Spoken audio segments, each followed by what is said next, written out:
Yeah, it is back to school. Good morning.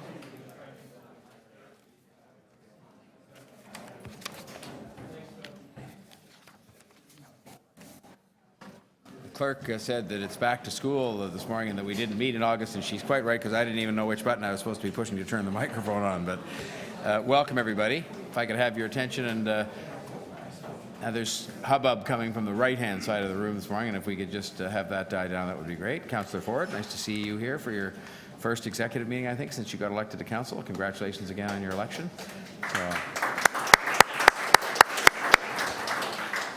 So welcome, ladies and gentlemen, to the 17th meeting of the Executive Committee. For those who are trying to follow the meeting inside the room or otherwise, you can follow it on your computer or your tablet or your smartphone at www.toronto.ca/council, or you can watch us on YouTube at Toronto City Council Live. May I ask first if there are any declarations of interest under the Municipal Conflict of Interest Act? Councillor Shiner. Mayor Tory, I just declare an interest on item 17.4 as it may impact a relative of mine. Thank you. Any other declarations of interest? Okay. May I then, at the outset, have a motion to confirm the minutes of the Executive Committee meeting of June 28th, 2016. Moved by Councillor Ainsley, seconded by Councillor McMahon. All those in favor? Opposed? Carried. So let's proceed then with a review of the agenda, and of course, as you know, you'll indicate if you wish to hold something, and now there we are. So item 1 is being held for deputations. Item 2 is being held for deputations. 17.2, 17.3. Yeah, 17.3, Human Rights Office report and amendments to the discrimination policy. Hearing nothing, may I have moved by the Deputy Mayor. All those in favor? Opposed? Carried. 17.3, that is. 17.4 is the, with the Councillor Shiner, do you want to just step out of the room? Thank you. That's the rehire provisions and member staff, moved by the Deputy Mayor. All those in favor? Opposed? Carried. Thank you. That was fast up, Mr. Shiner. 17.5 being held for deputations.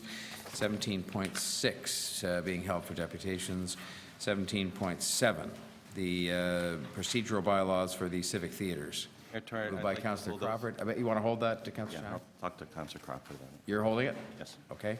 17.8. There's going to be a motion. We could deal with it now. Councillor Holland, I believe you have a motion? Yep. Thank you, Mr. Mayor. Just moving quick motion here, and want to thank staff so much for their hard work and to presentation manner. And the motion reads that the item be referred to the Deputy City Manager Cluster A and the Deputy City Manager and CFO with the request that they meet with presentation manner for seniors, and we report to the October 26th meeting of Executive Committee on the outcome of those discussions.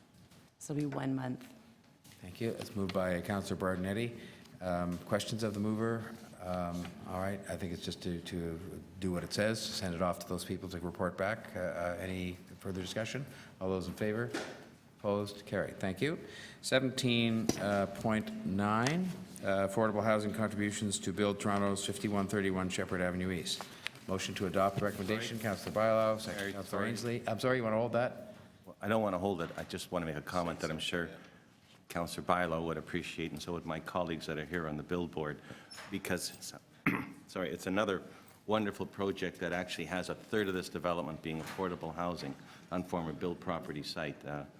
Your members of council and our Toronto staff are working so hard to bring more affordable housing to the city, and this is another great project that's going forward that's doing that with 102 out of 304 units.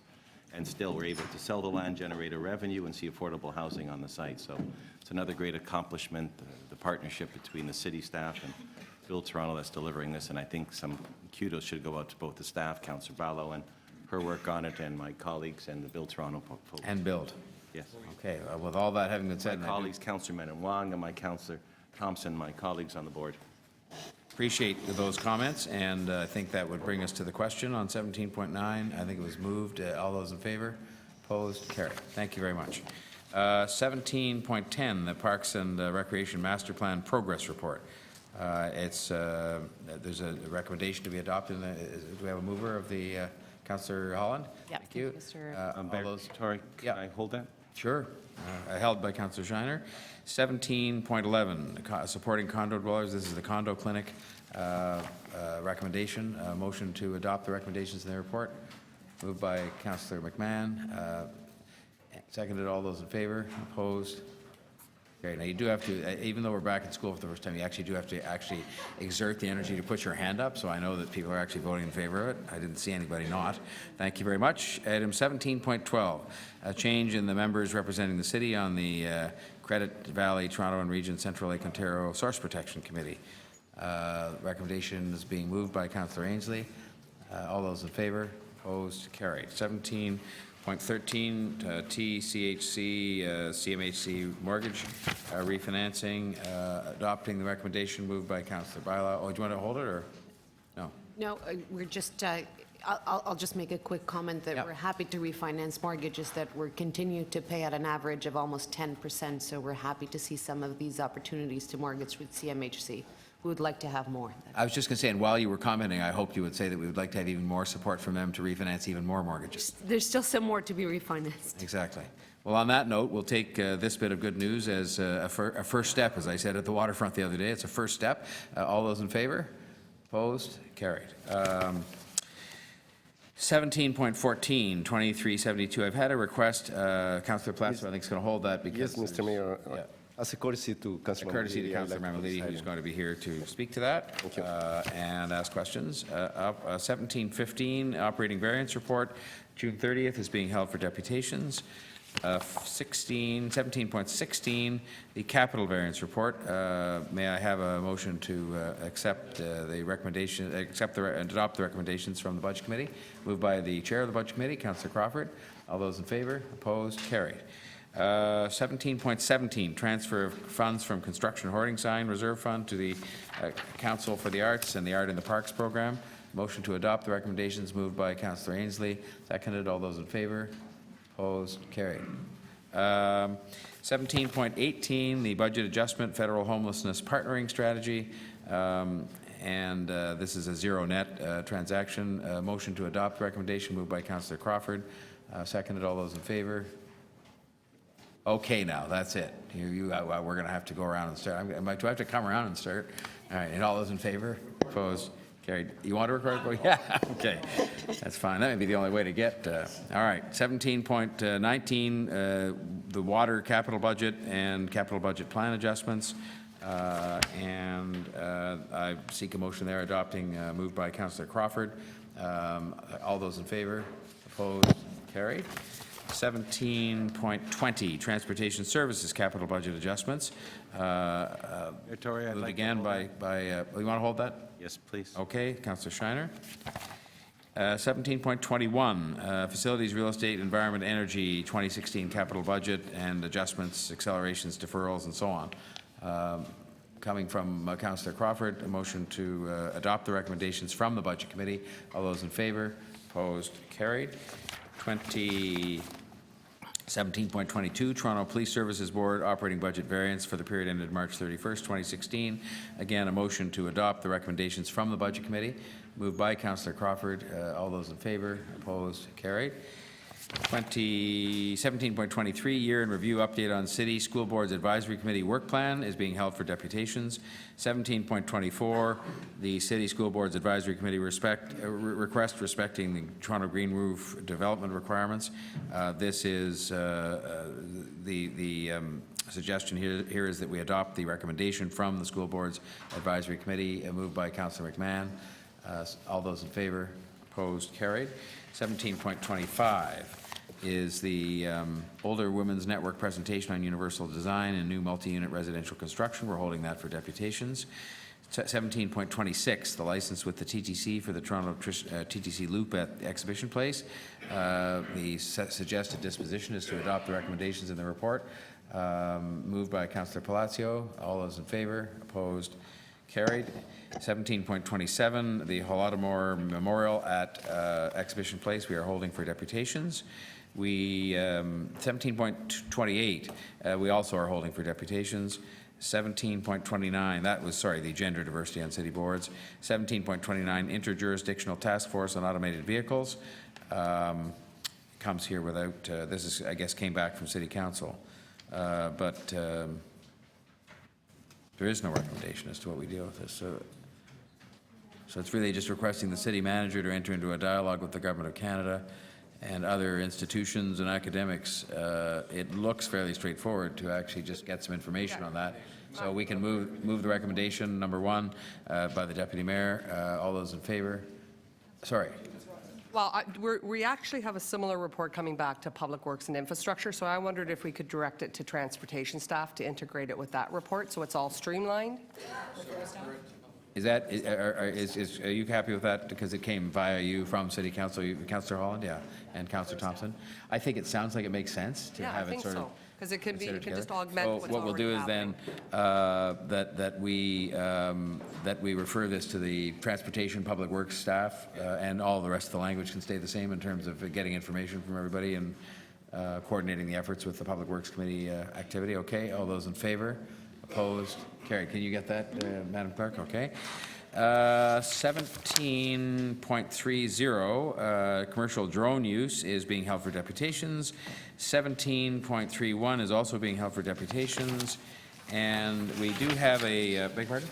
Yeah, we have a motion, which is on this sheet, to add some new business from Councillor Crawford. Yeah, Mr. Chair, this is an item that came through the Budget Committee. It's a new item, so I have to introduce it as a new item here. Has to do with Toronto Centre for the Arts stage reconfiguration. And this, Introduce it. yeah, this is on the pink papers I think you'll have in front of you. There's a confidential attachment. Yes, and there's a confidential attachment, and so may I have a motion to approve the addition of new business? Thank you, Councillor DeGiorgio. All those in favor, opposed, carried. Okay, so I think that takes us all the way back to 17.1, to the beginning, and we have a presentation from our staff who've been working hard to get us to where we are in terms of this idea. And Mr. Libby, I guess you're most welcome as always, and over to you. Thank you, Mr. Mayor. Good morning, members of Executive Committee, public, staff. We're here today to present the Rail Deck Park report and seek your direction on the recommendations we presented. I'm joined by Jennifer Keesman, our Chief Planner, Scott Pennington, who's been working with us on this deck. I want to thank all the planning staff that have been involved for all their hard work, parks, legal, real estate, and finance who have contributed to this report. This next slide shows the existing rail corridor looking east from the Bathurst Street Bridge. To the right is the south, to the left is the north, Front Street on your north, and City Place to your south, and of course the CN Tower. And this provides a great opportunity for us to consider the possibility of a major addition to our parks, citywide parks system here in the heart of the City of Toronto. The vision has been illustrated here, an image by Public Work, seeing the possibilities of creating an ambitious civic infrastructure project. It's approximately 21 acres in size, stretching from Bathurst Street over to Blue Jays Way, south of Front and north of the City Place development. It will serve as a citywide asset accessible to all Torontonians. It will serve as a high-profile visitor attraction comparable to large urban parks in major international cities, and the obvious economic, social, and environmental benefits will be significant for our city. In context, I want to just go over population growth that we've been experiencing and what we can expect in the future. This map shows the number of residential units proposed, and in addition, there are a number of commercial and industrial opportunities in the pipeline. Currently, 861 projects in our pipeline have been submitted to the Planning Department for consideration. That represents almost 200,000 residential units and approximately 15 million square meters of residential GFA.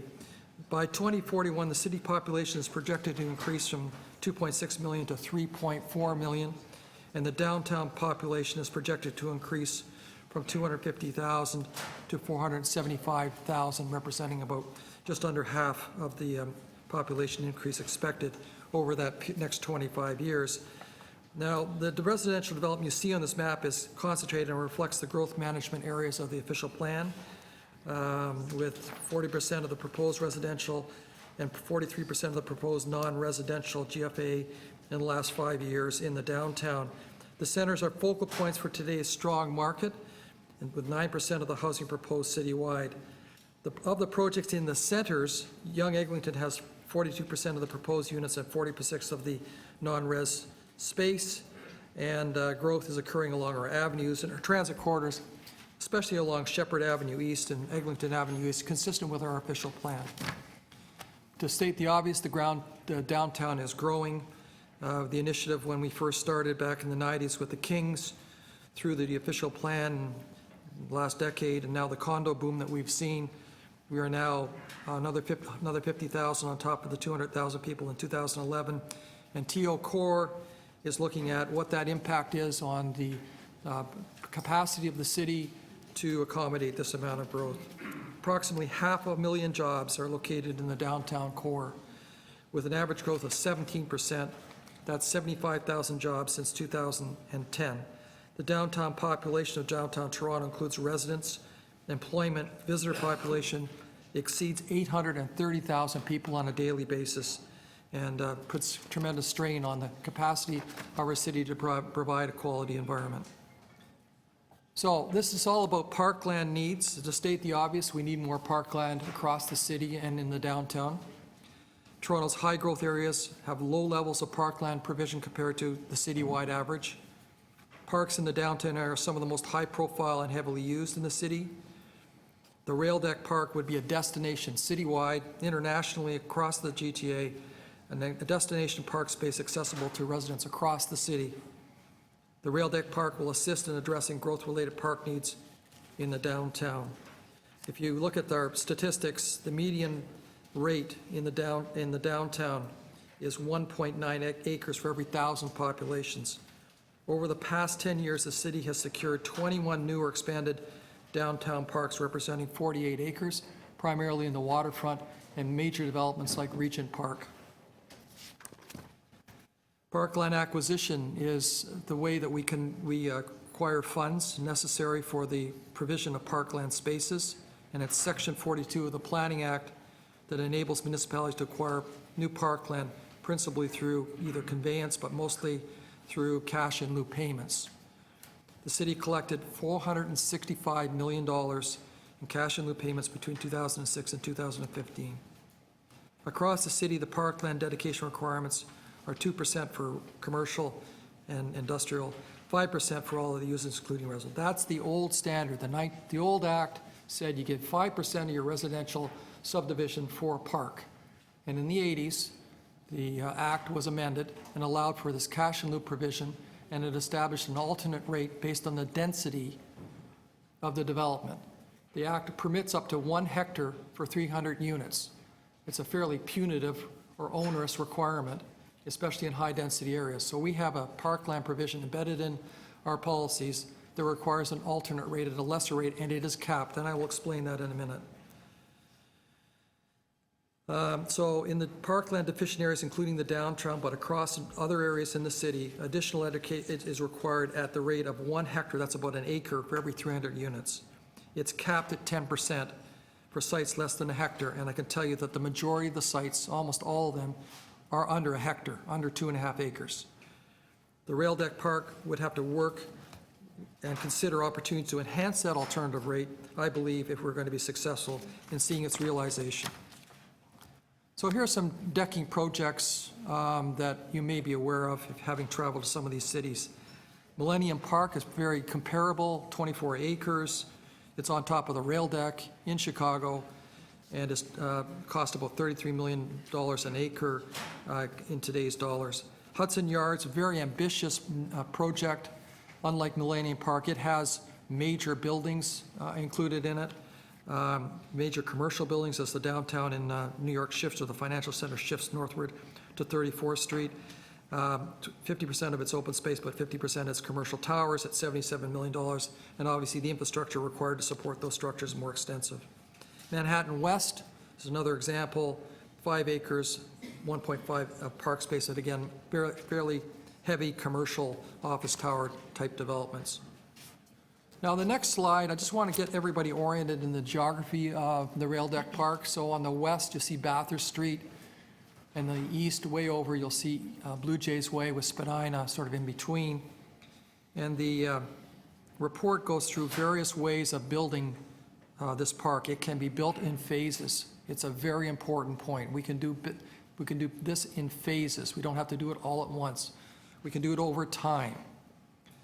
And so we've got cost estimates on what it would cost to add a shoulder park, a 1.4 acre narrow shoulder park immediately south of Front, on top of the area where Metrolink stores its trains and one of its storage yards. And that yard's an important, an ongoing activity for GO, but we can put a fairly narrow park in there for fairly minimal cost. As we get wider on that shoulder park and deck the rail yard that Metrolinx has, you can see the 2.7 and 5.8, and we've got figures corresponding to the cost of doing that. Eventually, you could do a full span, clear span right across. We would want to try and work with TTR and with Metrolinx to find column spacing because it reduces the cost. And so all that would be work that we would undertake over the next few months to give you better advice on the actual cost and requirements and how we could phase it, coupled with the funding that we expect we would have to raise. And you can also see east of Spadina, that 4.2 acre park can be severed off and can be done on a separate time schedule depending on our ability to negotiate the proper air rights. Yes. So, thank you. So the preliminary park typologies that I referenced on the last slide, you can see the various costs. They depend on how it is that we would go about construction. And you can see that the sort of the base cost of those big clear spans are about $30 to $36 million in cost per acre. On top of that, there's $2 million of underdeck systems, landscaping that we can fund through the DCs, and soft costs of about 30%. And I have not been presenting any kind of global figure yet. You can do math, people can do math, but we are about to embark on a project, and we want to do a good due diligence before we anchor anybody with big numbers, because we think we can do this in phases, and we think that there's ways of funding these amounts. So in the planning context, I think you're all familiar with TO Core, planning the downtown, currently underway, analyzing how growth will be accommodated. It is addressing various infrastructure requirements, including active transportation, surface transit, and parks and public realm are an integral component of that work in conjunction with the work that Parks is doing on their Parks and Parks Master Plan. Those two things will have to work in tandem and in parallel to come forward with what will be required in the downtown to support public realm. Community service and facilities are essential if we're going to have a growing population downtown.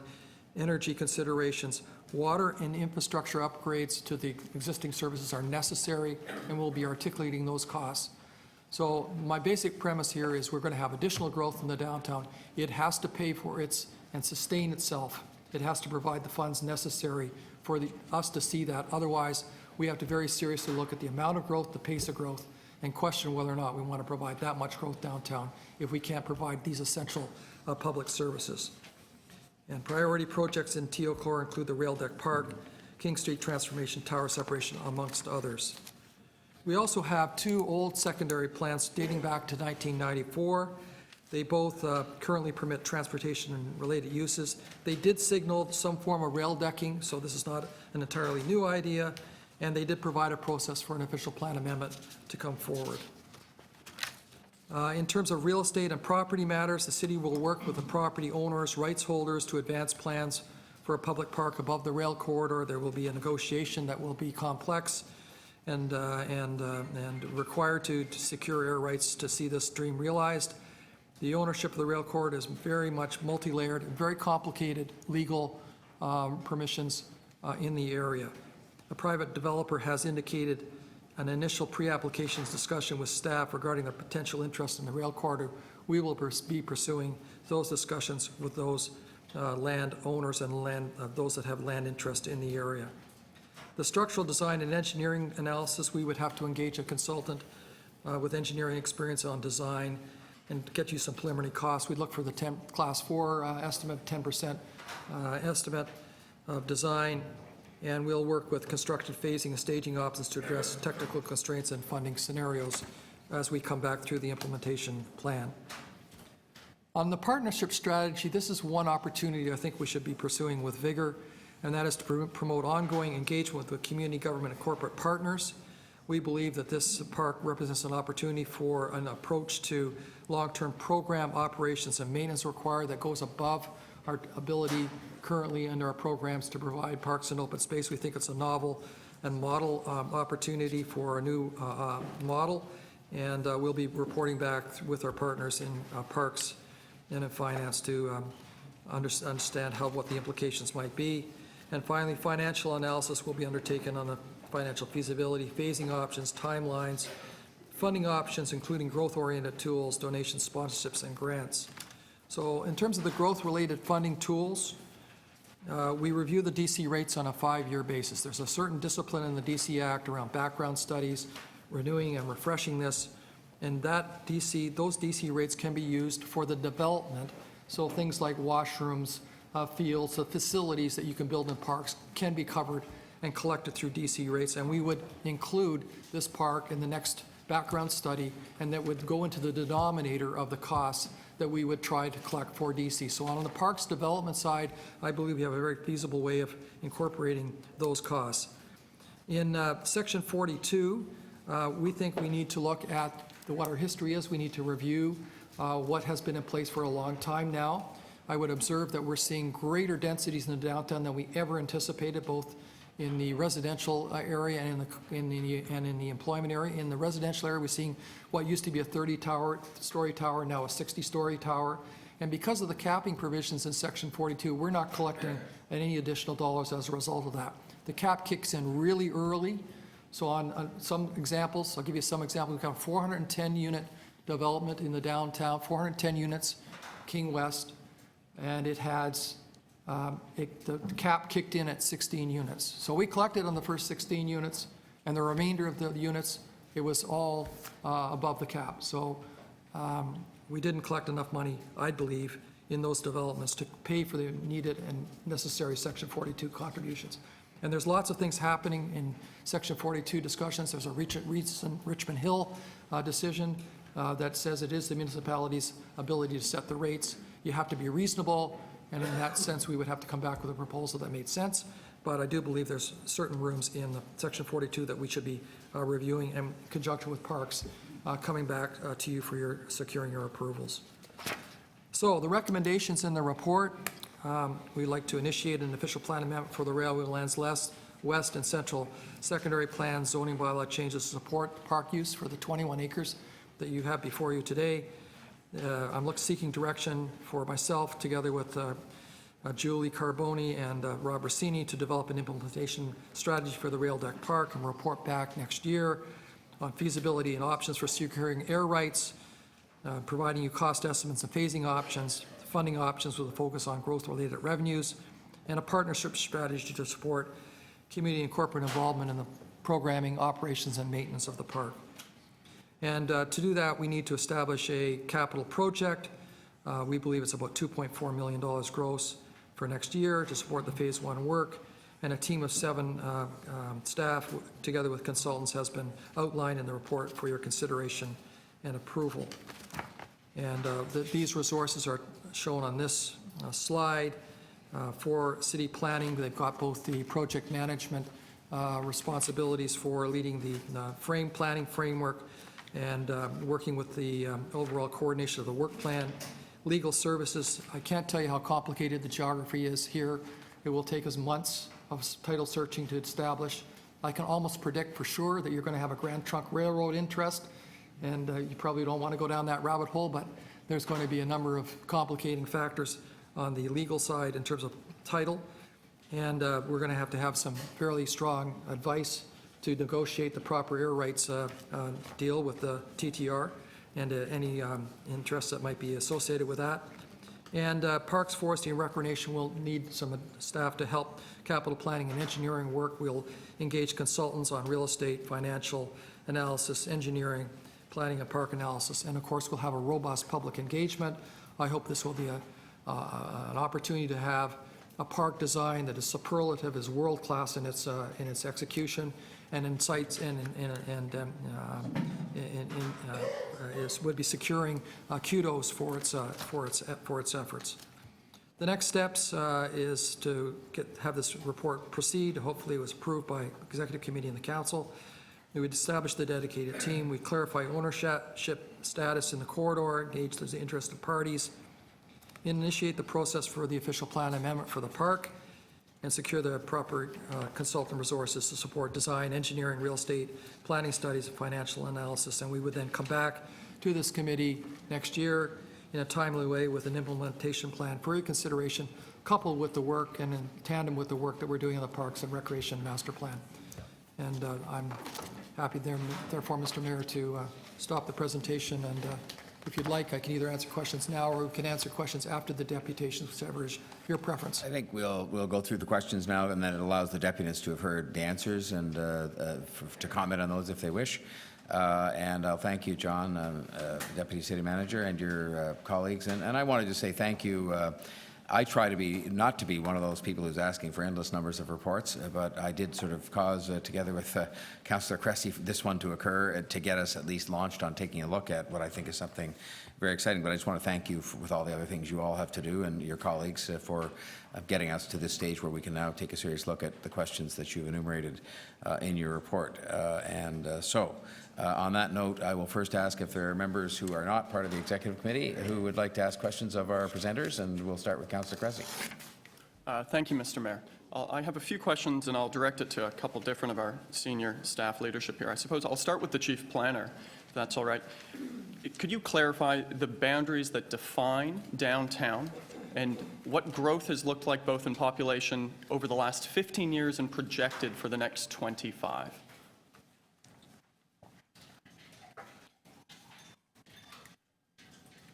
Yes, absolutely. So we've seen significant growth in the downtown exceeding our expectations, but in keeping with the loosening up of the planning frameworks in places such as King Spadina. The estimated population for 2041 is 475,000 people. The population in 2001 was 155,000 people. So essentially, we've seen in the past decade a 25% increase in the population, with today's population being at approximately 250,000 people. This is an increase of 122,000 residents in a relatively short period of time. And it's important to note that areas like the King Spadina district were previously a warehouse district and therefore did not have any park provisions. All right, so in the last 10 years, we've seen around 130,000 new residents move into downtown, and in the next 25, we're anticipated upwards of nearly 250,000 new residents into downtown. Is that correct? Through the mayor, that's correct, a doubling. All right. And the population growth within the area directly around the proposed rail deck park, that's the City Place and King Spadina area. What is the population growth since, well, before the railway lands were developed in 1996, for example, of those two areas? I don't have the number of those broken down for those two areas specifically, but the overall number that you've been given includes those areas. All right. To the General Manager of Parks, Forestry and Recreation, to Janie Romoff, is downtown parkland deficient today? Through you, Mr. Mayor, yes, downtown continues to be, or has emerged as one of the lowest provisions of parkland across the city. So using some of our analysis, most of downtown falls within what we call the lowest local parkland provision level, at less than 0.42 hectares per 1,000 people. If you look at the citywide total park provision at 2.8 hectares per 1,000 people, it indicates that parkland is not at that provision level at all. So is it fair to say that, considering that we are at the lowest parkland provision in downtown today, if we do not take significant action, it will only get worse in future years? Through you, Mr. Mayor, that is correct. And just to put this in context, so rail deck is proposed to be 21 acres, is that correct? That's correct. How many acres would be needed in downtown today to meet the city's proposed median average per parkland? So if we were to meet the proposed median average, we would require an additional 633 acres or 256 hectares of parkland downtown. Sorry, just to be clear, so Rail Deck Park is proposed to add 21 acres to downtown, but to meet the city's proposed median average, we would need 633 acres? That's correct. Okay. To our deputy city manager, are there opportunities in the downtown to assemble and accumulate 21 acres of parkland in one site? Through you, Mr. Chair, or Mr. Mayor, no. This is the last opportunity to acquire a park of this size. The rail corridors offer that opportunity that other places in the city with existing buildings and fragmented ownership do not offer. All right. Now, let me come to the funding, because I know this is a big discussion. You've articulated in the report today that you'd be looking at a range of sources, whether that's DCs, other levels of government, certainly our own capital budget priority process. But you also talked about growth paying for growth. Could you expand on that? Well, certainly on the DCs, I would say I think we have a viable strategy on the go forward, which is through the background study that we will do, as we're required every 5 years to include this park in that background study. The need is evident, and we'll include other proposed parks where across the city in that background, as we always do. So I think the actual development of the park, the facilities in the park can be accommodated through that process. But probably the area where we are deficient is in Section 42, and Section 42 has a complicated formula with caps, et cetera, as I explained in my presentation. And I do believe there's an opportunity to acquire some additional funds through that process by revisiting the Section 42. It does not have the same 5-year requirement, but it's long overdue to be revised. So I just want to expand on Section 42. Yep. Is it correct that 40% of all residential development in the entire city of Toronto is taking place downtown? In the proposed developments we have, yes, 40% of residential development is in the downtown and 43% of the non-res, primarily offices. So in the entire city of Toronto, proposed 40% of all residential downtown, 43% of all non-res. Section 42, if you do not acquire parkland on-site, which often we don't with vertical towers, when Section 42, when we collect that cash in lieu, does that money stay directly in the neighborhood, or does it go across the city? We have a formula that I can show you. I think you're mostly familiar with this, which talks about the way that we acquire for both land and for park development, 25% citywide, 25% district for the acquisition, and on the development, 25 district and 25 city. So every development contributes to a city fund. So just to be clear, if we look at expanding the amount of funds we collect through Section 42, that will expand the amount of money available for parkland acquisition across this city. As I like to say, all boats would rise, yes. Thank you very much.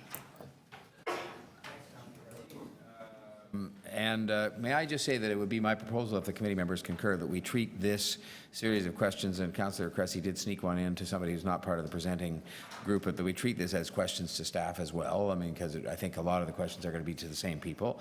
If there's somebody that, if we desperately need to have what amounts to another round, we can do that with other people. But if you can sort of assume that this is the one chance for these people in particular, but anybody else, just in the interest of keeping it moving along, and it will better inform our deputants who are going to come afterwards.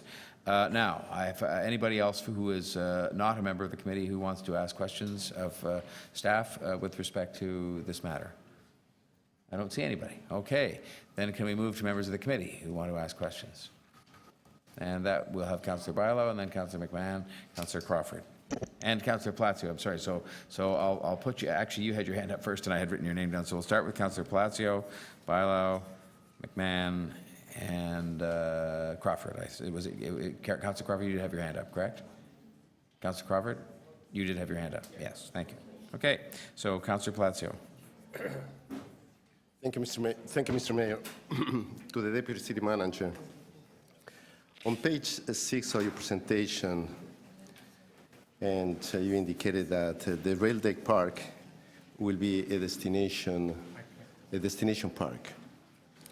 Do you mean to say that this proposed park will be a city building infrastructure? That's correct, Mr. Mayor. Okay. Now, on slide number 7, you are referring in terms of parkland efficiencies. And I do understand that there is a tremendous deficiency of parkland in the downtown core of the city. But in other parts of the city, we also have parkland deficiency. That's correct. For example, in Ward 17, through the official plan, and I believe Ward 18 as well, have been declared that parkland deficient. And we are very, very close to the downtown. Now, what can be done in terms of creating some sort of connectivity? In your presentation, you are referring to the rail corridor. We do have, in the upper part next to it, the Hydrolands corridor. Right. What can be done to create that sense of connectivity between those areas that would serve those communities that are parkland efficient as well?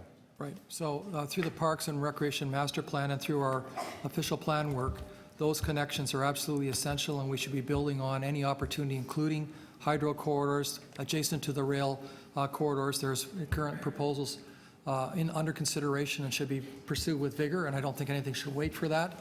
That connectivity is essential to the success of the city, and I would observe that there's a lot of underdeveloped or underserved areas where there's parkland deficiencies, particularly in western downtown, up through St. Clair, Eglinton in the west, and in parts of Scarborough, in East York. There's a variety of places across the city that require some infusion of additional parkland to get over deficiencies. That's great. There were 2 notices of motion that were adopted by City Council, and I should say unanimously, during the last 10 years. It would be fair to ask at this point that the level of commitment, perhaps, and can be part of what's being proposed here as well. So when we Look into it as Yeah, well. so Mr. Mayor, when we come back, we'll put this park implementation plan in the context with the Parks and Recreation Master Plan that's underway. We'll put that together for you so you'll see the context for parkland provision across the city, addressing the major directions we've had from council and supporting a parkland improvement across the city. Great. On slide number 14, financial analysis. I understand that there is going to be a second phase of federal funding for the transit, in terms of transit, green, and social infrastructure. Can this project, in terms of priorities, be probably, can we just start working towards including this one as well? So, Mr. Mayor, identifying our future needs for parkland, like the rail deck park, in our plans, having it in our plans, and having work done on design and engineering, it gets it ready for qualification for provincial and federal grants. There's a lot of front-end work, both the EAs, acquisition of land, engineering, construction, design work, that takes considerable periods of time. And having your approval to proceed with an implementation plan on this park will help facilitate its readiness for any public funds through federal or provincial infrastructure grants. Thank you so much. Thank you, Mr. Mayor. Thank you, Councillor Palacio. Councillor Bailão. Thank you. I want to follow up on some of the questions from Councillor Cressy that we didn't get an answer. What do you define by the downtown? Is it the boundaries of the TO Core study that you've shown us? Yeah. That's correct, through the mayor. But the South District from Parks are different boundaries. That's correct. So when we're talking about the funding for the district and so on, there's two different boundaries. One's a subset of the other, yes. Okay. And you mentioned that the population is going to go from 250,000 to 475,000 TO Core. What's the forecast for the city? We're at 2.8? From 2.6 to 3.4, so 800,000 additional population in that time. So 800,000 and about 250,000 is the downtown. So there's clearly an emphasis on the downtown, but there's growth everywhere. Absolutely. And you did mention that there are areas that are extremely already park deficiency. Correct. So how will you give us a strategy? How can I say, yes, go off, do this work, but when you come back, I can actually look at a full picture. I can actually say that there's a parks network, there's a parks system, there's a park strategy that includes this, but that is going to address this issue, which I think that you're in the right path, the numbers that you're looking in here, but I want to make sure that we have a strategy for Yeah. the city. So, two things. First, we have an official plan that establishes the patterns of growth, primarily concentrating on the major centers, our avenues, et cetera. So we've got an official plan that gives us the direction for growth, and we articulate in that the parks that we understand are current and the ones that are expected, reflecting on the work that's done through the Parks and Recreation Master Plan, building on that, and building on the directions, as Councillor Palacio indicated, of council that we have for various projects. This is just the latest in a series of projects that have come before this council to be added and accommodated in the Parks and Recreation Master Plan update and in our official plan. They have to work in concert with each other. So as we go forward with these projects, it has to be in some sort of context, citywide, to make everything successful. There's some projects that have been in the books for many, many years. The West Toronto Rail Path, I think it's been for 20 years that we've been dealing on that, the Green Line. Correct. A lot of the stakeholders that you're going to be dealing with are going to be exactly the same stakeholders that you would need to deal for this. Wouldn't it make sense that you actually have this conversation as a network as well? You're going to be talking with Metrolinx, you're going to be talking with CP, you're going to be talking with CN. Wouldn't it make sense that we talk about the expansion north and south of the path, that we talk about the Green Line, that we actually have these communities in the West End that are actually park deficiency as well to connect to this park? Yes, we will do that. So You would support a motion like that? Totally, we will do that, sort of part of our nature to make sure that the stakeholder engagement is broad and inclusive, and we would certainly do it in parallel with all the work that's underway with other stakeholders. Okay, thank you. Thanks, Councillor Barlow. We have next Councillor McMahon. Thank you very much, and good morning. That's a fantastic presentation. Thanks for all your hard work thus far. Just looking at I'm so glad you gave this slide on page 8 with the other municipalities that have rail deck parks. So just looking at that and the figures and the size, do we have the years that they were constructed? Yes, we do. If you look at page 12 of the report, you'll see the description of both Hudson Yards, Manhattan West, and one of our Manhattan Parks Millennium Parks on page 11. We tried to give you numbers in current dollars in the 2016 Canadian dollars. But, for example, the Millennium Park 2004 vintage, Hudson Yards is underway right now, sort of midstream in its probably 10-year construction cycle. Manhattan West is under construction, again, pretty well in the middle of its construction cycle. And Ivanhoe is an aspiration that's represented in that development application we had for you previously. Yes, I had that. Okay, great. And a breakdown of funding for them, how they raised their money and where it came from?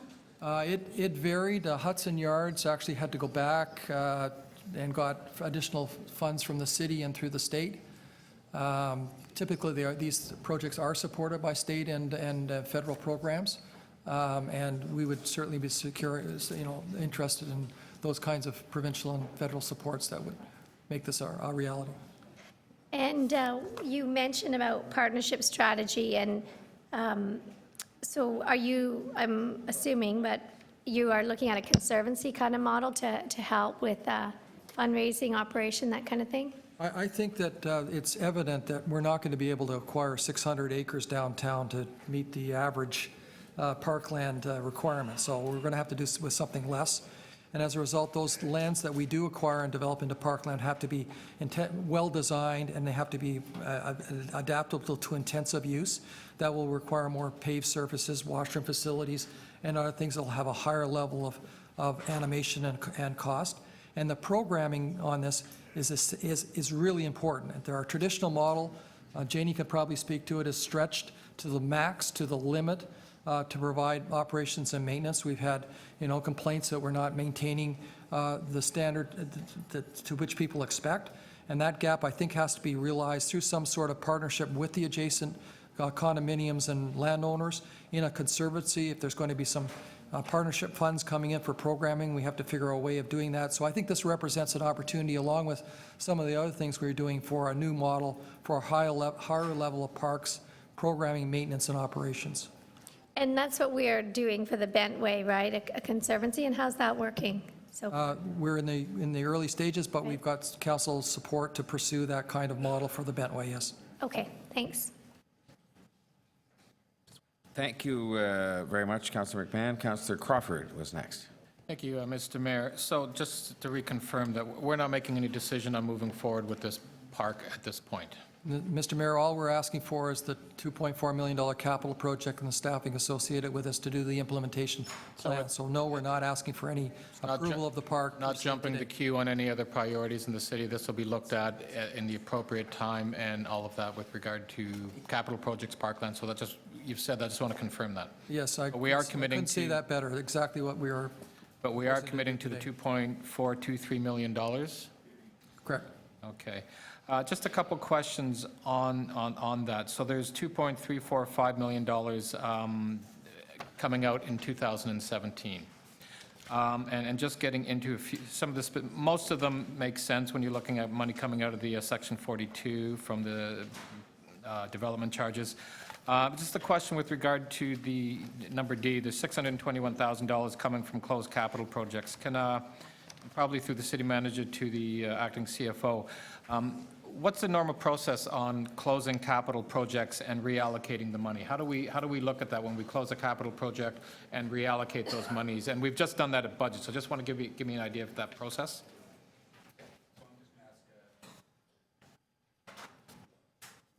Josie. Yes, okay. So through you, Mr. Mayor, typically the CFC is a source of funding that we use annually for things like studies and very short-term projects. So annually, or actually quarterly, we are closing projects, and when we close projects that are underspent, they go back to source. In this case, the capital from current funding is returned to an account that we need to keep in play for carry-forward projects, and we determine an uncommitted balance, and in this case, we've applied a portion to this particular project. So it's an uncommitted value. And how much, I guess, just correct me or give me the number again, of the amount of money in our closed capital projects that we have confirmed for this year or last year, I believe? Do you have that number?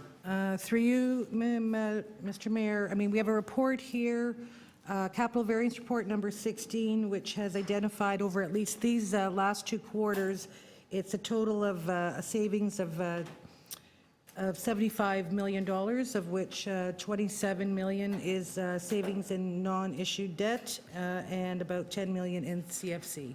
Okay, so with regard to this proposal in front of us, what we're saying is that we're committing that $621,000 from that if this gets approved through council.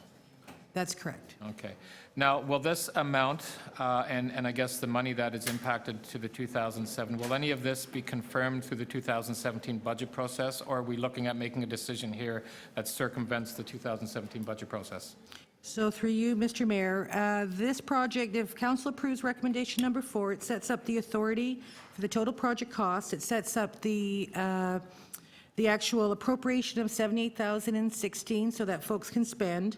The estimate for 17 forms part of the capital budget process, and it gets confirmed with all other projects that are underway. Again, I just wanted to clearly that we will be looking at this through the budget process of 2017. Thank you.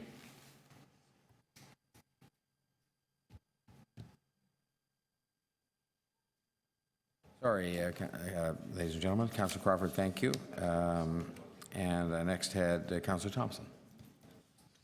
Thank you very much, Mr. Mayor. Through you to staff, thank you for your presentation.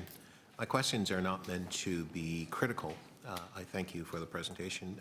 But I wanted to ask, in terms of the area you've defined as being downtown, you talk about the required parkland that's required, I believe 633 acres. How much acreage are we talking about in the complete downtown that you describe in your presentation? What is the acreage? It's 17 square kilometers.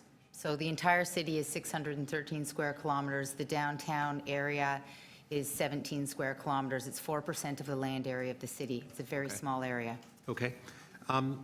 Would I be safe to say that we're actually playing catch up in terms of the issue around the deficiency with respect to the parklands? So, Mr. Mayor, I would agree that it's in part catch-up. I think if you can recall the 229 Richmond report that was before GMC earlier, you can see that the money that we're capturing from development is certainly not equivalent to the acquisition of the parkland that we need. Small sites are extremely expensive, $30 to $60 million, and yes, we need to catch up. And would you, looking at page 4, this particular diagram here, you talk about population growth, and I see a tremendous concentration sort of in the center core, which is the downtown area that we're describing. Is it time to rethink residential development in this area? So I think that that is an open question that has to be addressed with TO Core. So we have to understand what the constraints, the limits of growth in our downtown are, and make sure we plan effectively for it. And that's what TO Core was setting out to do. And it was deliberately looking at the wide variety of amenities, not just pipes, not just roads, not just transit, but public open spaces, community facilities, community amenities, social services, et cetera. Right. And that exercise will come forward with a recommendation that will put some framework in place to manage the pressures that we're seeing in the downtown. Right. Now, I know you have your figures here for Manhattan West and Hudson Yard and so on. On the Hudson, there is residential as well as parkland. Is it a combination? Hudson Yards is primarily commercial development, Right. office towers. So is that a good example that we look at that in relation to this rail deck? I don't think so. I think Millennium Park is a much better example. Right. I don't think Hudson Yards is that comparable because it has much heavier infrastructure requirements in terms of the decking over an active rail yard. That's like this, but that's the only really similarity. The rest of it is not a park in a true sense. That was not my understanding, Simply yeah. towers with some parkland provided. Limited parklands. Limited, very limited. All right. And looking at the cost, now, I understand you're not asking for money to actually build a park today. We're a long way from that. But we're going down that road to actually put a park, a rail deck park in. It's just a matter of when and time. And you're looking at the resources. Would that be correct for me to? So in initiating the official plan amendment to designate this area as a park, you are taking the first step to realizing an ambition to have a park in this area. Right. How do we prioritize the many priorities that we actually have in the city? I realize the impact and the benefits of the park. You've stated that. Yeah. When we look at, for example, affordable housing in order to house people, how do we make that determination that this is a better option or a better priority in that if we're spending these resources and not spending it, let's say, on housing? So Mr. Mayor, we do this principally through plans and studies that we've undertaken. There was a 2010 report on parkland priorities. We're relying on that currently. These types of demands were identified in that area, so this is not news that we need parkland in the downtown. Right. Now, my last question in the same vein, recognizing the pressures that's facing this area of the city, there are other pressures similar facing other areas of the city. In terms of the bigger picture, having reserve funds and so on to be able to acquire lands through a process, Yes. not play the catch-up. Yes. What are we actually doing about that? So I could have Janie explain the way that their capital plan works for parkland acquisition and facility upgrades. So there's a robust plan currently in their 10-year plan, refreshed every year through the budget process, and informed by the work that they're doing on their Parks and Recreation Master Plan based on the previous one and the interim reports that have come along. So there's a robust scheme for development. There are funds in both committed and uncommitted categories in the parkland reserves, and they're following through on a program to see those aspirations realized. Thank you. Thanks, Councillor Thompson. Councillor Robinson. Thank you very much, Mr. Mayor. So I have questions about the dollars. So 2.4 million, of that we've got A, B, C, D broken out.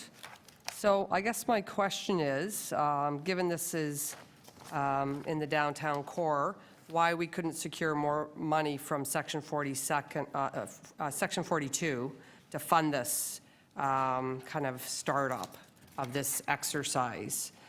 I'm confused about that. Okay, so Counselor, I'll defer to Josie on the details, but principally, we think of this as a capital project, and we fund it from the capital account. We've determined that the current capital from current is an appropriate and an identifiable option, and we are supplementing with Section 42 funds as well. So the details were discussed extensively with financial planning, and that's the recommendation they came forward with, and the explanation is provided in the report. So the capital projects is 621,000? No, the total capital project's 2.4. No, but if some of that is coming out of Section 42, correct? That's correct.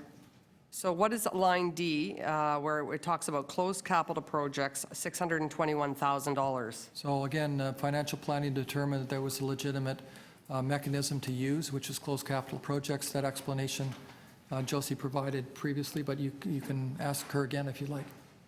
Does this impact other wards, that 621,000? So no, this is an available account that's suitable for this purpose.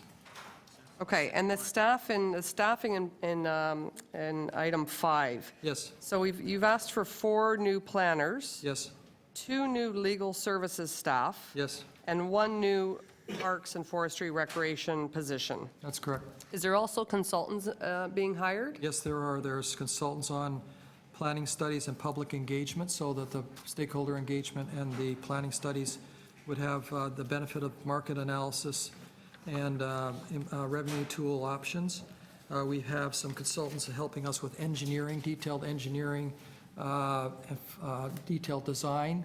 We need that structural engineering expertise with rail operations and foundations, and to answer the technical requirements both Metrolinx and TTR would have. We need detailed help on the negotiations and the real estate aspects of this, the air rights and the property ownership questions. That is expensive. I can continue to emphasize that the legal underpinning here of title is complicated, and so we have a researcher dedicated to those title searches, and I can tell you they will be fully engaged in doing the proper work there to secure any public ownership of the air rights. And we have, again, detailed design for the facilities that would appear in the park, the quality of the park, some sort of design competition or some process for securing superlative design would be required, and so could consultants would help us. So we could assume the majority of the 2.4 are probably going to consultants? No, it's about. Do you know what percentage of the 2.4 would be consultants? Plus the 7 new Let me just add it FTEs? up. 4, 7, about $1 million is in, just under $1 million in consulting. $1 million, so a little under half. And the 7 new FTEs will start immediately? Well, we'll have to go through the process of engaging people, so we have processes for getting the permissions to get the search underway and secure their services. So by the time we get up and running, I'm expecting sometime late in this year, we'll be starting to secure the necessary support in this area. So in the good old days, we used to redeploy staff or second staff from other divisions to play a role. This obviously would be a very exciting project for somebody to work on. You're asking for 7 new FTEs. Can somebody walk me through what those FTEs will be doing? Yes, we can. The project manager in planning will provide overall leadership for the work plan, lead the cross-disciplinary project team, manage the project budget, supporting engagement with the property owners, consulting with the consultant teams, preparing reports for council and the public, and supporting the work of the Toronto Office of Partnerships. The senior planner that would be working with them would concentrate primarily on the planning framework, the official plan amendments that are required to do planning studies, policy analysis, the framework, support of the Section 42 alternative rate implications on the OP, coordination with other planners, and representing the city at the Ontario Municipal Board. The senior urban designer would lead the design-related components, expert advice on built form, parcel fabric, connectivity, support and design of engineering analysis, engagement with stakeholders, including landscape architects, designers, special interest group, and there would be an assistant planner that would support the project team to do the relevant data collection, preparation of reports, supporting community engagement, information requests from consultants, et cetera, sort of do the the stuff that we need to do to keep the thing moving. On legal services, to provide legal advice on planning and real estate aspects of the proposal, a senior real estate solicitor for the project, supporting the team, means of acquisition of lands, including potential issues on how to acquire the land, negotiations with TTR and anybody that might be involved, legal research, and the conveyancing clerk I mentioned earlier, and finally in real estate services, in Parks, Forestry, and Recreation, a consultant, a project manager to represent the individual team from PF&R, general scoping, management of the procurement process, and responsible for project reporting and budgets vis-a-vis the actual park and its provision. And that, Okay, no, I'm sorry, Councilor Robinson, that was, we're already at 6 minutes. Good try, though. All right, that would bring us next to Councilor DeGiorgio. Thank you, Mr. Mayor. Very quickly, I have mixed feelings, and I certainly appreciate the presentation, and I appreciate the value in exploring what I will call super projects of this nature. But, you know, I can just think back. Imagine the old city of Scarborough as a municipality contemplating building the subway that we as a larger city have approved. One of the factors that you must look at when you're looking at, and I'll ask this as a question, one of the factors is the tax base. In other words, if the size of the tax base determines whether we can take on a large number of super projects. So my question is, how many super projects related either to transportation, parks, and whatever have we now in the pipeline that are unfunded? So, Mr. Chair, we have some significant super projects, to use your terminology, in the pipeline. One big one would be Relief Line. We're coming back on Smart Track. We've secured the funding for the Scarborough subway extension, and we need to give you a game plan for Eglinton East and West extensions of the LRT. Those are the transit ones. And then we have other big things like George Street revitalization and other big projects for this city. I have to observe that this city is one of, if not the, most successful city in the North American context in the last 50 years. We have far surpassed our people's expectations on the growth and success of the city. It's an attractive place, and it is a place that can provide facilities. Chicago would be a good example. Chicago was twice our size in 1939, twice our size, and we are now in the GTA roughly equivalent and surpassing Chicago's growth. They were capable of doing this kind of project, this super project. I believe this city, attractive to investment, attractive place to work, a livable city, is one that's capable of rising to that challenge. Okay. Now let me ask this question. Another factor is time to be able to handle projects. By that I mean, yes, Chicago, but New York, let's take New York. How long did it take them? Take a look at the age of New York as a city. Right. How long did it take New York to arrive at being able to do super projects of this nature? Right. Because while you have a whole number of projects, super projects in the pipeline, I think it's a function of time before you can actually, because of virtue of the population and whatnot, you can actually shoulder the burden of doing what I will call a luxury super project. Right. So, Mr. Mayor, I would defer to Jennifer in just 1 second, but I would say that you have an opportunity not to repeat mistakes that other cities like New York have had in underinvesting in major projects to make sure that the city is attractive to investment.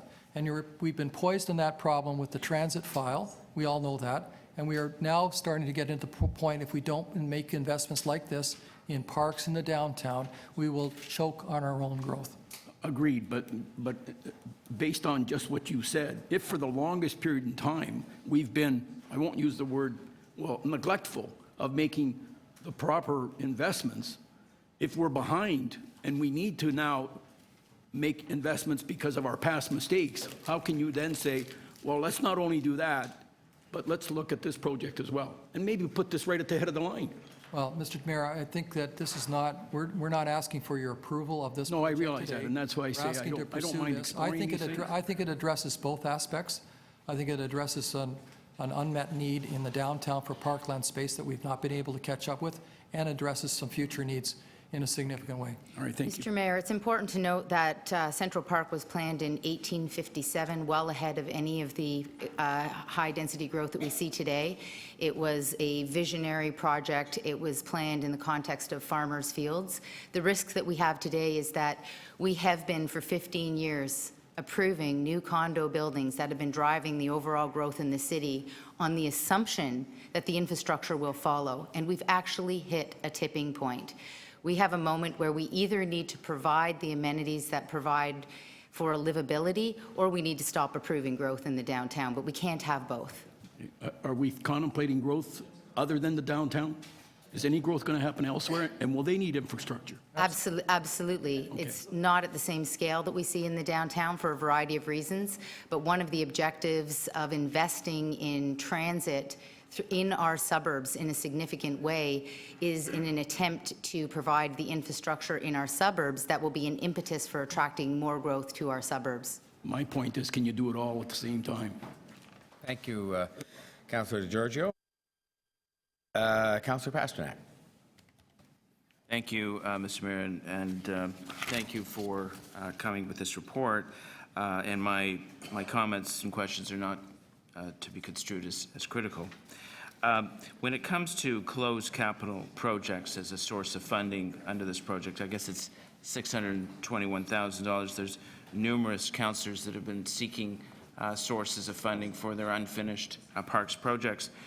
Was this fund suggested to other councillors in other wards to complete their projects, or is this a new source of funding that was just introduced to the local council? So, Mr. Mayor, we expect and will work continually, diligently on providing the capital works program that's identified for parks in our 10-year capital plan, previously approved last year and continues to be recommended. So we're not doing anything to take away, detract from, subtract from any other park, legitimate park need that's been identified and is in the 10-year capital program. This is a way of finding some additional funds to make this include this project on the go forward, but it is simply not an idea of subtracting or taking away from any other legitimate purpose.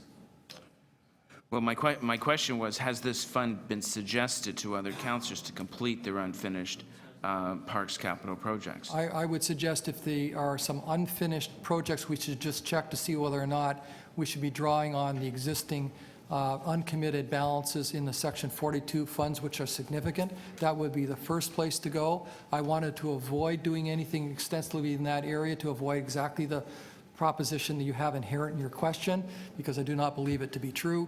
We are trying to make sure that everybody is advantaged in the way we structured this report. Now, I know there's a lot of talk about downtown being park deficient. Toronto has one of the longest freshwater waterfronts in the world. If you want to correct me with other cities, I know there are some, that is managed by parks. Do we not consider our waterfront part of our parks network and is to be considered part of our parks acreage? Through the mayor, we absolutely do, but it's important to note that one of the challenges we've had, despite the fact that we've added a significant number of smaller scale parks along the waterfront and in the downtown core more broadly over the course of the past 10 years, is a large scale park that provides for some of the amenities that are critical to neighborhoods.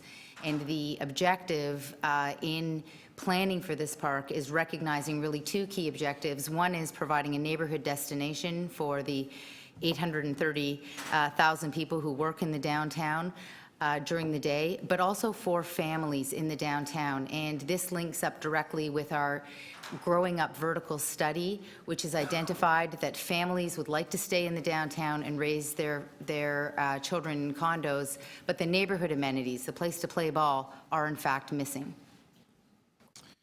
When it comes to development charges and the account reference XR 2114, is that a global fund from downtown? Is that a downtown development source, or how is that? I believe it's a citywide line item. It's a citywide line item. Now, can Section 42 funds be used for consultants? Yes. It can be. And just following up on Councillor Robinson's questions, this complement of staff that you're looking for, secondments or in-house resources are not an option?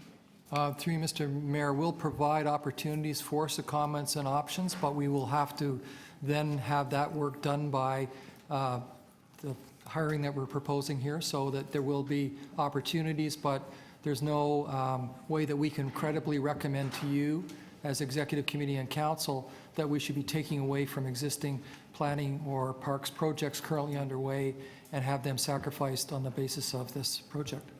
And just finally, what would be the balance after the 621,000 is taken from current capital from current? What would be the balance in that account? Defer to Josie Levita. So through you, Mr. Mayor, what we've identified in our capital variance report from the closing of capital projects is that there are savings in CFC of about $6 million. So what we've used is about 10%. So it leaves about $6 million. So there's lots more there. Thank you very much. That are for studies. Thanks, Councillor Pasternak. Councillor Shiner. Thank you. Apologies.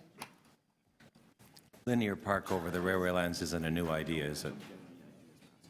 Mr. Mayor, no, it's not a new idea. It was identified in the 1994, and I suspect back in the 30s there were a couple of examples of those thoughts as cities like New York, north of Central Park, et cetera, built. So I just Googled in 2010, Mr. Freed had the idea of putting it was in the Globe and Mail, a linear park over the railway lines, am I right? Sure. Now, we've allowed all that development to happen, and we haven't built new parks because each development site, we can only get a small corner of it, and it doesn't work. That's a basic principle of the problem. Correct. My colleague was asking how many acres in the downtown? You said 17 square kilometers. The square kilometer, 240-something acres? Correct. So the bottom line is downtown's 4,200 acres? Roughly, yeah. You're short 633, we have 247. So your stats, though, say that almost 1,000 of the 4,000 acres should be parkland. Well, You've got 247 acres, you want 633 more. again, I think the practicalities of acquiring that amount of land makes us look at what an appropriate amount of land and improved facilities would be. So my question is, the percentage number isn't really working because the 633 acres we are never going to get. Correct. We really have to have a plan that says you've got population in these new areas that Yeah. used to be industrial. Where are those sites going to be? That's correct. So through TO Core and through the Parks and Recreation Master Plan, we will identify a standard and notional ideas of where those parks can be. So my question is, why are we so far behind? Why are we so far behind in doing that? That is a good question, and those are for people who have preceded me. That's right, don't take any blame for it. No, but I think that we as the city, in general, have not had a plan since amalgamation that looks at that. And we are to blame for allowing the development as a whole to go forward in the city from 30 to 60-story buildings and from buildings with no parkland, no amenities, and no public transit. Because what people are suffering now is a result of the decisions that we've made both with staff recommendations and council support to allow this to happen. Am I right? Mr. Mayor, the general thesis, I think, is correct. I think there's a lot more contributors. We have had in Parks and Recreation Master Plan 2004 that we've built on. We've had a development process subject to OMB appeals that causes another set of circumstances beyond the city's control. And we have market and other forces that we just simply cannot manage as well as we'd like, and we've identified the need for some additional parkland. But managing would it be if we had the ability to make the end decision on development? Do we have the ability to say no to a development, or can we appeal to the province? We do, and the strength of that argument and the strength of sustaining that argument depends on the quality of the work that's done to support the analysis to set the standards. And that's a piece of work we have to continue to reinforce, and through this process, together with the Parks and Recreational Master Plan and TO Core, we will do that. But we have to reinforce it because we can't make the final decisions because all of our decisions are subject to appeal to the provincial government to decide whether we should or shouldn't permit something. Again, I'm going to, yeah, I will just. Am a I second. correct? So in part, but not totally.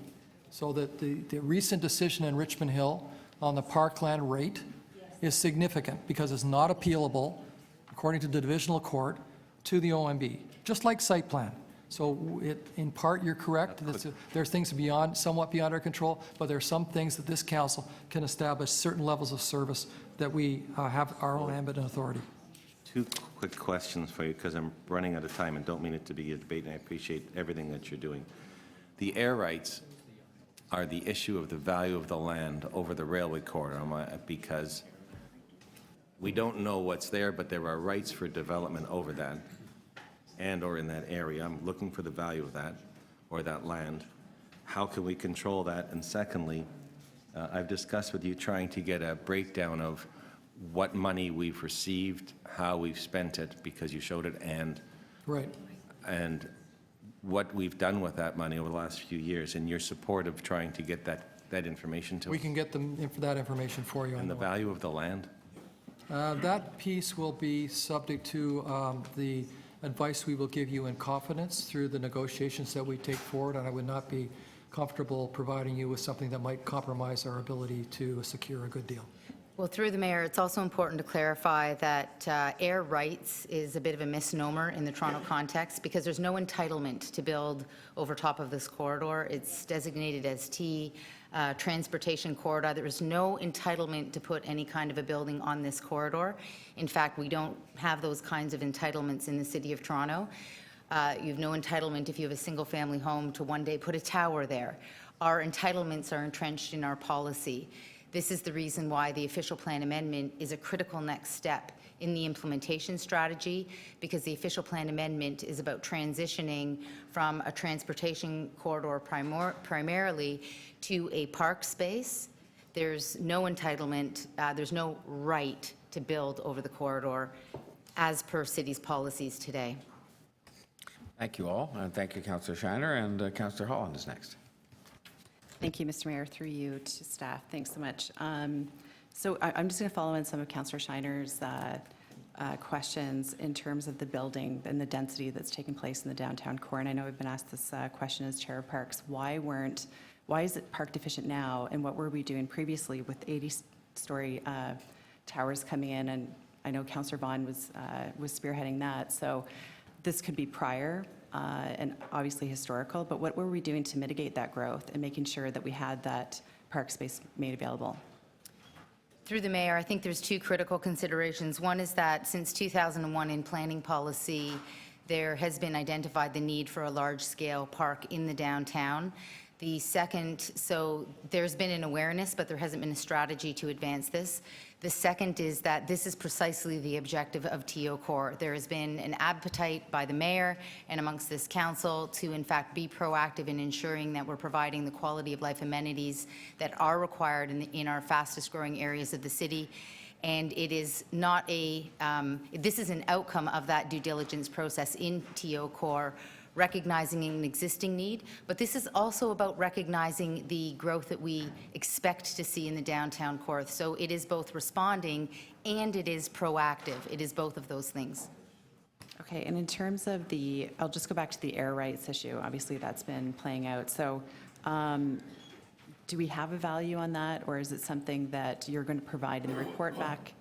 And is the report coming back to executive? Yes, so we'll come back with the implementation strategy and the results of our negotiations and discussions with Toronto Terminal Railways and anybody who may have an interest in those air rights. We'll provide you advice. We will provide you in camera what those results are so as to secure your approval in an appropriate way. Okay, and what's the time frame? Where are we? In part, we'd like to get this soon, but it will depend on how successful we are in coming back with a proposed scheme that can be feasibly adopted by this council. Okay, so between now and that date of when you report back, are the consultants going to do consultation citywide? in this phase? Yeah, so in parallel streams, we're going to be initiating the official plan amendment. That will continue, that will come forward, and the discussions on the air rights, the engineering, and all that other stuff will supplement that exercise. Okay. And just in terms, so I'm back to page 14. I know that there was a few comments made about the financial analysis looking at donations or sponsorships. Are you looking at corporate, or is that going to be included in the report? Yes, so we'll engage and have got some interest from corporate sponsors, partners that would be interested in participating in the programming, operations, and maintenance. We've had some discussions with the development community adjacent to the rail deck about what they can do to see enhanced levels of parkland maintenance and operations.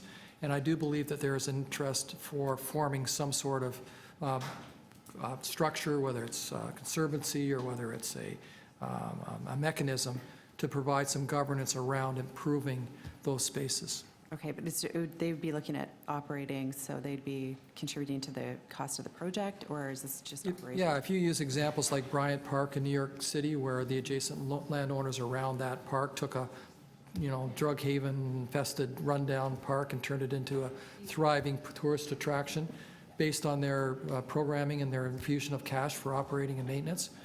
We see lots of great examples of that possibility, and we think that's replicable here in the city. Okay, great, thank you. Thanks, Councillor Holland. Now, that was the end of my speakers list, or question asking list, aside from myself. Was there anybody else who didn't yet ask questions who wants to? Okay. I just had a few. They were kind of random in terms of different subject matters. First of all, and I think this might be directed to Ms. Keesmaat, I'm going back to sort of days in the private sector, more so than here. I just want to get this business of consultants. Would there be an equivalent size or scale of private sector project that would proceed without a fairly extensive use of outside consultants? So if Company X was going to develop something substantial, would they be retaining outside consultants of one kind or another in the course of doing a project like this? Through you, absolutely. That would invariably be the project structure, not dissimilar from the same project structure that we're proposing here, where there would be an internal team combined with very specific experts that have area-specific knowledge. Okay. Second question that's sort of unrelated to the first in a way. Do you have any, again, it's probably to you, do you have any, even a ballpark number as to the percentage of projects that have happened in the downtown in the last, say, 5 to 10 years, 10 years, let's say that period of time we talked about where there's been all that growth, that would have been, if I can use the word, imposed by the OMB, as opposed to just projects that were approved here in the ordinary course by the City of Toronto Council itself? Any guess as to sort of how many projects would have just been approved by the city itself? Through you, it's a very difficult number to come up with and could be misleading in part because we have projects of all different scales. A project that has multiple towers or a project that is just one building, so they have a very different impact even though they would register as just one in that kind of analysis. It's important to note that part of the driving up, there's tipping point projects that then set the stage for more growth and development. So one of those projects was the TIF building, which in fact was approved at the board, that then unleashed a whole new round of development, and we started to see proposals coming in at a significantly greater intensity. 40 stories became 60 stories. But typically it's a tipping point project that then drives the market forward even further. So it's difficult to actually quantify the question that you're asking, but there is a relationship between some of the approvals at the OMB and the fact that we're seeing growth in the downtown core in some areas that have exceeded our expectations and significantly exceeded our policy frameworks. TO Core is about putting the policy framework in place that can assist us as a city in getting in front of those proposals so that we in fact can defend the planning rationale at the Ontario Municipal Board. Well, that was really what I was getting at, of course. I just want to make sure we don't, because I think bad habits that you've had in the past from time to time can lead to having bad habits go forward if you sort of excuse yourself on the basis somebody else did this to us. And so I guess I take from your answer that you can't really estimate it. I get the interrelationship between the two, but that there's no question that we have been, for lots of times in the past, I assume you would agree, the masters of our own destiny in the context of things we have approved as a city without the interference of the OMB that have just contributed to where we are today.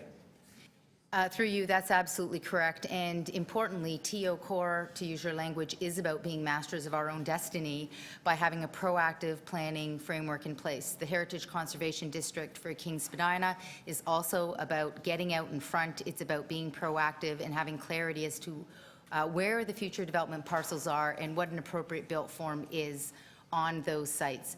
We haven't done this before. This hasn't existed. In part, it's because of the successful market economy that we have in the city that this kind of a framework is required. It's also allowed us to project the population in the downtown based on growth and the existing future development parcels and what we expect to see as a city, as opposed to assuming that it's going to be the market telling us what the market expects to see on those sites.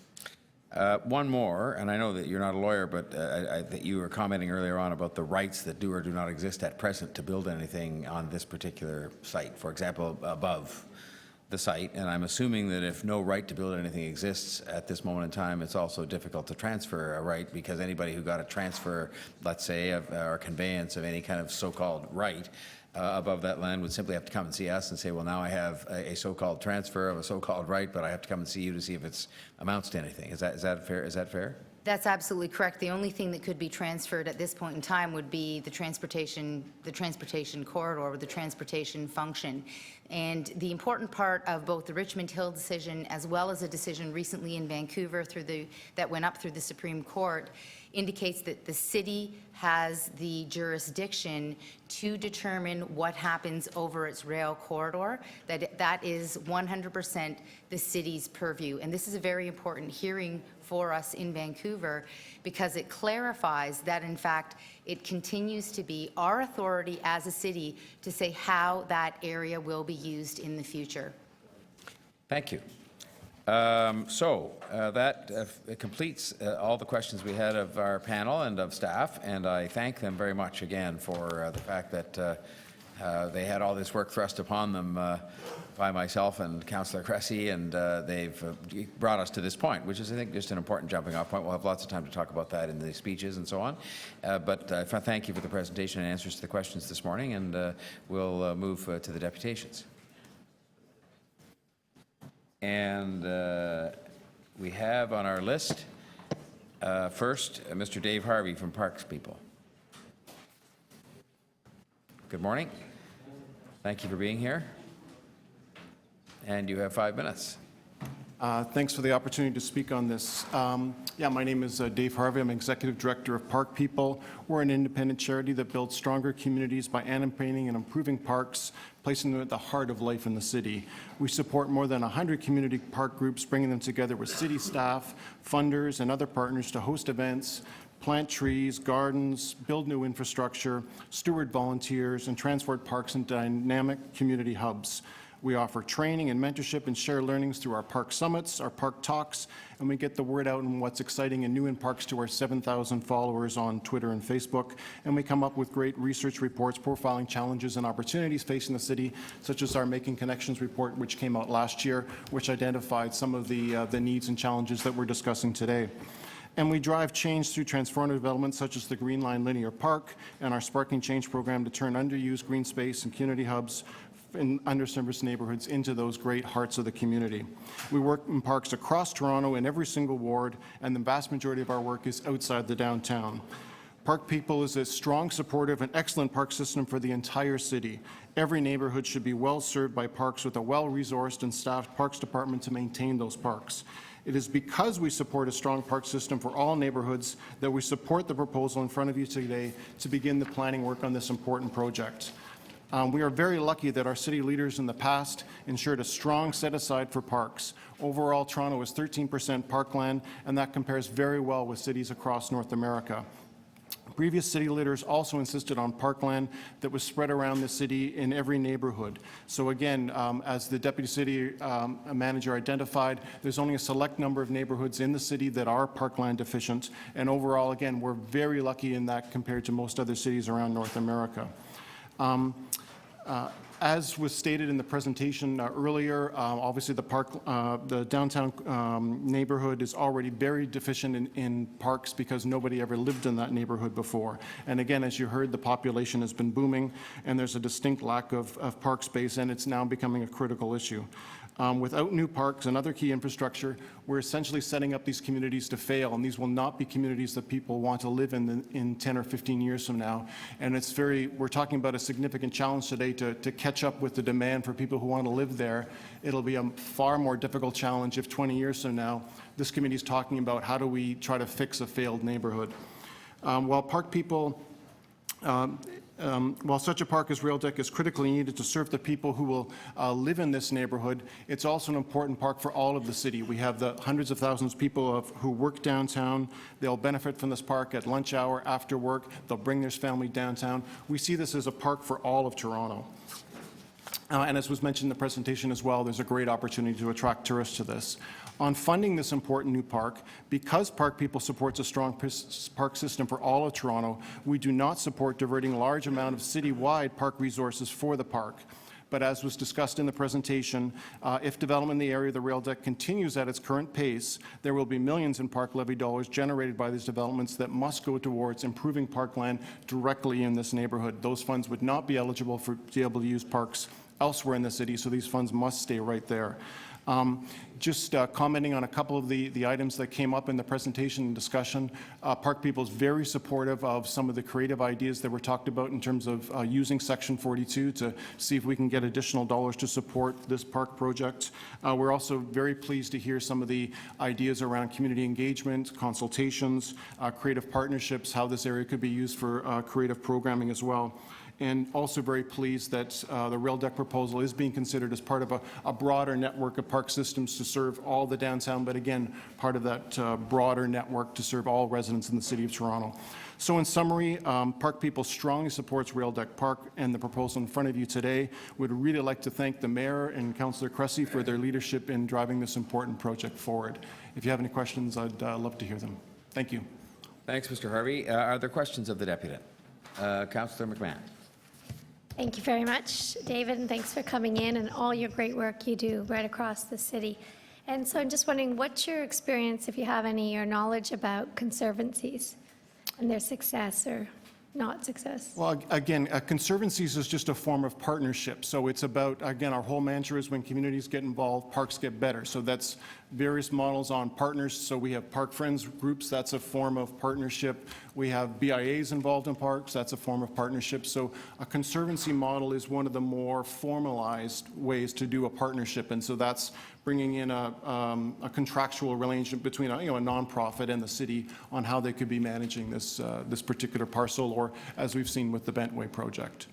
And so you think it's a good idea to explore that kind of model? I think it's a very, obviously it's a critical idea, as was identified in the presentation, to look at some of the best ways to make sure that this is going to be properly maintained, actively programmed, supported, and setting up a structure that can best work with local residents, but the broader community as well. So perhaps the Conservancy might be a model, but other partnership models as well. And we have members here from the local BIA that will be speaking, and there's some very interesting ways to build in a broad range of partnerships to support this project. And local residents, park, would love to have the Friends of Rail Deck Park. Great, thanks. And can you talk a little bit about your knowledge about the link between nature and happiness, the link between nature and mental health improvements, physical health improvements? I think that's often underlooked. Yeah, and the studies are really showing that there's significant links on physical health, that people who live closer to green spaces are more active, but also and very important for mental health. And then, again, that's not only for in terms of where you live, but where you work. So being able to get outside and there's a study out there that a break to walk through a green space is better for you to rejuvenize than going to have a cup of coffee or something like that. So these areas are going to be critically important, again, particularly in such a densely built downtown. So being able to find a place to get away from it all a little bit, it's going to be critical to make sure that this will be a livable neighborhood. Great. And final question, did you want to give a little plug for your upcoming Park Summit in the new year? Oh, if I mentioned that there was going to be something on January 28th, that's the Daniel Spectrum, and you would all be invited. I would love to have the mayor to speak, but, and again, the focus of our summit this year, it's always a great event with 400 people attending, but it's going to be on equity in parks. And again, so it's on how parks can serve the various underserviced neighborhoods out there, and there's some fantastic ideas in Toronto that are happening, wonderful people doing great things in parks, but in other cities that we can learn from as well. So. No charge for that. Thank you. This time. Thank you, Councillor McMahon. Councillor Thompson, questions of the deputy. Thank you very much, through you, Mr. Mayor. Mr. Harvey, we had the mayor, sort of the governor of Goiás, it's the state in Brazil, came to Toronto. We met with him last week, actually in this very room, looking at economic development and so on. He mentioned about the surprise coming to the city and the fact that you actually had green space. He was expecting these just very tall buildings and concrete and asphalt. And he spoke about the economic development and so on, the benefits we talked a little bit about. Could you speak to us about the economic benefits that perhaps, I don't know if your group has done any study relating to that, and the implications, the benefits of having parks and facilities, green space in the downtown or in the city as a whole? Or right across. So yeah, there's a wide range of economic benefits that we've looked at and a numbers have actually documented about the economic contributions from a great park system. So that includes things such as in the immediate area, so it raises the value of homes in the area. It makes it more attractive for people to live.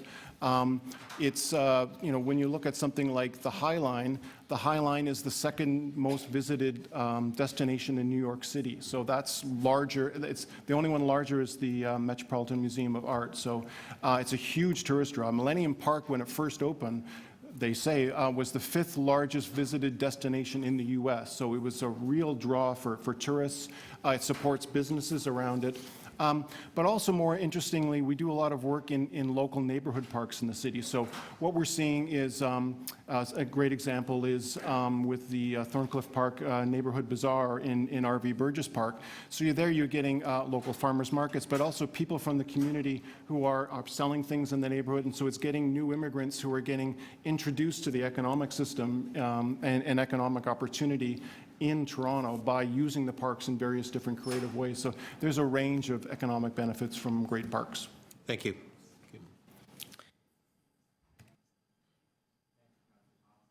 Thank you, Councillor Thompson. Are there any further questions of this deputy?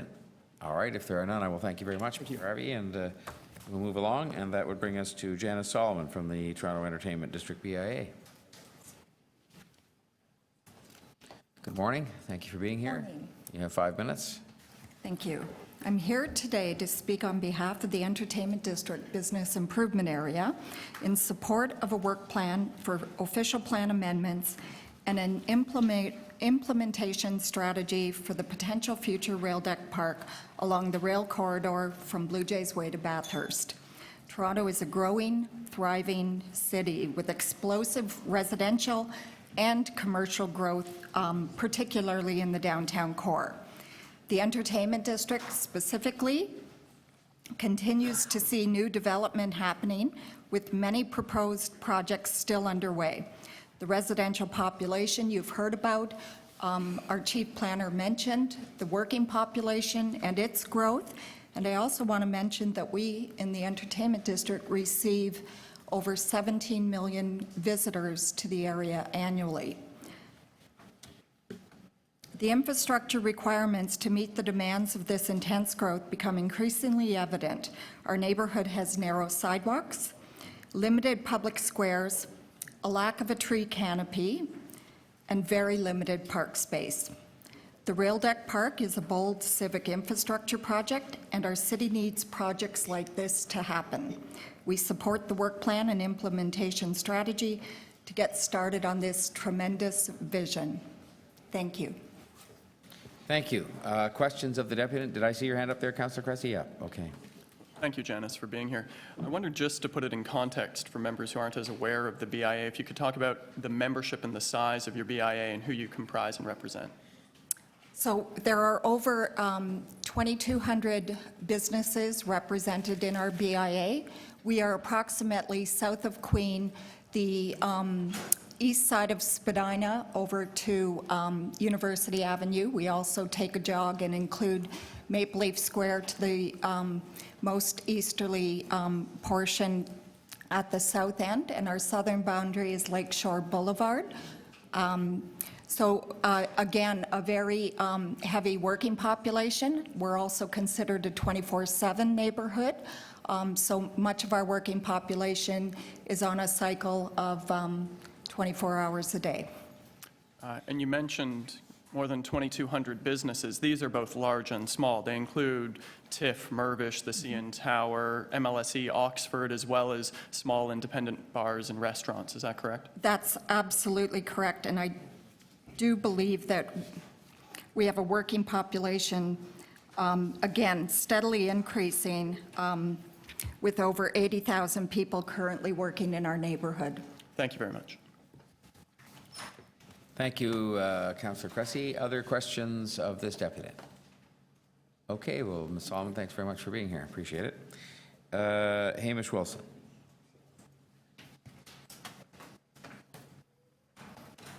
You know the rules, Mr. Wilson. You're welcome. For being here, and I must admit I'm a bit mixed about this. I'm not saying it's going to be bad. I'm not going to say that it's going to be great. It's almost like the Bloor Bike Lane project, quite honestly, in terms of mixed about it. Certainly in terms of the past and where we've been, I think this is an important point to bring up. This is ancient history, an old map that I found somewhere in the archives. Everything south of Front Street, once upon a time, reserved for a public pleasure ground. Just an interesting observation about how things have changed over. There was planning, absolutely, but then what happened? The railways certainly have provided an incredible boon to the city by bringing themselves, inserting themselves into the core. There's no doubt about it. Yet at the same time, in a book, something called a book, the Credit Valley Railway, there was a very interesting little phrase from an 1880-something report from Mr. Wells for the Credit Valley. Wells stated that the Grand Trunk Railway had obtained waterfront rights in a fair manner, but the land which the Northern Railway occupy, quote, I do not hesitate to say, was, for the most part, filched by them from the city, and their possession has since been maintained and extended with some considerable skill. He added that the Northern Railway, quote, the Northern Railroad occupy a frontage of some 40 or 50 acres without having paid the city one single farthing for it. So I don't know how that all settled out, but certainly there was some controversy about how the railways came in. And there you can see the extent of the rail yards once upon a time. I am opposed to having the strip of the Land and Gardens Trust between Bathurst and Spadina converted to park use from transit use, because I really feel that we've been missing an opportunity for improving transit in from Etobicoke for a decade or more. And it's very important because when you look at how people get into the city, and I'm not saying no, don't come into the city. This is an overview from the maybe an aircraft. In some of these reports, they clearly show there's a pinch point here at High Park, the base of High Park, and I imagine that most of the people that are coming through here want to get to here, not so much here. So if we start to really provide good transit from here to here, that helps take away a lot of the cars. I think if you provide better transit, make transit competitive with the Gardiner and the Lakeshore, even though GO's doing a marvelous job, but we've provided sub-regional fast transit from this pinch point into the core, we start to eliminate a lot of the cars, perhaps. And quite honestly, the volume of cars is very significant. They take up a lot of space, both when moving and when parked. It takes an awful lot of resource to keep them going. So if we manage to blow and shut and build, you know, like we've done a fine job of building over between the city and the only more buildings, the overload more building, the OMB, that's what I'm trying to say, always okaying things without regard for the broader system and the broader picture. If we can somehow manage to curtail this amount of car traffic coming in, then we start to free up our public space a bit more. There's a large road network still in the City of Toronto. We also have to, I think, adjust our thinking to think, well, there's the daily population that comes in that might want noontime park space for their lunch breaks. Can we close some roads? It would help a lot if we had less traffic. And quite honestly, there are other options, I think, available. And I'm not saying that we shouldn't be exploring how to deck over this rail park. I think it's good.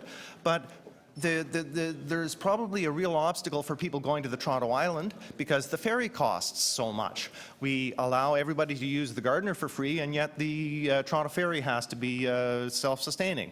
What happens if we make the ferry free? Will that start to improve our access to park space?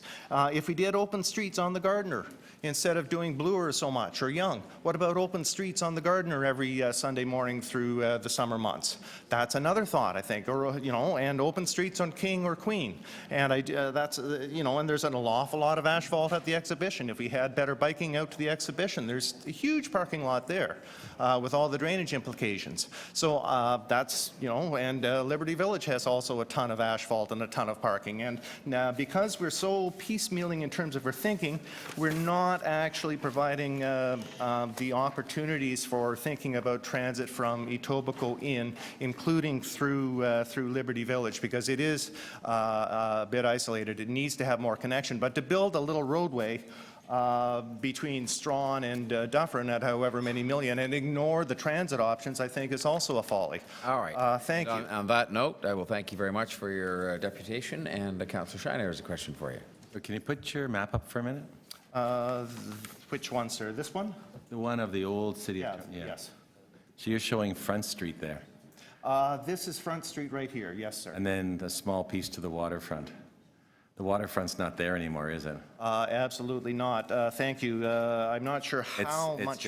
So the question is, it's been filled in and moved down an awful long way. And even with the infill, we never reserved any land. Absolutely, and I was going to be wondering about all the tax revenue that comes in from this massive, valuable land that's... You don't have to. You live in the city. You get to enjoy it. But thank you very much for bringing the rest to our attention. Any other questions of Mr. Wilson? All right, thanks, Mr. Wilson, very much. Andrea McKittrick, City Place, Fort York, BIA. Morning. Thank you for being with us. You have 5 minutes. So very briefly, thank you for having me here. My name is Andrea, and I'm from the newly formed BIA that is immediately south of the proposed rail deck park. We wanted to send a representative today to formally express our support for the proposal to explore the rail deck park. As mentioned by several people today, the increased density in the area has left infrastructure to play catch up. We really feel that, and as business owners and with our connection with the residents in the area, we recognize a lack of space for community events and for these groups to join. We feel that the rail deck park is a large, important action that will create a substantial parkland destination. We hope and know that it will serve the Greater Toronto community as well as the local businesses. We'd also like to note that the rail tracks are a large physical barrier to our businesses and community as they stand today. So a lot of people view it as a significant task to cross the rail tracks, and they won't without a specific destination. So we hope that this parkland will connect the surrounding neighborhoods by decreasing that burden to cross the tracks. And that's it. Thank you to Joe Cressy and the mayor and all the city staff that have put in a lot of hard work thus far. Thank you. Thank you, Ms. McKittrick. Questions of the deputy? Yeah. Okay, hearing none. Well, thank you very much for being here and for your deputation.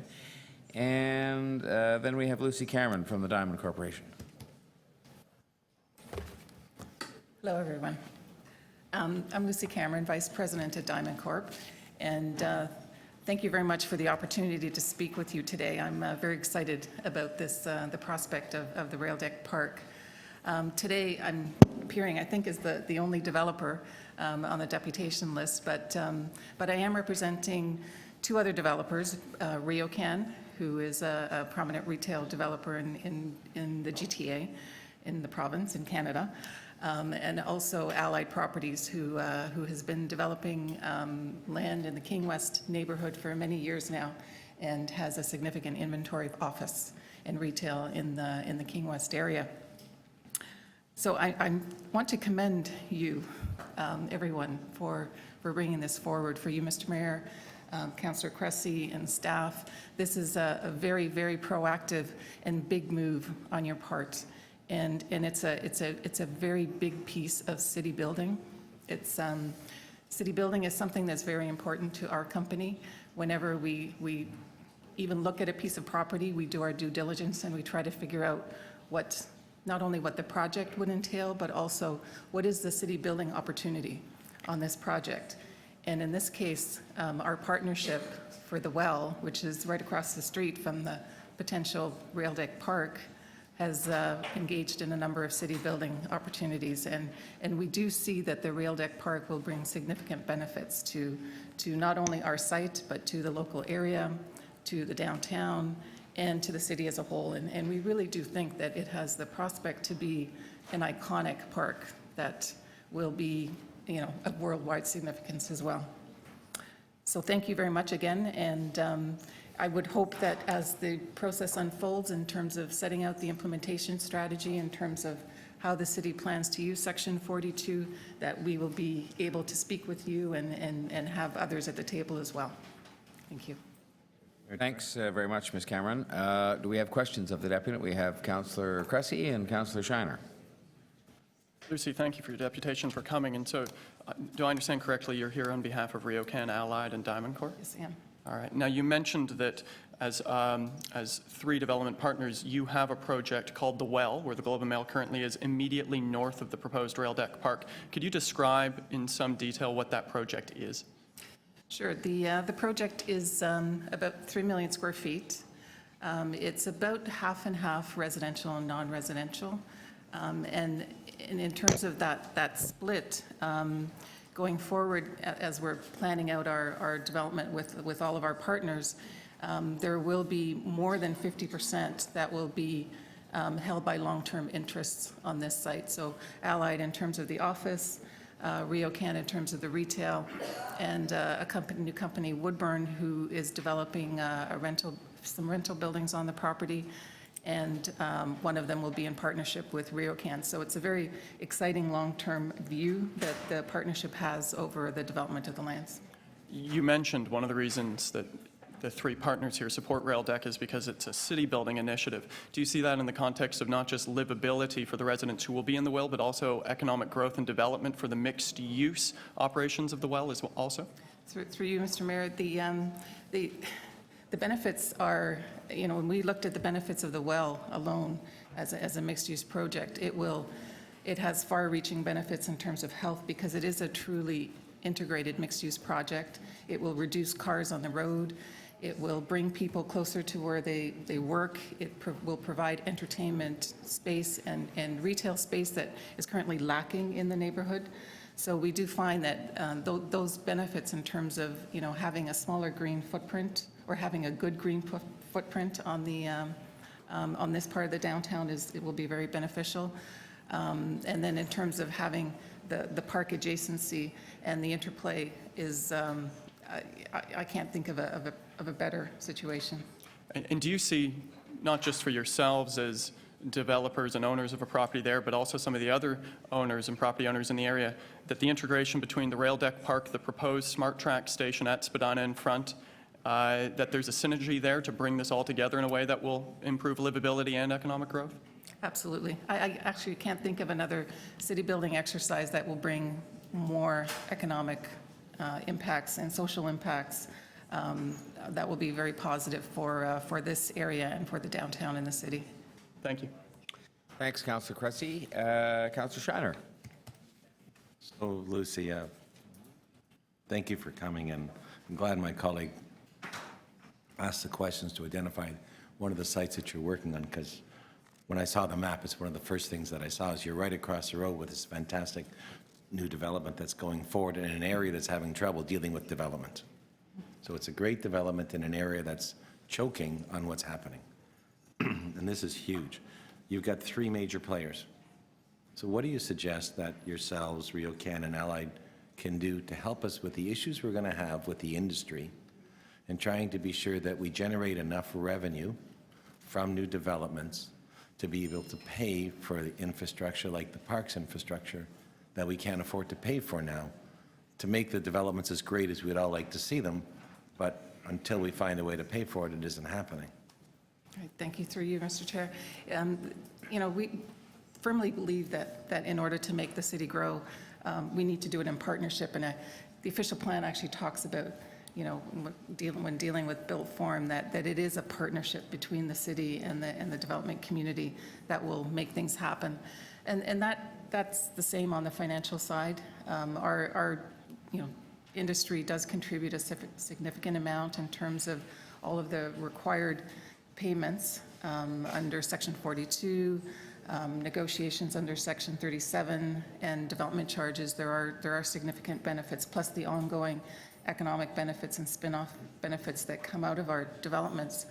And in terms of our specific partnership, we are always willing to be at the table, and I think all of our discussions with the city so far on Section 37 and any of our developments, we make a fair deal with the city, and that is what I would encourage our partnerships to do going forward, and certainly in terms of assisting the city in realizing this rail deck park, we will be at the table. Thank you. Thanks, Councillor Shiner. Now, that's all that I had. Do I have any other persons wishing to question Ms. Diamond? I'm sorry, not Ms. Cameron, from Diamond. Okay. Well, thank you very much, Ms. Cameron. Appreciate that very much. So that brings us to the end of the deputations, and it means we can move to speakers. And I have a list, just so you know. I assumed Councillor Cressy. I had Councillor de Beermaker come and speak to me, and so I have those two from our visitors to the committee, and so we can take names as you wish, and we'll start with Councillor Cressy.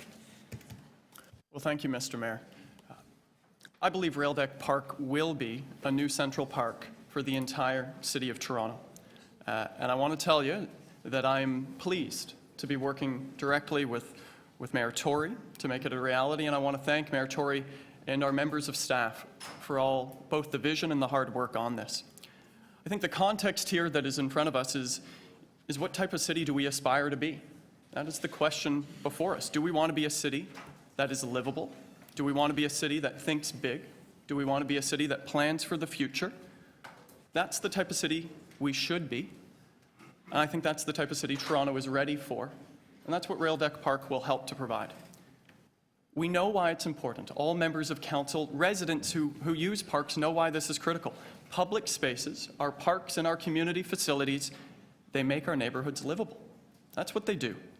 And in downtown Toronto, for residents and families, these spaces are not only critical, they're desperately needed. Downtown Toronto in this area is the most park-deficient area in the entire city of Toronto, and if we don't act now, it will get worse. You've heard the numbers. In the last 15 years, the population of downtown has nearly doubled from 133,000 to 250,000, and in the next 25 years, it will double again to nearly 500,000 people. In the neighborhood directly around this park, these numbers are astounding. 945 people lived there in 1996. Today, it's nearly 50,000. We haven't built a park. That's not livable. If you live in a vertical neighborhood, if you live in a condo, the park becomes your backyard. That's why it's necessary. The community center becomes your playroom. Now, in the context of Toronto and debates around City Council, it's worth saying again and again and again and again that this is not going to be a park just for downtown residents. Will it serve them? Absolutely. But anything but just downtown residents, because 840,000 people work downtown every day.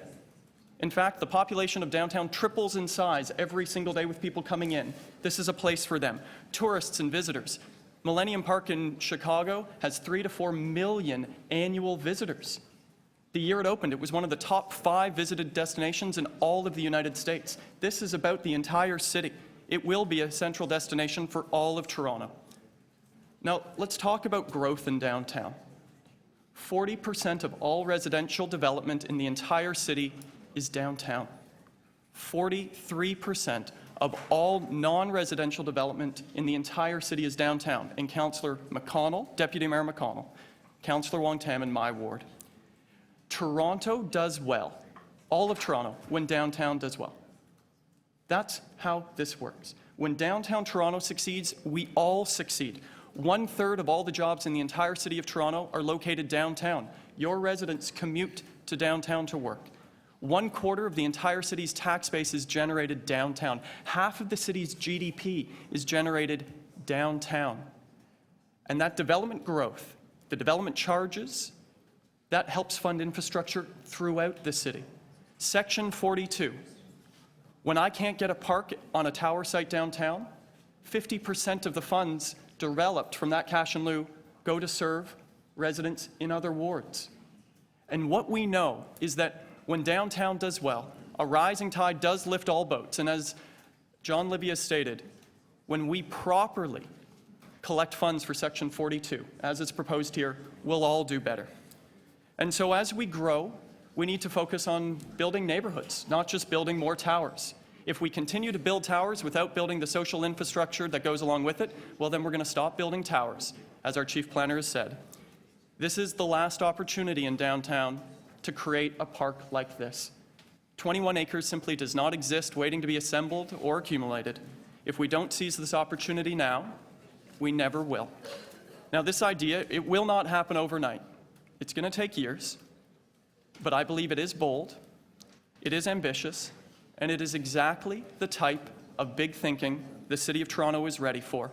It's time to invest and build the city we want, and the same goes for housing and transit and culture as it goes for parks. If you want a great city, we invest in it. This is a critical piece. It's not an either-or. And I think in 20 years, we'll look back, all of us, proud of what we've done to build this park. Thank you very much. Thanks, Councillor Cressy. I had then Councillor de Beermaker next. Thank you, Mr. Chair. I came and attended Executive Committee meeting this morning to come and speak in support of the staff recommendations and in support of the concept of creating a spectacular new Central Park in the City of Toronto. Certainly, I think all of us are elected in a specific geographic area, and we have if anything less than a moral obligation to fight for our local areas to make sure that every single part of the city is treated with fairness and with respect, and to make sure that resources are allocated across the city. So I, as a suburban councillor, certainly speak up strongly to make sure that Scarborough gets its fair share. I believe that North York should get its fair share, that Etobicoke should get its fair share, and that downtown Toronto should get its fair share. And it's something that perhaps we in the suburbs don't say a lot, but it is true that the downtown core needs to get its fair share. And when I look at this park proposal and I look at the wealth and the vibrancy of downtown Toronto, the only way that we can maintain that as a city is to invest in the resources that the downtown core, the heart of our city, needs to make sure that we in the suburbs remain healthy as well. So I have no objection, and I'm very supportive of making sure we have a spectacular new Central Park in the City of Toronto. And if it costs $1 billion, it'll cost $1 billion. But I've read the staff report. I know the numbers. I know about Section 42. I know about Section 37. And I can tell you now, the vast majority of funding for this park, in my opinion, is likely going to come from downtown Toronto. And perhaps that's as it should be. But the downtown core is not going to be, if you will, being carried on the backs of the suburbs. The downtown core is carrying its own weight and more. We know that out in the suburbs, many of our programs, because of the tremendous tax base in the downtown core, help us in the suburbs, whether it's our breakfast programs, whether it's our community centers, whether it's the ability to offer free swimming lessons to low-income kids in my community. That couldn't have happened if we didn't have the tax base in the downtown core that spreads the wealth from Steeles down to the lake. So I'm very supportive. I think we have a self-interest in the suburbs to make sure that the vibrancy of downtown stays vibrant. And it can't stay vibrant and it can't stay healthy if there is no Central Park. So I'm very supportive of it. I'm from Scarborough Centre. I'd love it if the downtown core was located in my ward, but it's not.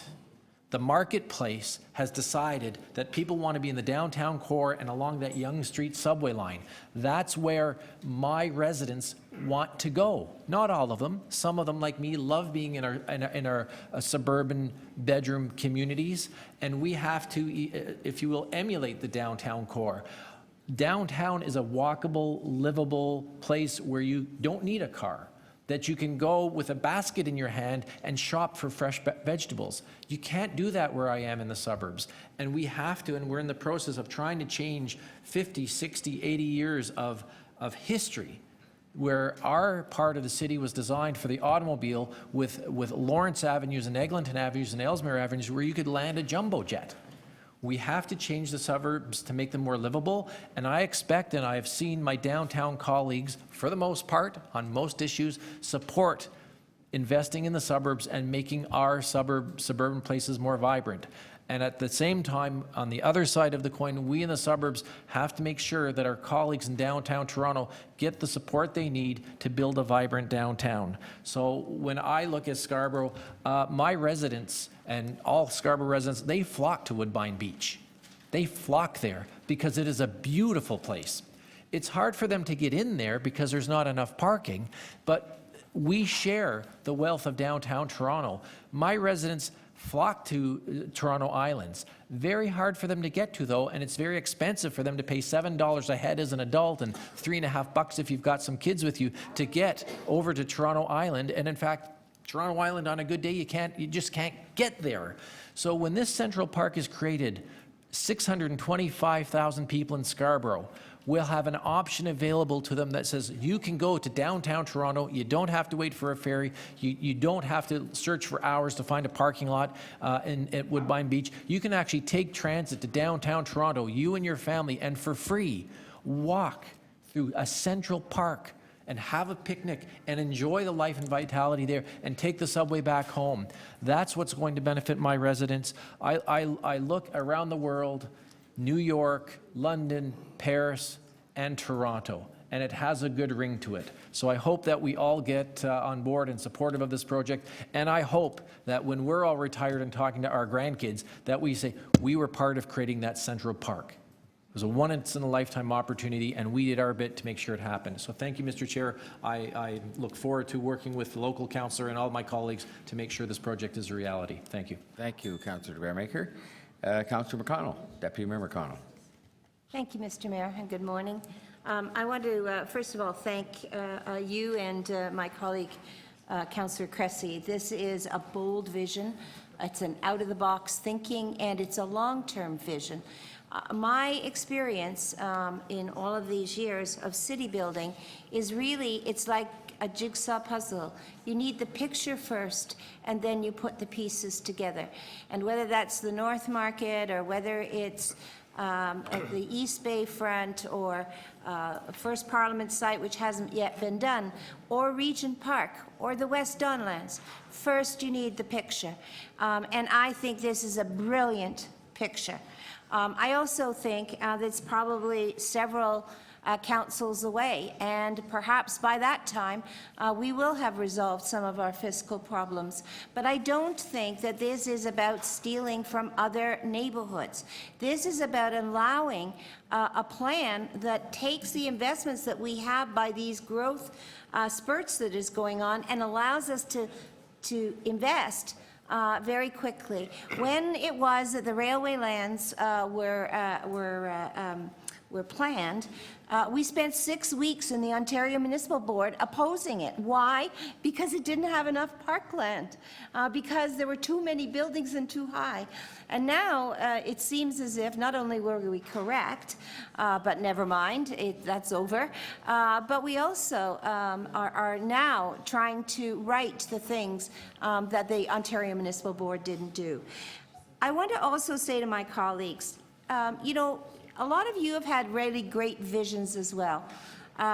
Deputy Mayor de Bearmaker, first of all, thank you for what you've just said, but also you came forward with a $1 million Section 37 money that you put before you were elected and garnered for the Rouge River Valley.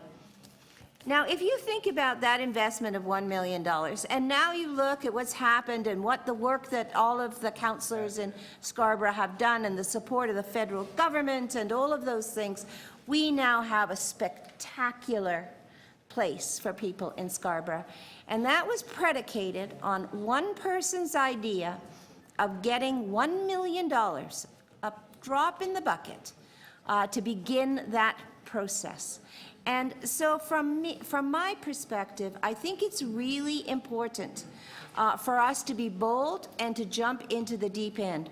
We're not committing a lot of money to this right now. We are committing to making a picture, of making a diagram that we believe that we can hand on to other councils to begin to address something that, if it is not carved out, will never be addressed. And on the east side, which is the area that I represent, you know, we've had a very large struggle as well. We know that we've got the the Don River now naturalization. Mr. Mayor, thank you for that work. Going ahead, people said, "Are you crazy? You'll never get that." When we did West Don Lands, we had to do the flood proofing. People said, "Are you crazy? We'll never get that." That's $500 million. How, well, I'm sorry, but now we've had the Pan Am Village. If you don't take those bold steps and you don't think of what that picture looks like to hand on to other people for implementation, then it never happens. We have coming in at One Young 5 towers. We have at LCBO 4 towers, 3 towers. We're still in discussions. And we've had to carve out a piece of land. It's not a great piece of land, and it's taken all of our money from all of our other developments to go into that one piece. But we have secured it. We've held our nose, and we'll say we'll get to the Jack Layton Ferry Docks Terminal later. We're already beginning that funding, and it's coming along quite well. I think that this is about incrementalism, but you can't just creep along without the vision, and it cannot be a tiny vision. It must be a bold and interesting vision. 141 Bay Street that we just approved for an IMIT is already going to start by doing a park, I think a 10th of this size, or maybe a 20th of this size, but they are going to do it in the private sector. This park will really give a bold message to all developers that we're open for business for parks. Thank you very much. Thank you, Deputy Mayor McConnell, very much. Are there any other members visiting with us from outside the committee directly that want to speak? I don't see any. Okay, I have, just so you know, at the moment, I have Councillor Palacio, Councillor Barlow, Councillor Shiner down to speak, and I'm sure there'll be others. Councillor Thompson, I see. Councillor Palacio, you're first. Thank you, Mr. Mayor. First and foremost, I want to thank city staff for bringing forward a brilliant city building initiative that's long overdue. And also I want to thank them for their excellent presentation. And also, Mr. Mayor, I want to thank you for your vision and leadership on this project, and our esteemed colleague, Councillor Cressy, is for bringing forward that something extremely important, not only to the downtown core of the City of Toronto, but to the city as a whole. Is creating a healthy downtown core, it doesn't benefit, my friends, only those who live in the downtown. It creates a healthy city, and that will help also to connect east and west connections within the rail corridor that's lacking. And that's also one way of creating is throughout the city and to looking at other aspects wherever we have opportunities to create great communities great neighborhoods, and we have to do it one by one, block by block, street by street, and that word by word, and that's the way we create a healthy city. And that's something that we haven't done, and I'm very glad that we are dealing with something that's very proactive, and that's something that's going to bring results at the end. And I'm glad to see that the level of enthusiasm from city staff on this initiative as throughout the questions when they identify the growth-oriented revenues as the primary funding, and in terms of where the money is going to come from and how we are going to be paying for it. So we're not going to be sacrificing other projects, key projects that are on the queue. So there is a sense of purpose in terms of financial sustainability and how we're going to move forward on that. Now, at the same time, there are opportunities throughout the city. We found this one along the rail corridor, but also we have other corridors. We have the hydro corridor throughout the city of Toronto, and I would say that the next one that's just adjacent to it that will connect neighborhoods in the north. We have neighborhoods and within 4 or 5 wards that will also help to create the north and south and east-west connections to our local neighborhoods. So I think this is a great opportunity to move forward with something that I'm just going to put a little bit of emphasis on the hydro corridor lands. And my colleague, Councillor Bailao, is going to bring a recommendation forward that I've been working with her as well. And this reflects 2 notices of motions that were approved by City Council unanimously during the last 10 years. But unfortunately, we haven't seen the same level of enthusiasm from city staff in terms of putting something together and to connect those neighborhoods to the north. So I think this is a great opportunity to do that. And that can be done at very little cost, just at the nominal cost. Imagine those communities, our communities that are the most parkland efficient in the city of Toronto, and having hydrolands that are sitting empty, collecting garbage, very unsightly, that by leasing these lands at the nominal cost, we can create wonderful recreational facilities, either active or passive, either for active or passive uses. And that's what people want, and I think that's what we are lacking. And this is a tremendous opportunity just to do good on something that is long overdue. So I encourage my esteemed colleagues just to support this initiative. That's just great. Thank you, Mr. Mayor. Thanks, Councillor Palacio. I should just tell the members, with your concurrence, I'd see us adjourning at, if we could, about 12:25. The United Way kickoff for the City Hall campaign is outside at 12:30, and I think a number of us may want to go to that. I certainly have to attend with pleasure. So it starts at 12:30. So we'll go till 12:25 with your concurrence. And I have next to speak Councillor Bailao. Thank you, Mr. Mayor. I'd like to thank staff for the report. I mean, this is beautiful park. Just a reminder, because it has been summer. Do you have a motion you're going to be? I do have a motion that I will be placing. Thank you. So I think it's a beautiful park. It's a great idea. I don't think nobody is questioning the extreme growth that the downtown is having, and that the need for green spaces and the need for this park. But I think when we talk about being bold, I think being bold actually needs to start now. The proof is how we're going to move forward on this. That's how we're going to see if this council is really going to be bold. The design, the idea is the first step. How we're going to finance this, how we're going to implement this, how this is going to relate to the city, that is where the bold part is actually. And I think that it is in the years to come. But what I've heard from a lot of Torontonians, from a lot of people as well, is there is a lot of people are skeptical about this. And I think they have reason to be honest with you. Let's look back at our record.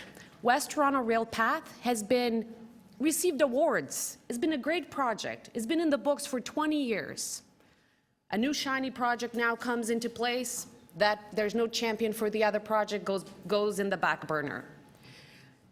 Where is the track record? How are we going to make sure that there's consistent, that these plans are actually going to happen? The other thing is the infrastructure. This park, and the need that we heard in here is there's a huge infrastructure deficit in transit, in housing, and in our parks and facilities. How are we going to pay for that? The question is still out there. And the third one is the strategy. How is this park relate to the strategy as a city? How is it going to connect? So I think in order for us to say we're going to be bold in the future in bringing this together, I think we really need three things. We need to tell Torontonians how this park is going to connect to them. How is this park going to be part of our plan for the city? How is this park going to be fit in with all the parks and facilities that we have and the needs that we have? And that's why I asked that this be taken in consideration with the parks plan. That when we leave, because this is a long-time project, we all know, that council after council, staff after staff, there's a consistency in implementing this plan. That is not 1 year on one council term, this will be the priority. The next council term, we're going to have another one. There's enough files in this city that is happening. We cannot allow this to be just another file that is going to be politicized. So a strategy, a plan is really important to connect the rail park, deck park, and the downtown plan to a whole city plan. Councillor, sorry. The other thing, The clock stopped I'm not itself at at 16 17. seconds into your speech. You may have a button you installed there over the summer. I'm going to check after lunch. But if you could assume you could go to about maybe 2 minutes, I think that would probably be the 5 minutes. I'm almost. Yeah. The other thing is how we're going to pay for this. You know what? We're going to bold. With all due respect, it is a great idea. It is a great design, but it needs to be paid. So we have a lot of priorities in this city, and that's why Torontonians are skeptical, because we talk about transit, we talk about housing, they feel it every day, and now we say this is a great idea that we need, and there's no question about it. But I'm looking forward to also having the conversation that we need to have in the fall about revenue tools and about all this, because that's how we're going to have to pay for this. So when we talk about being bold, when we talk about bringing these things, let's not forget that we need to be bold at that time as well. And the third thing is we need to galvanize Toronto around this project. Toronto needs a project like this, there's no question about it, but we need to do that work. So I'm looking forward to having a community engagement that is a citywide community engagement. There's no question this park is going to serve the downtown core, but I'm adding the network component to it with the West Toronto Rail Path, with the Green Line as well, that actually this can be something that can serve, that people can walk, that people can cycle, that people can jog down to this park and have an easy access, that there's a sequence of, there's a plan, there's a strategy, that Toronto can be really galvanized about something, about a big, big project that we're going to do, that people feel ownership over this. That's what we need for Toronto. And we're not there yet. I don't mind to do the work. I think the mayor is committed to do the work. I think Councillor Cressy is committed to do the work. I think we need the whole council to do that work, and we need Torontonians to do the work. Thank you, Councillor Barlow. Councillor Shiner.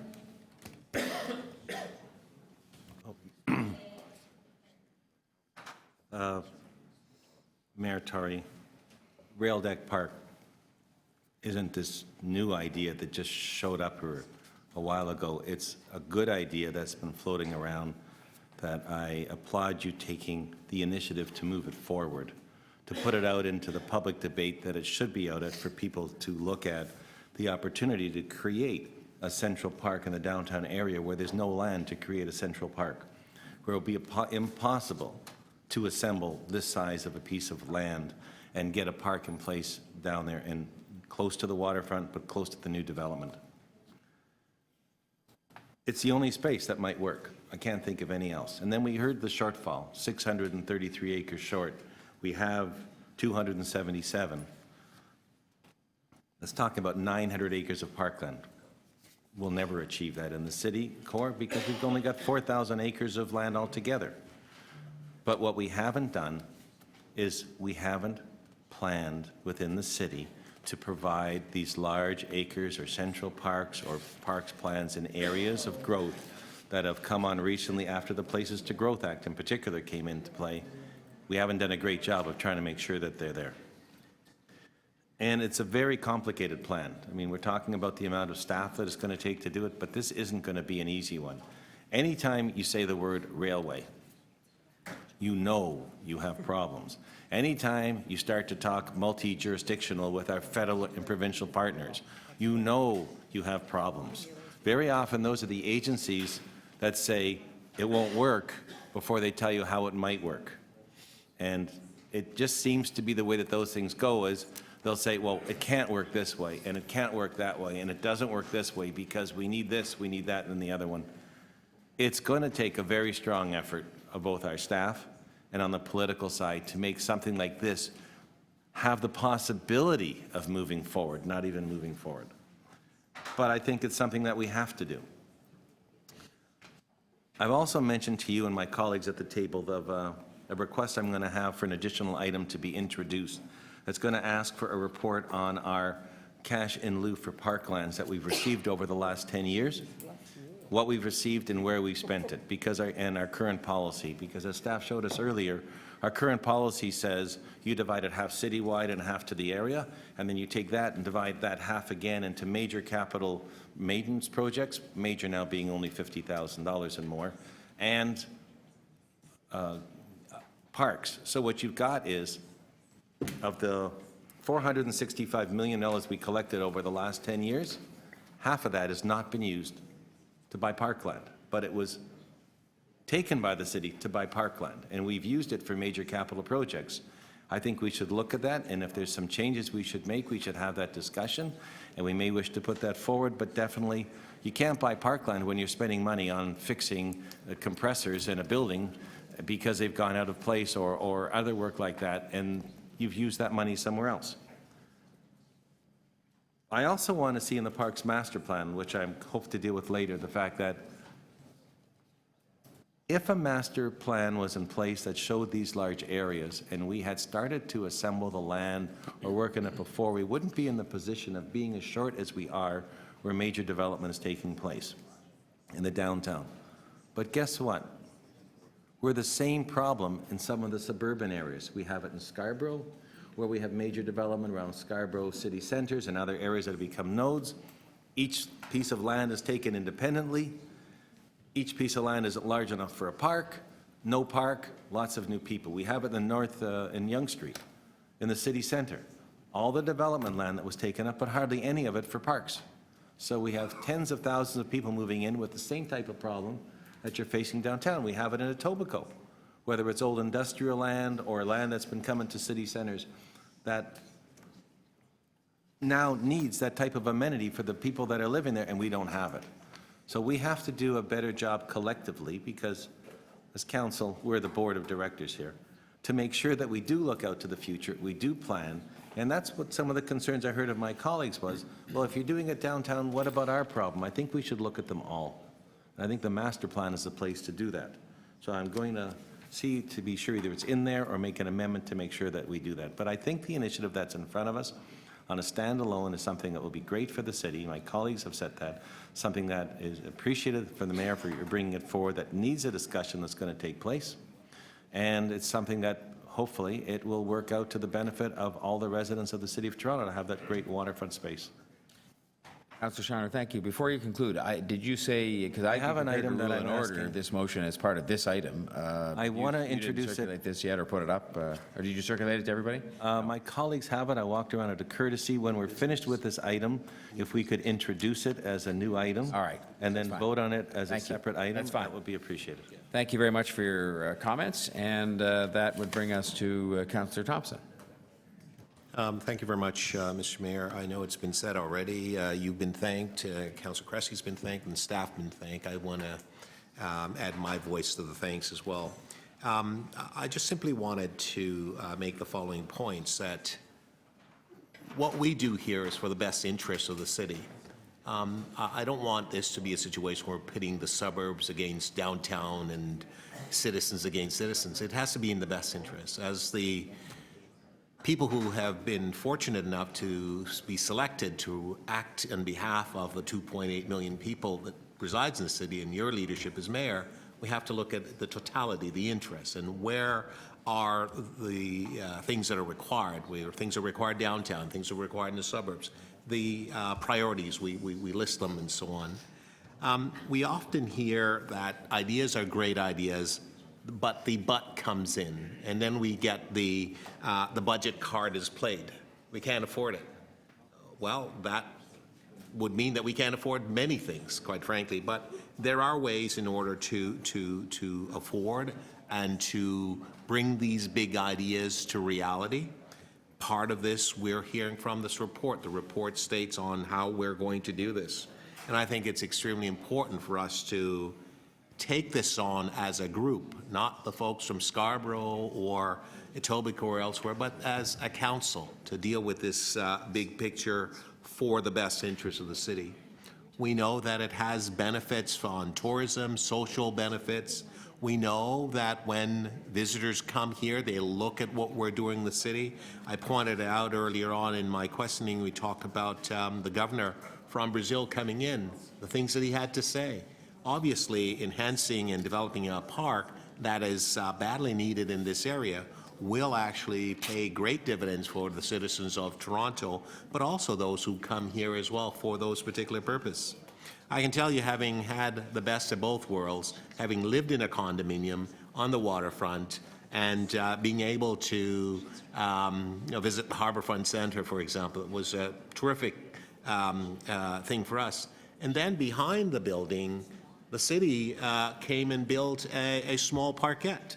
That was terrific as well. I was able to take my children there. Other families were able to take their children. They had a great time because you now had amenities there that are badly needed in order to help the community. It really improved the quality of life. This is what we're talking about here. The healthy city requires all the amenities that is needed to allow our citizens to grow, to develop, to create economic prosperity. And so I will be looking in earnest as this process come in full view, and we'll be supporting this. I just wanted to make this other point because I think we hear it often, the notion of fair share. It's not dissimilar to the concept that pitting us downtown versus uptown, city centers versus the suburban areas. When that statement is made, there's this conceptual view that somehow certain areas of the city are getting more than other areas. If we, as the group that is responsible for building the interests of the city, look at it in its totality, we make decisions to have an impact on the growth of the city, our common interests, the common purpose for developing the city. I do think that this council and the leadership of the mayor is on that trend and focusing on that purpose of decision-making to develop and make things happen in the city. We're not being exclusionary. We're not focusing on just one area versus the other. We're looking at its entirety.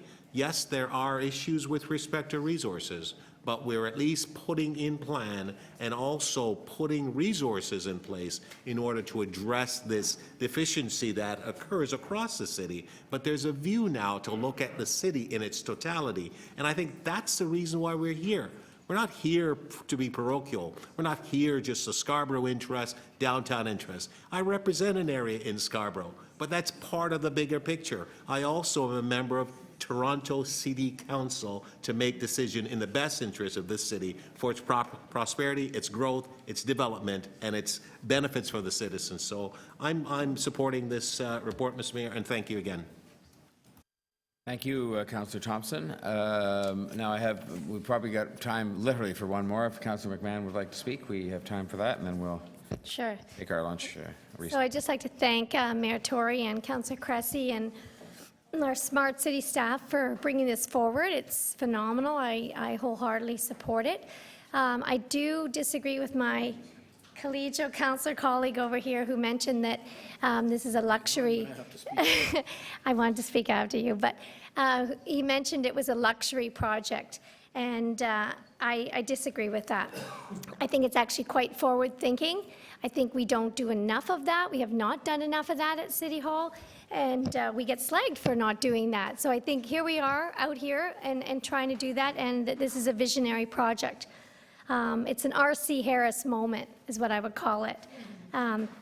It's not a luxury, but a necessity. And it's a necessity for not only the downtown residents, but for all Torontonians. And we know that investing in green space is great for aesthetics, it's great for economics, for tourism, but also for health benefits, both physical and mental health benefits. And I feel that this is so often underlooked. There are endless studies about this, and I think we should, endless studies about linking happiness and nature and mental well-being and physical well-being. And I think that we really need to talk about that more for the health of our whole city and each and every one of us. So I wholeheartedly support this project and look forward to exploring its feasibility. And as far as its financial feasibility goes, yes, we're going to have to be bold, as I think other municipalities have, and shown that they're successful doing that, and as we can as a world-class city. It's just too bad R.C. Harris isn't here today to see this. Thanks, Councillor McMahon. We do have time for one more. If there's one more person that wishes to speak before lunch, Councillor DeGiorgio. I'll be brief because I just want to make some comments. First of all, no one I think should not support what is being proposed today. I think any project that will improve the city of Toronto, will help it grow and build, nobody should be against that. All I'm saying is we are a public corporation. We are a public corporation where the demands, by virtue of this notion of everybody wants to, all the benefits that accrue to a large city, everybody wants to participate in the benefits. And when you have a situation where the demands grossly exceed the supply, and there are constraints on your supply, it's not as if you can readily increase the supply to meet the demands. In other words, in a public corporation, financing ability is what drives strategic planning. It is not, let's see where we want to go, and then let's figure out how to get there. What I'm saying is, let's figure out where we want to go, the kind of city you want, but recognize that there are constraints that will dictate the speed at which you can go to get there, i.e. the financing ability of all the infrastructure projects that are required to accommodate all the various growth that's occurring across the city. And therefore, we're going to run into trade-offs. Inevitable. You're going to have trade-offs. You're going to have to make decisions. That's what I'm saying to you lies in our future. We're going to wrestle with trade-offs. There is no other choice. So I'll leave it at that. Thanks, Councillor DeGiorgio. I think that probably brings us to a logical time, if you're all willing, to adjourn for recess for lunch, and we'll be back here at 1:30. Thank you very much.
Would the members of the Executive Committee please come to Committee Room 1 for quorum?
I have to call security to get that interloper out of our midst. Yeah, we should have him put his name on a ballot. I think it would be very good. Yeah. Okay, we'll resume if we can, ladies and gentlemen. And the first thing that, well, we can't really do it, I guess, because he's not here, Councillor Shiner, so we'll just wait. He wants to put an item of new business, propose an item of new business be put forward.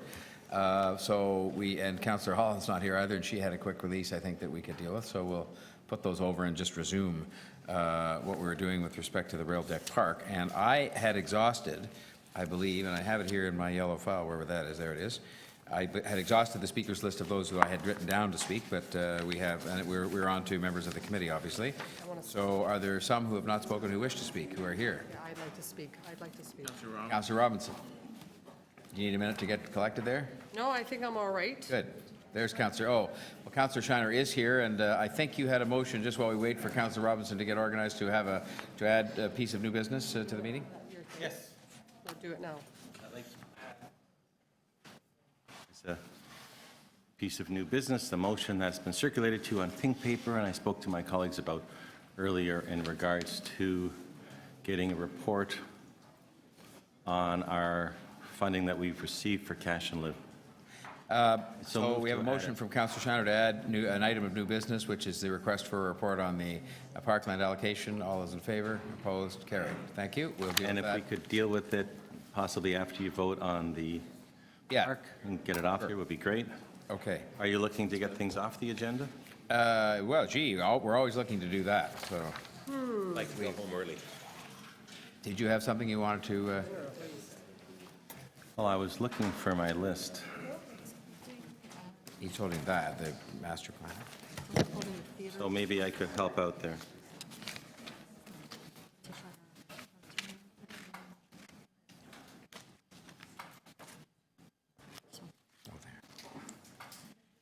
I had held the Parks and Recreation Facilities Master Plan. I've spoken to staff about my concerns about having citywide parkland plan in place for the acquisition of land, and a lot of this is facilities. So I'd like to release this, and I may come forward to council with a notice of motion that may deal with that issue, but I don't want to deal with it with this.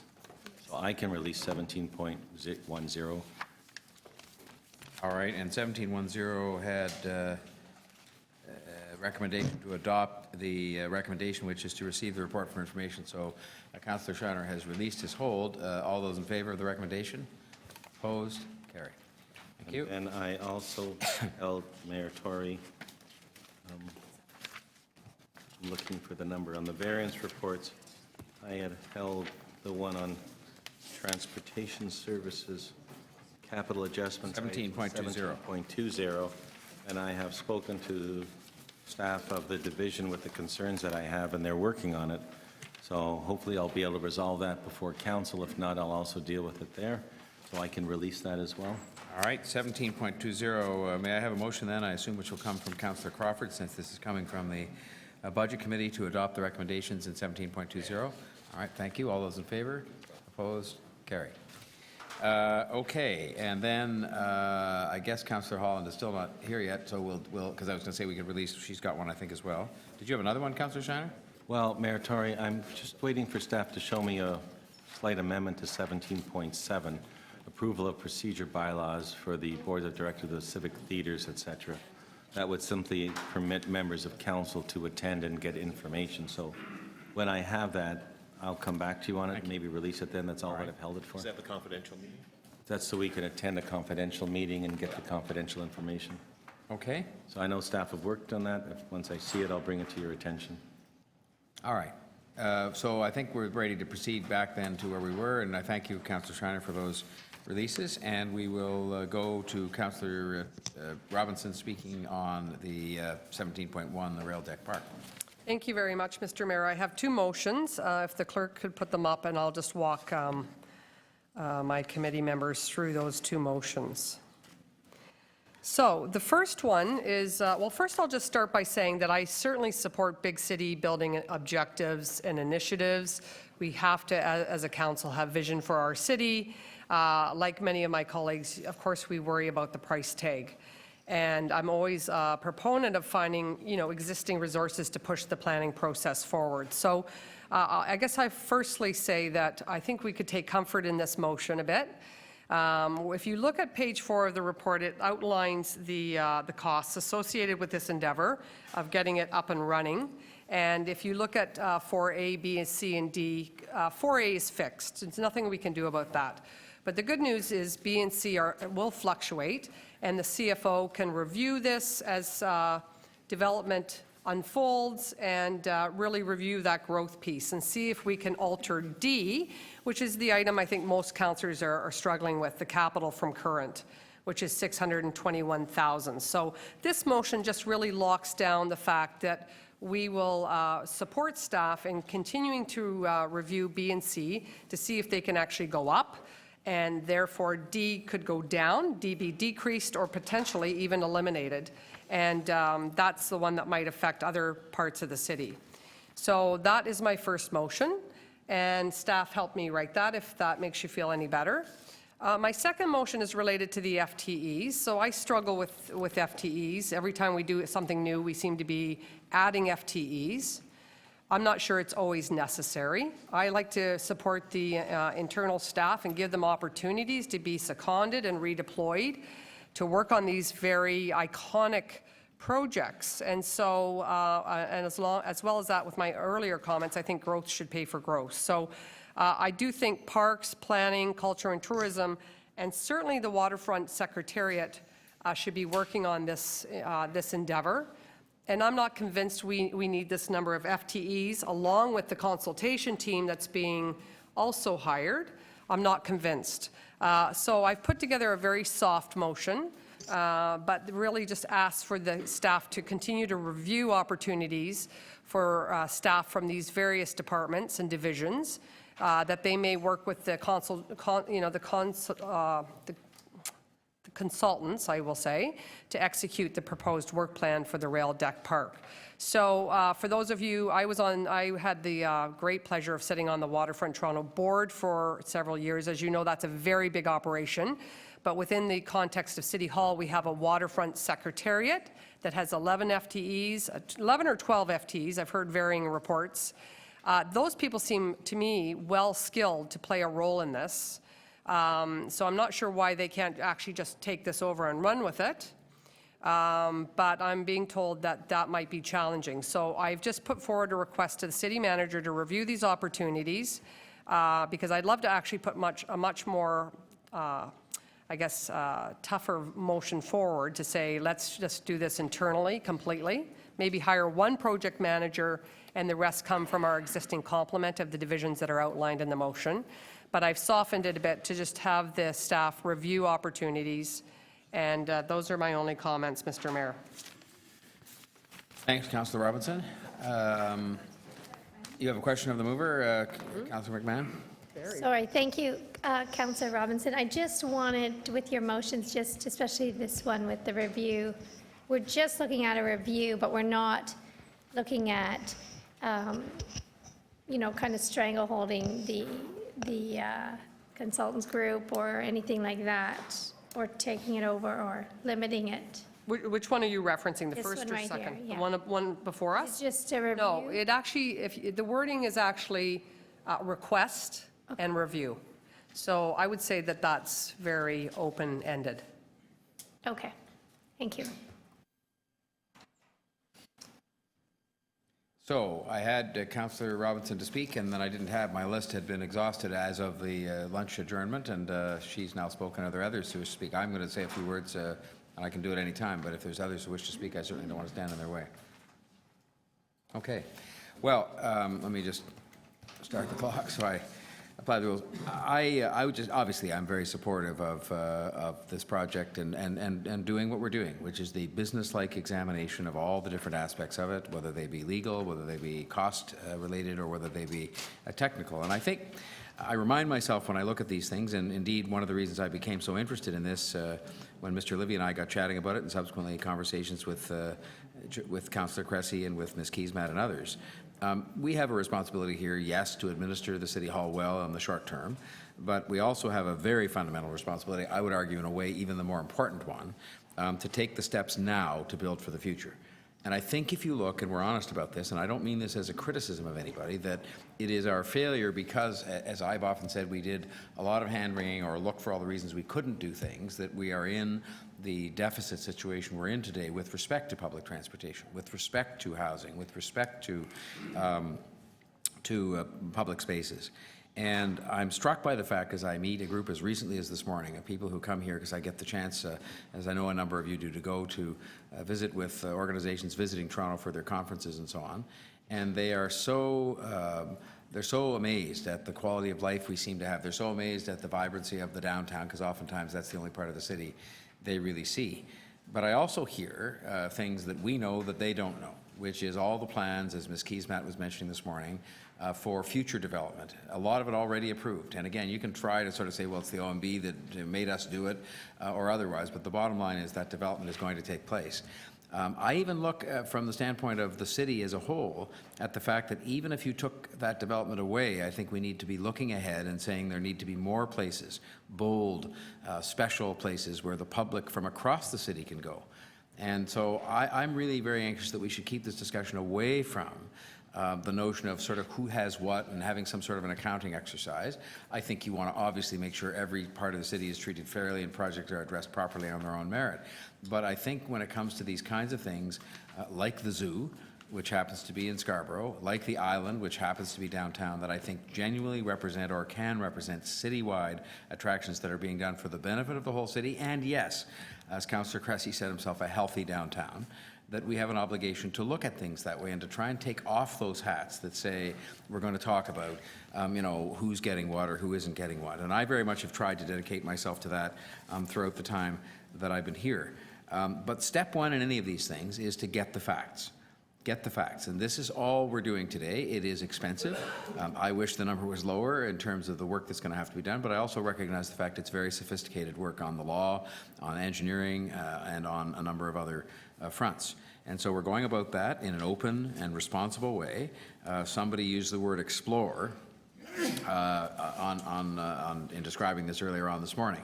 And I would only say, well, yes, we have an obligation both to our public responsibilities, but also to proper process to explore these things. But if we don't explore them, if we don't even explore them, then I think what's going to start to happen is a lot of people we need to come and invest and live here, smart, accomplished people with ideas and enterprises, are going to explore going somewhere else. And that's the time when the city will start to decline, because you will not have that sense of vibrancy that people notice here. This is a big part of our economic development too, making sure we have a livable city. I don't view the livable city as some nice to have thing that makes you feel better. It's a vital part of why people want to come and live here and come and work here and come and invest here and stay here. And those jobs and the wealth creation that they entail are what's vital to our ability to finance the social services and transit and daycare and housing for people, especially those who need help. I know that Councillor DeGiorgio sort of took back the use of the word luxury. These are not luxuries, I say respectfully. These are things that actually should have been done as a matter of necessity and accompanying the development that went in over all the time, downtown and elsewhere. Because, I mean, of course, the deficits are not confined to downtown. And we're taking steps through our transit plan now to address in places far beyond downtown things that should have been dealt with earlier. We're doing the same. We're starting to do the same with housing. We desperately need partnerships with the other governments to get that part done, as we do with transit. But this is something where I think we will have a partnership with the other governments. I believe they'll be part of this because they've expressed some interest. I believe there will be a substantial private sector partnership in this because they've expressed an interest. And I just think that what we do is what it sounds like we're going to do, at least for our part today, and I'm not presuming upon your vote, but it sounds like most people are saying, yes, let's do this work. I think tourists will flock to this park. I think residents from across Toronto will flock to this park as they attend the island, as they attend the zoo, which are citywide attractions.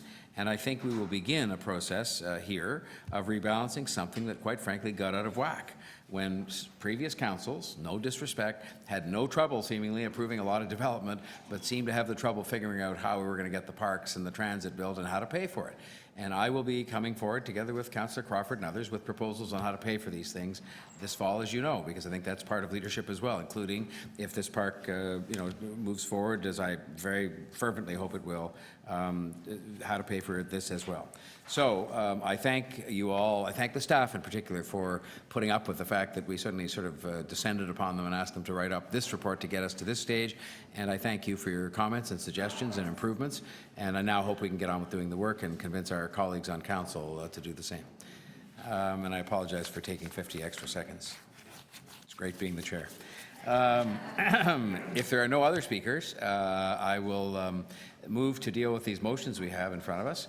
The first is a motion from Councillor Bilo, which we can put up on the screen, and it has a, we have a recorded vote, no problem. So, Madam Clerk. On the amendment by Councillor Bilo, all those in favor, Councillor... Oh, wrong screen. My apologies.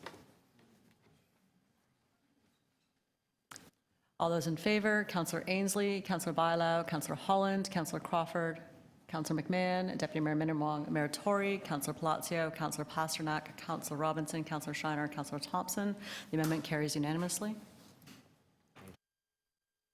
Next, we go to motion number 2, which is the first of the 2 motions from Councillor Robinson, and that's on the screen now. It has to do with the potential adjustments to funding sources. If there's no request for a recorded vote, we'll just vote. All those in favor? Opposed? Carried unanimously. And finally, motion number 3, which is now up on the screen there, which has to do with opportunities to see if we can use existing complement to do some of this work with the consultants to execute the work plan that's before us today. All those in favor? Opposed? Carried. And now then, pardon me, the main item as amended. All those in favor? Recorded vote. On the item as amended, all those in favor, Councillor Ainsley, Councillor Bilo, Councillor Holland, Councillor Crawford, Councillor McMahon, Deputy Mayor Minnan-Wong, Mayor Tory, Councillor Palacio, Councillor Pasternak, Councillor Robinson, Councillor Shiner, and Councillor Thompson. The item as amended carries unanimously. Thank you very much. All right. So, Mayor Tory, could we do the added item? Oh yes, you'd asked of that to Councillor Shiner. Yes, there is the item of new business that was put on that has to do with this item, actually, generally with parks and funding for same. First of all, I'd ask if there are any questions of staff on this. All right. Are there then any members of the well, that included people from outside the committee, so I hear none. Would you want to speak to the motion, Councillor Shiner? No, Mayor Tory, I spoke before. It's fine. It's just the report request. All right, are we ready for the question? Anybody else wish to comment on this, which is a request for a report on Section 42 funding and so on? And I think it's fairly straightforward. If I see no one wishing to speak, then I'll call the question. All those in favor? Opposed? Carried. Thank you, Councillor Shiner. Councillor, just while we're doing a little bit of housekeeping, Councillor Holland, we had, I think, you were going to, help us to release item 17.28. Yep, that's correct. Thank you, Mr. Mayor. I'm just going to move a quick motion with a few words on that. So as chair of the corporate nominating panel, and also, I also want to say congratulate the mayor and also to the clerk's office who have worked really closely over the past almost 2 years now on nominating more women to our corporate boards. And beyond that to our ABCs, but specifically to our corporate boards where we do lack parity in gender diversity. And I'll say for myself, taking the director program at Rotman and being with some of the best and brightest in the city, about 50 people that a few of my colleagues share time with, and they're so passionate about this issue has really changed. A lot from Trudeau, some from Wynne, but specifically when it comes to our board, because we know the corporate world, and Osler just had a report out this week that showed 12% of women sit on the director position on corporate boards. So the issue is that a lot of women come around and they look to government positions, government boards, as a segue and a stepping stone to get to the paid positions of being on a corporate board. And I'll say that again because the issue isn't the supply side, and this has been a historical issue because many people were opposed to this type of legislation or this type of policy of making sure that we have an actual policy in place on gender diversity, because they saw it as if a woman was there, then she was done. She was there specifically because of this policy. But I'll say for sure, my own experience of being there, and I'll thank my colleagues as well with Denzel Minimwong and also with Mark Grimes, and that it's not the supply side, it's us, it's on our side, it's the choosers. So if you're on a nominating panel on a corporate board, or if you're with the city and you're on a nominating panel, it really does boil down to who we choose. So it's not in the supply, and I'm just going to keep repeating that and repeating it because the women are there and the women are applying, and there's just as much talent with women as there are with men, but it comes around to the decision makers. So that's why I've moved this motion, and I hope that I can get the support of everyone on executive. And also when staff report back, we'll see exactly where the city stands, and I think that we have to lead by example to the corporate world. Thank you. Thanks, Councillor Holland. Are there any other, Councillor Thompson? Question. Oh, for sure, Councillor Thompson. So through you, Mr. Mayor, to Councillor Holland. Yeah. So Councillor Holland, I see the term gender diversity, and speaking of ensuring that more women are having accessibility to boards, but does that actually then speak to Other women types of color diversity? and so on? 100%. So we were actually dealing with this issue. I meet regularly with diversity organizations, get women on board, and they do address that issue specifically within their organizations, and our amazing clerks work directly with those organizations. Right. So over the past, I'll say 2 years, can't speak before that, but I know under the mayor and under this executive, under this council, we've definitely taken effort to make sure, and I mean, our councillor colleagues, Councillor Minwong and Councillor Grimes would attest to the fact every time we shortlist, we make sure that that is given a priority. So it's definitely encompassed within that, but this will, because gender, you can definitely, we know what that is. Right. We have transgender for sure. Sure. And there's definitely other diversity, but in speaking with those diversity organizations, this has to be first. And this is why under because it encompasses it as well, within whether you have one gender or the other. Okay. I hope that answers it, but I'd love to talk to you more about it. Yep, that's great. Thank you.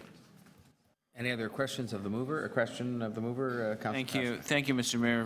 To the mover, I sat on civic appointments in the last term for 4 years, and we had diversity and gender guidelines and targets which we were working very hard to meet. Are you asking for a reform of that policy? Exactly. So I couldn't get it out to you, but I will between when this goes out, and hopefully you'll support it and comes back. I'll get you the Osler report that came out that just quantified the corporate world.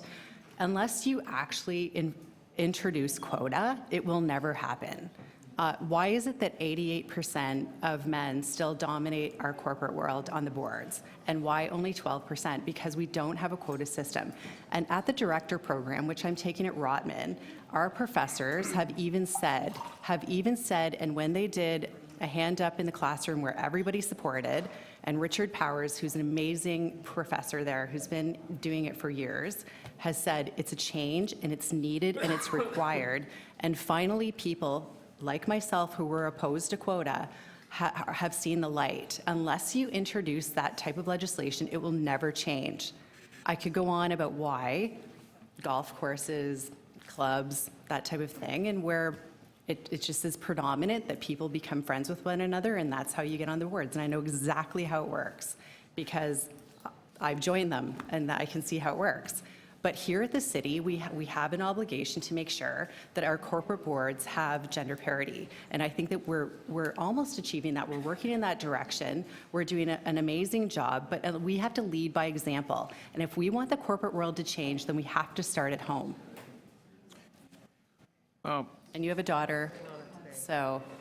okay, let's see what, okay, we'll see what comes back, but I can, I don't know what your thoughts were, but we had enormous challenges balancing off racialized minorities with gender equity and making sure that all that evened out to be fair and met the city's targets. I'm assuming that is the objective here. Yeah, and I agree with what you're saying and other types of diversity, and we do discuss that with the clerks, and the clerks discuss that with those organizations. But it does encompass that. But to start, we need a starting point. And if we don't start with this, then we'll never get there. And so that's why I'm specifically saying gender. If we go down the other roads, then you know, they may follow suit. But like I said, federally and provincially, this is where they've gone, and it's worked. And if you look at other nations, and I'll get you the Osler report, where they've instituted it, it's worked. Hasn't worked in the CEO and CFO positions because there's still inequality in the corporate world because there's no quota. However, on the directors, they have to, and where it's instituted, it works. Okay, thank you. Thank you, Councillor Pasternak. Any other questions of the mover? Otherwise, if there are any speakers, Councillor Thompson, did you? No, you're scratching your head. Okay. Are there any speakers? All right, then I think we're ready for the question. So it's a motion that's in front of you on the screen from Councillor Holland to do with item 17.28. I beg your pardon? Somebody want a recorded vote? Recorded vote. Okay, recorded vote then. On the motion to refer from Councillor Holland, all those in favor, Councillor Bailão, Councillor Holland, Councillor Crawford, Councillor DeGiorgio, Councillor McMahon, Deputy Mayor Minnan-Wong, Mayor Tory, Councillor Palacio, Councillor Pasternak, Councillor Robinson, Councillor Shiner, and Councillor Thompson. The motion to refer carries unanimously. All right. Thank you. Does that bring us then to 17.2? And we had a deputation, and let me find my list of speakers here. And I would welcome now Mr. Richard Pietro from Open Toronto to come and make his deputation on 17.2. Welcome, sir. You have 5 minutes.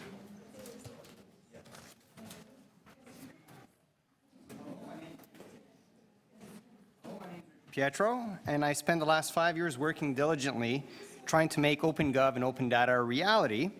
I'm most notably known as the person who rode his motorcycle 20,000 kilometers across Canada and held events in 17 cities to talk about OpenGov and Open Data, and all with a budget of $13,000.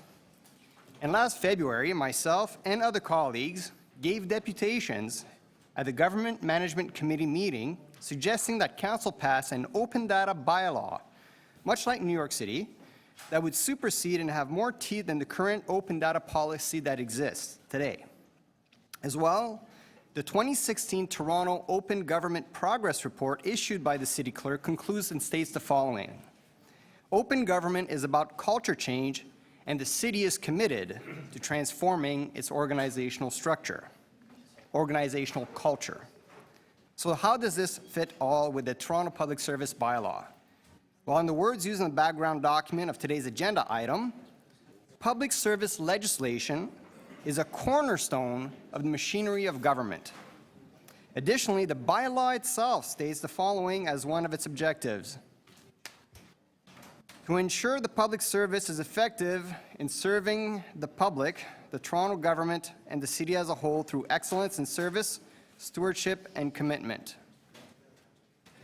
Since OpenGov and Open Data are all about the machinery of government and providing better services to residents, I believe this is a tremendous opportunity for the City of Toronto to show how much it truly believes in transforming the public service organizational culture, as stated in the Progress Report, by including both OpenGov and Open Data elements in the TPS bylaw.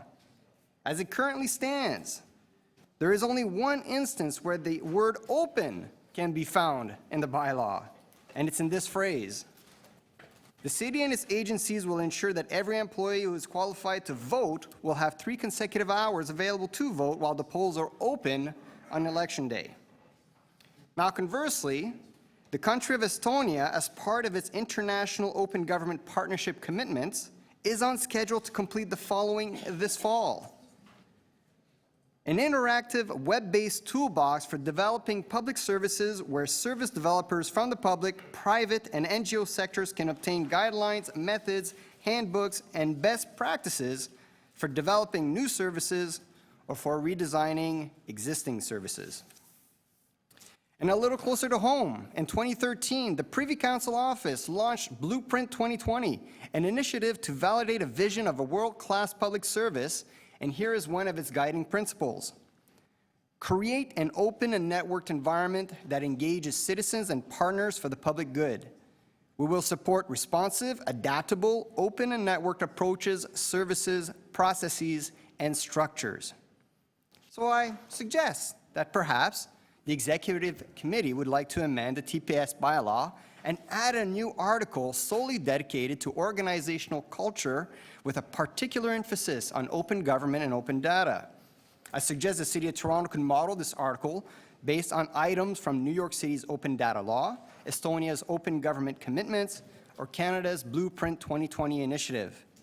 And before I finish, allow me to share this observation from someone who's much smarter than I am. Government is a 19th century institution using 20th century tools to solve 21st century problems.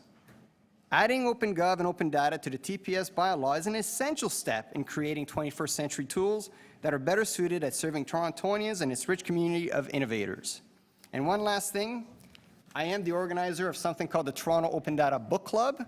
We take data sets from the City of Toronto and other jurisdictions and actually build things with them. We've created budget tools, we've created tools for Wellbeing Toronto, and at the end of October, we have a partnership with the Toronto Public Library, and at the end of October, we will be hosting a showcase to demonstrate how we've used open data from the city and other jurisdictions, and I would like to invite the Executive Committee and the rest of Toronto Council to see how open data can be used and bring value to the City of Toronto. Thank you. Questions of the Deputant? Councillor Ainsley. Thank you, Richard. Thanks for coming in this morning, and thanks for answering my first question right off the bat. I don't have to ask about the invitation. I did want to ask about, so when you talk about open government and open data, so there's kind of 3 pillars that they're on. And so you're saying when you look at the public service bylaw, it encapsulates 2 of those pillars, could add the 3rd, but nowhere in it does it mention anything about open government and open, well, in particular, open government? Absolutely. The City Clerk's Office and the bylaw in general are very good at promoting transparency and accountability. One of the elements that I believe could be more ingrained into the culture is this idea of engagement and collaboration and opening up the borders. I'm not seeing actively at this time, and it's a place that could use a little bit of work, perhaps. Okay, thank you.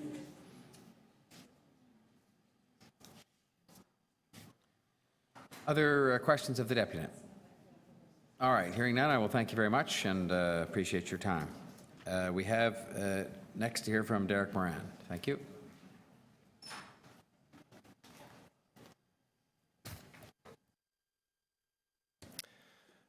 Speaking of professionalism, I just want to thank Matthew Green of the City Clerk's Office for confirming for me that nowhere does it say anywhere the City of Toronto has any specifically defined definition for what it considers to be a deputation. And I just want to start off by saying I made a mistake last week at the Toronto Police Services Board.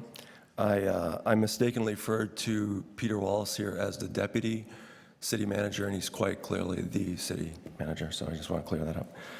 And if he was here, I'd say to Councillor Perks, I know someone from the City of Toronto actually signed a report. So I just want to say kudos to you, City Manager Peter Wallace. And by the way, since the word ethics is used 36 times in this report then, what does that say about every other time a report as an item on an agenda for these sort of meetings isn't signed? You know what that tells me? That tells me that whoever wrote it knows there's something in it that isn't legal, lawful.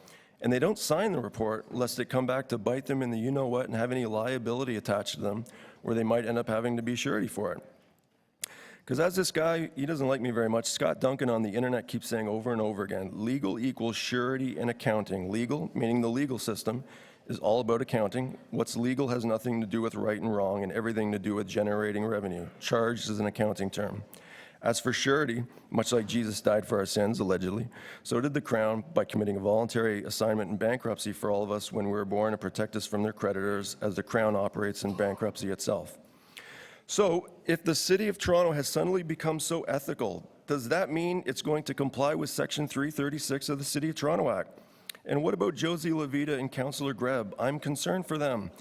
Josie Levita conceded to me at the end of Councillor Matlow's budget town hall 2 years ago that this remittance, this one's actually from the Toronto Hydro, by the way, is a credit item, but that it's a credit item for the benefit of the City of Toronto. Councillor Greb acknowledged to me at her last budget town hall that she knew what I was talking about in terms of this remittance relative to Section 336 of the City of Toronto Act, relative to the birth certificate, the security of the person mentioned in Section 7 of the Constitution, that everyone who works for the City of Toronto is bound by the way.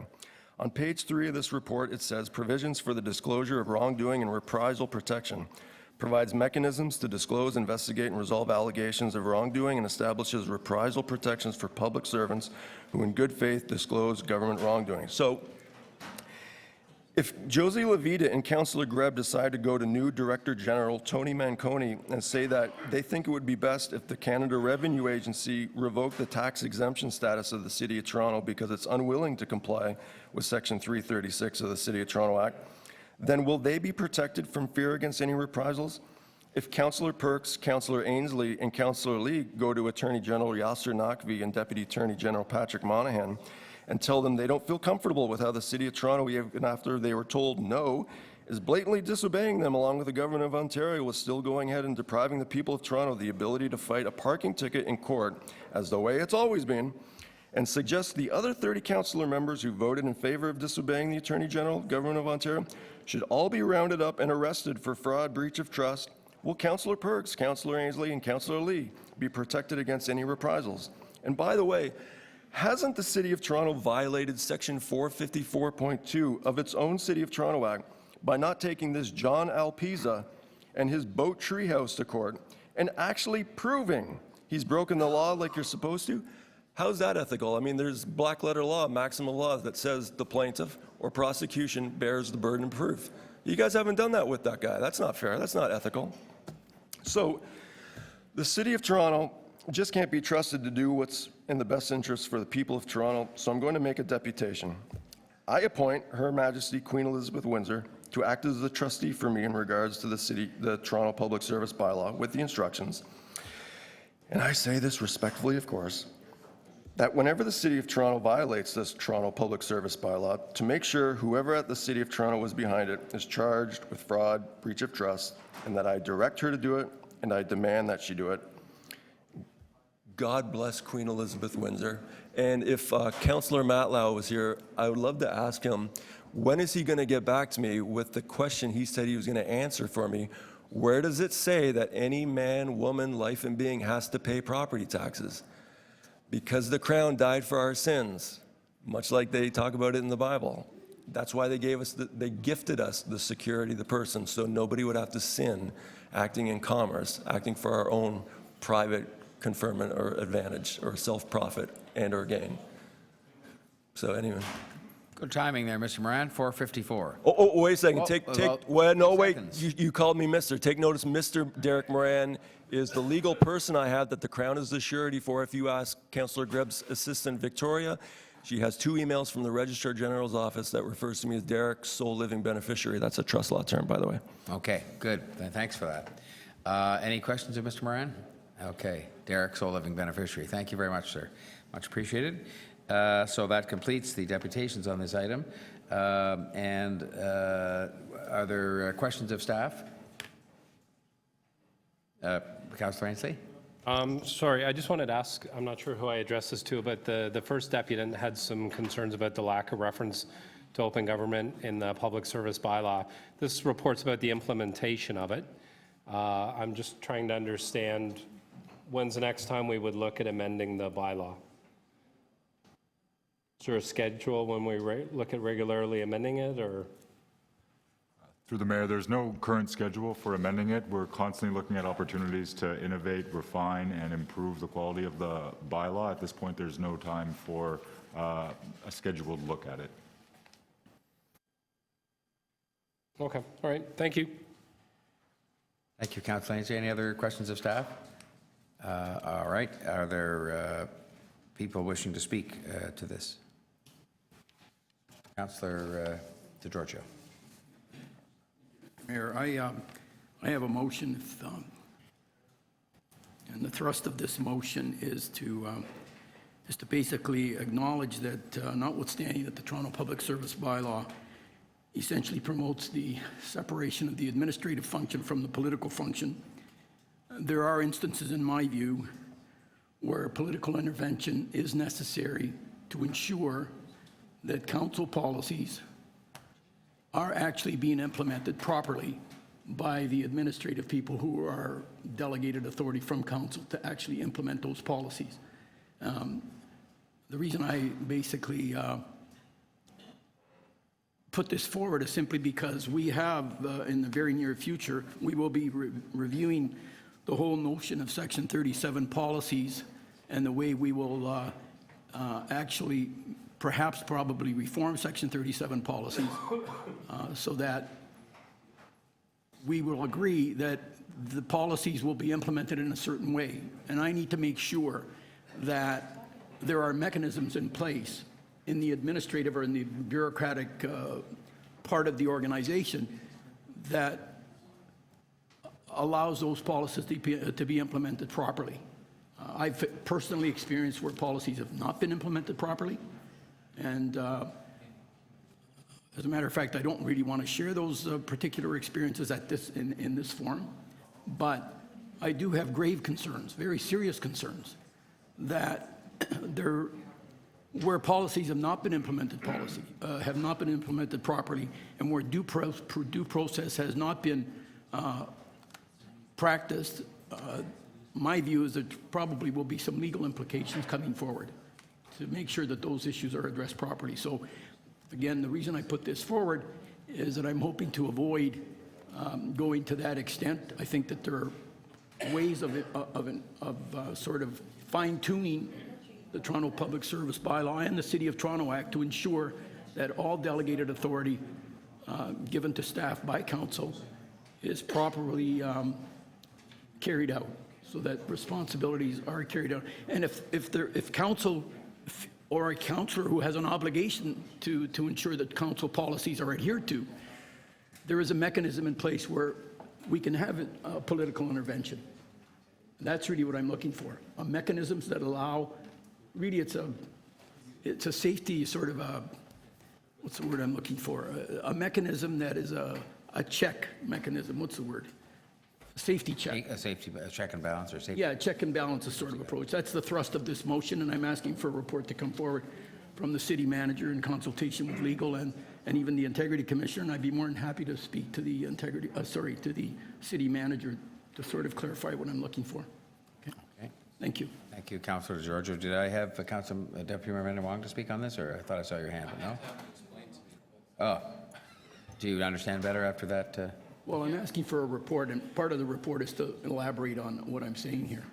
Do you know what? So tell me, what are you saying? Maybe we'll go into You just camera did. to tell you. Are you asking questions of the? Are you asking questions of the? Well, I'm saying to elaborate, I'm going to have to go into camera. Okay. Well, because A question of the I don't mover, want to talk particular individuals that this might impact. Okay. Councillor Ainsley had a question of the mover, as did Councillor Shiner. Okay, Councillor Ainsley first. So Councillor DeGiorgio, I'm trying to understand what you're trying to do. I don't understand what you mean by potential impact of political intervention. Okay, what I'm saying is, let's assume for the moment that, in your view, there's a council policy that has not been implemented properly, in your view. So you're basically saying, you know, you as a councillor have an obligation to ensure that the policy is being implemented properly. And I'm looking for a mechanism that allows you to bring that forward. That's what I mean by political intervention. What are the consequences of saying the City of Toronto Act basically puts everything in the hands of administration, and the political people cannot have any input on the way things are being run? Well, if council cannot have any input on the implementation of policies, that to me is a very, very troublesome situation. All I'm asking is a mechanism in place to allow intervention? Or do we not need one?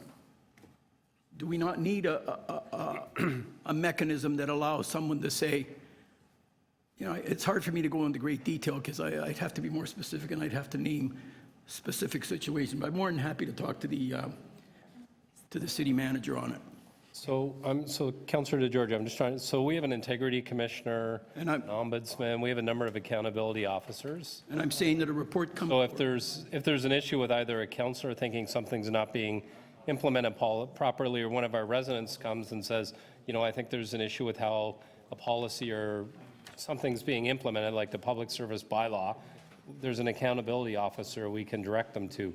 So I don't understand what else that you're looking for. The motion basically says that I'm looking for a report from the city manager in consultation with the city solicitor and the integrity commissioner. For example, I'll pick the Section 37 policy. We have a Section 37 policy in place today. What I'm saying is it may not be implemented uniformly across the board.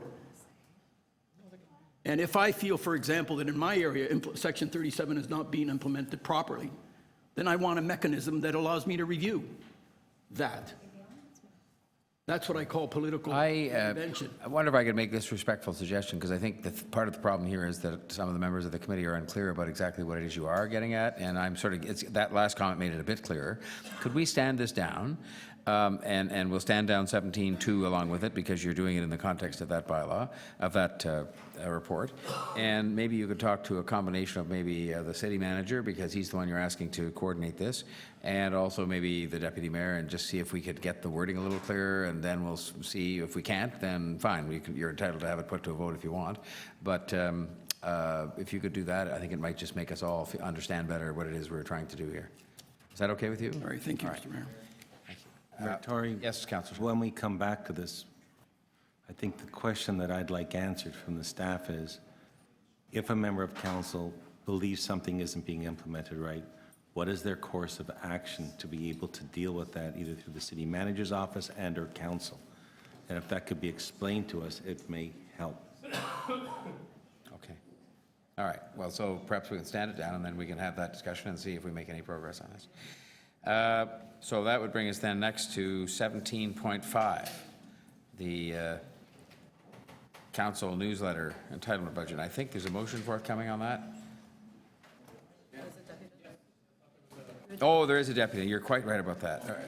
I'd forgotten that. Yes, of course. 17.5, Mr. Glavich, is he here? Oh, there he is. Yes, he's not here, but he's here.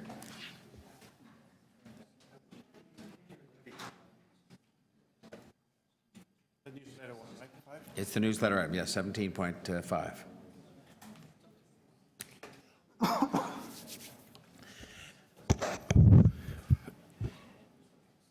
For my okay, can I start?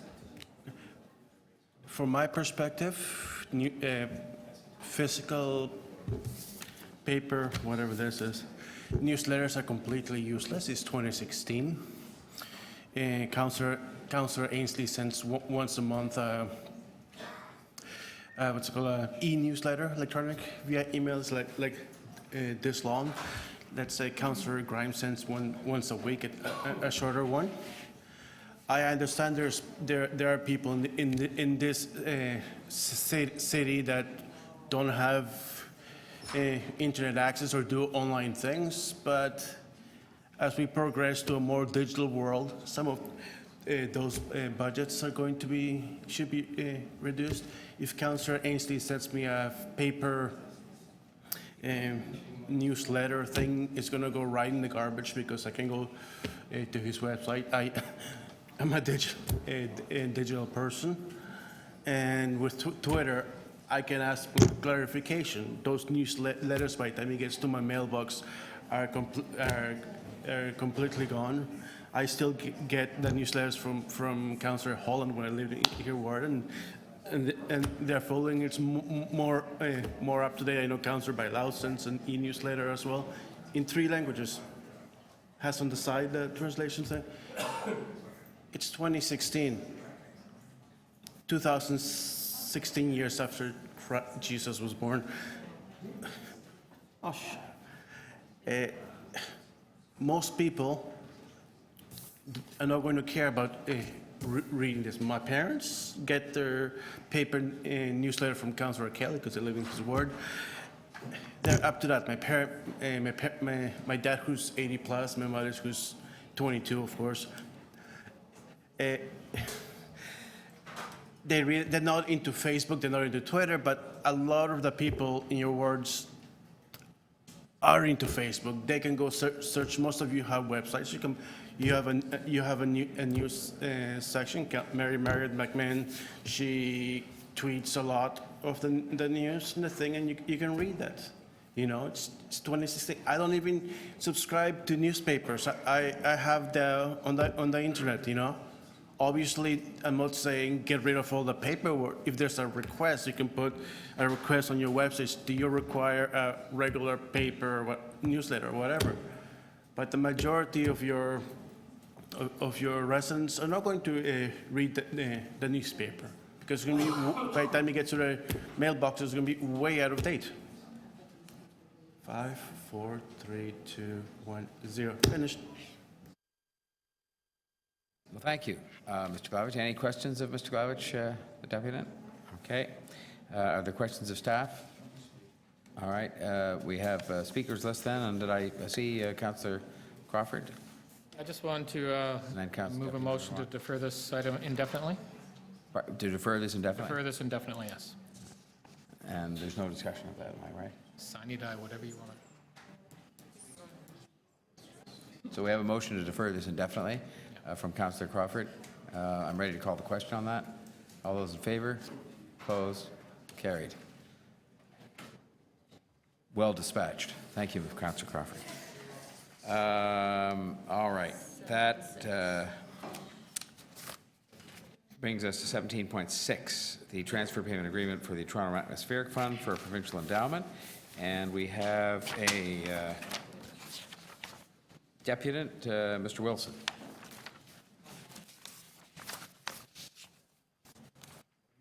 Again, trying to raise a website for Hiroshimas.com, a bit of difficulty. It's a wonderful sort of running tabulation of the degree of atmospheric tilting that we're undergoing. I think we probably all will say that we know a lot about the climate crisis and how serious it is, but I'm not sure that we totally really get it. It's incredibly big. I'm afraid we're beyond a tipping point. It's bad news. It's deadly, not just here, but elsewhere. I'm also pretty sure of that. It's going to be incredibly costly. It is already with this extra summer hot summer that we had. record heat, 30 days above 30 degrees this summer. Maybe you in air conditioning didn't really feel the impacts. I sure did because I'm under a flat roof and it was pretty horrible. So it's a real set of issues, and just here's a scale of how big it actually is. We're in there somewhere. So our footprint is really, really significant.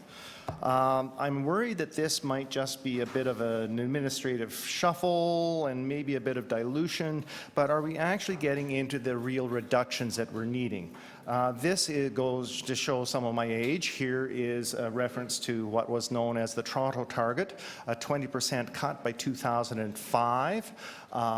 We're not there at all. Germany made it. I think I brought down something that indicated we were perhaps, oh yes, here we are. We're perhaps 20% above by this 2005 target date. Very interesting to hear the mayor say, step one, get the facts, because I'm not sure we're interested in getting the facts about climate change. Delusion tends to be the solution, because quite honestly, getting the facts about climate change and our rates of consumption here, you don't want to go there. I know that, because look at the transport issues. Just for a little bit of relative humor, to indicate the scale of, you know, where we probably should be by now. And this is from 1999, so Mr. Lastman had some interesting things to say, for sure. In terms of getting the facts, though, we're not really including concrete, for instance, as a concrete example of how we're deluding ourselves about climate change. It's not just the energy to bring it in. The sheer making of concrete and cement actually releases carbon dioxide. So if you're going to actually change the way that we administer TAF, let's also start including concrete in our emissions profile, please. And to that point, there's actually a set of protocols that was developed through World Resources Institute, C40 Cities, and ICLEI, the Global Protocol for Community-Scale Greenhouse Gas Emissions Inventories. That's the URL, ghdprotocol.org. If we're going to actually go ahead and meld and dilute and otherwise expand things to the larger area of the city, or the built-up area, let's make sure that we're actually adhering to better practices in terms of measurements.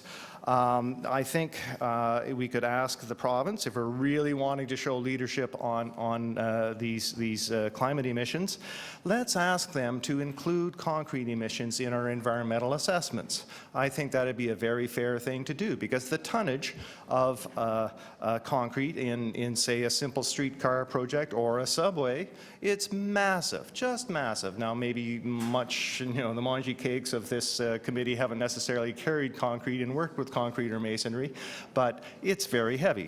Where does it come from? Where does it go to? As another step, to be clean and honest about our emissions profile, how much concrete do we actually use in this city, by the city? Do we have any sense of how many hundreds of tons the city actually uses every year, or that's brought in every hundreds of thousands of tons, probably, for our buildings?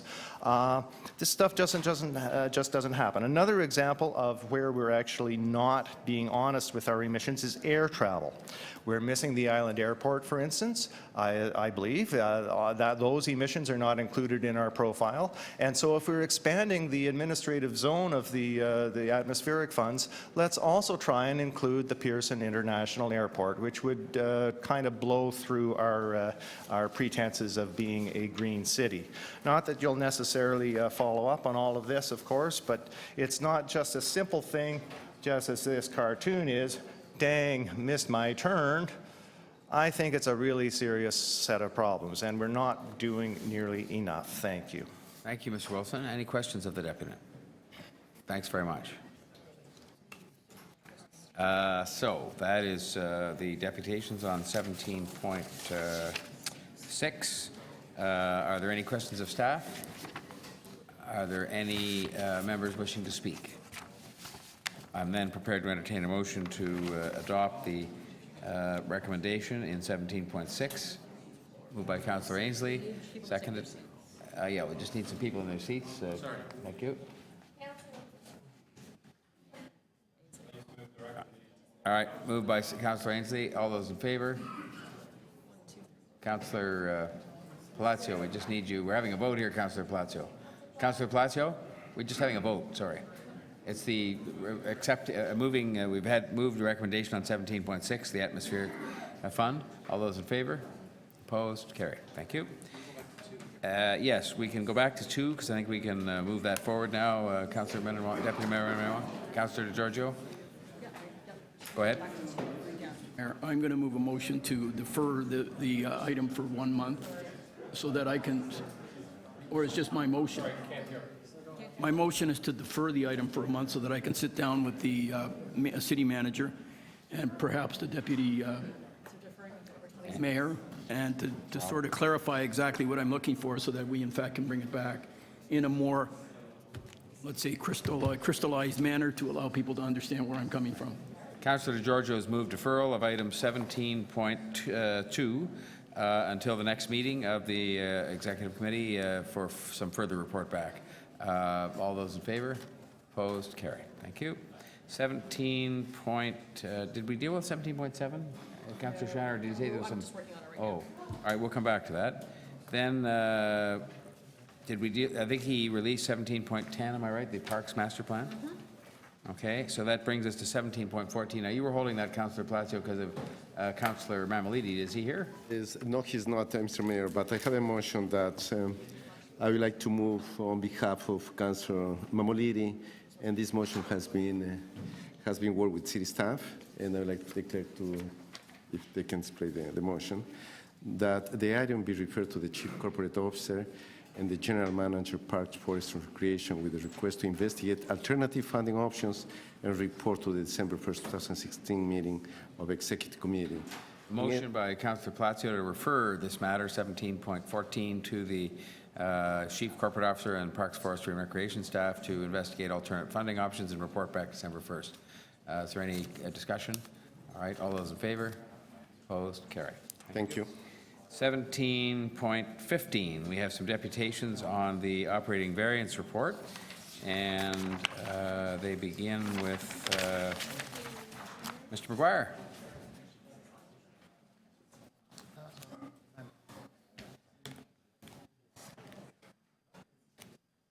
Welcome, Mr. McGuire.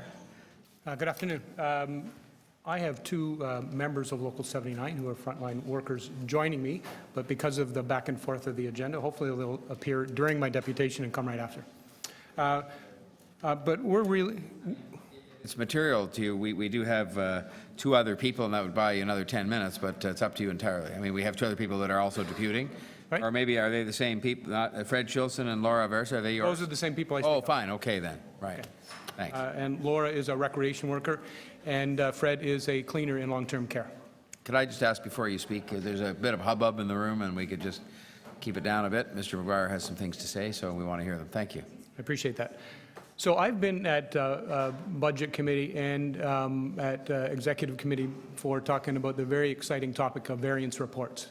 Not a lot of people come to depute on them, but we think it's very important to look at these reports and look at the impact of gapping on staff and on the services they provide.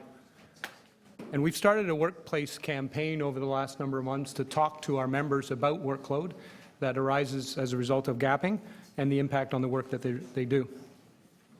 So as I said, 2 of our members delivering services in recreation and long-term care will be here to speak soon.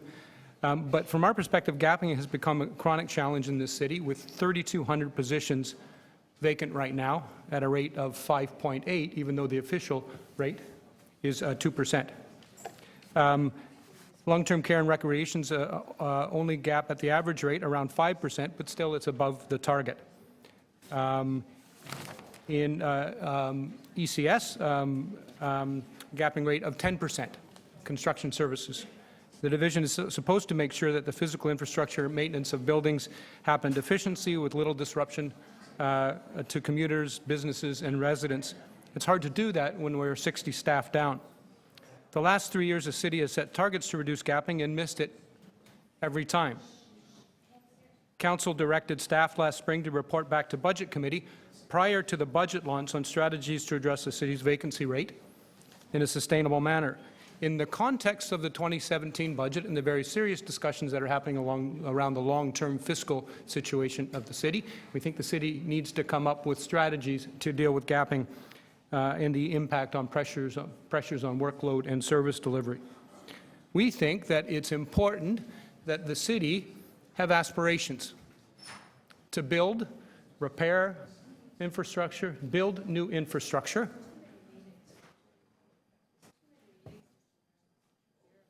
And,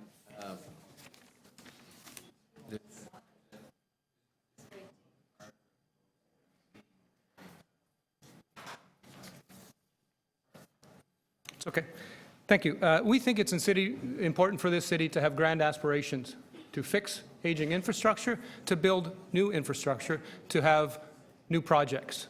At the same time, it's important for us to have aspirations to maintain important services like childcare, social housing, the services that we're about to hear a representation from. We can do both. And we think that we need to find, as we go through the 2017 budget and the long-term fiscal discussions, measures, strategies to ensure that we do both. And we have to maintain those services by maintaining bodies doing those services. In the members we're talking to in our campaign, we're hearing important stories about the ability of members to do, city workers to do to perform the services they are hired to provide. So.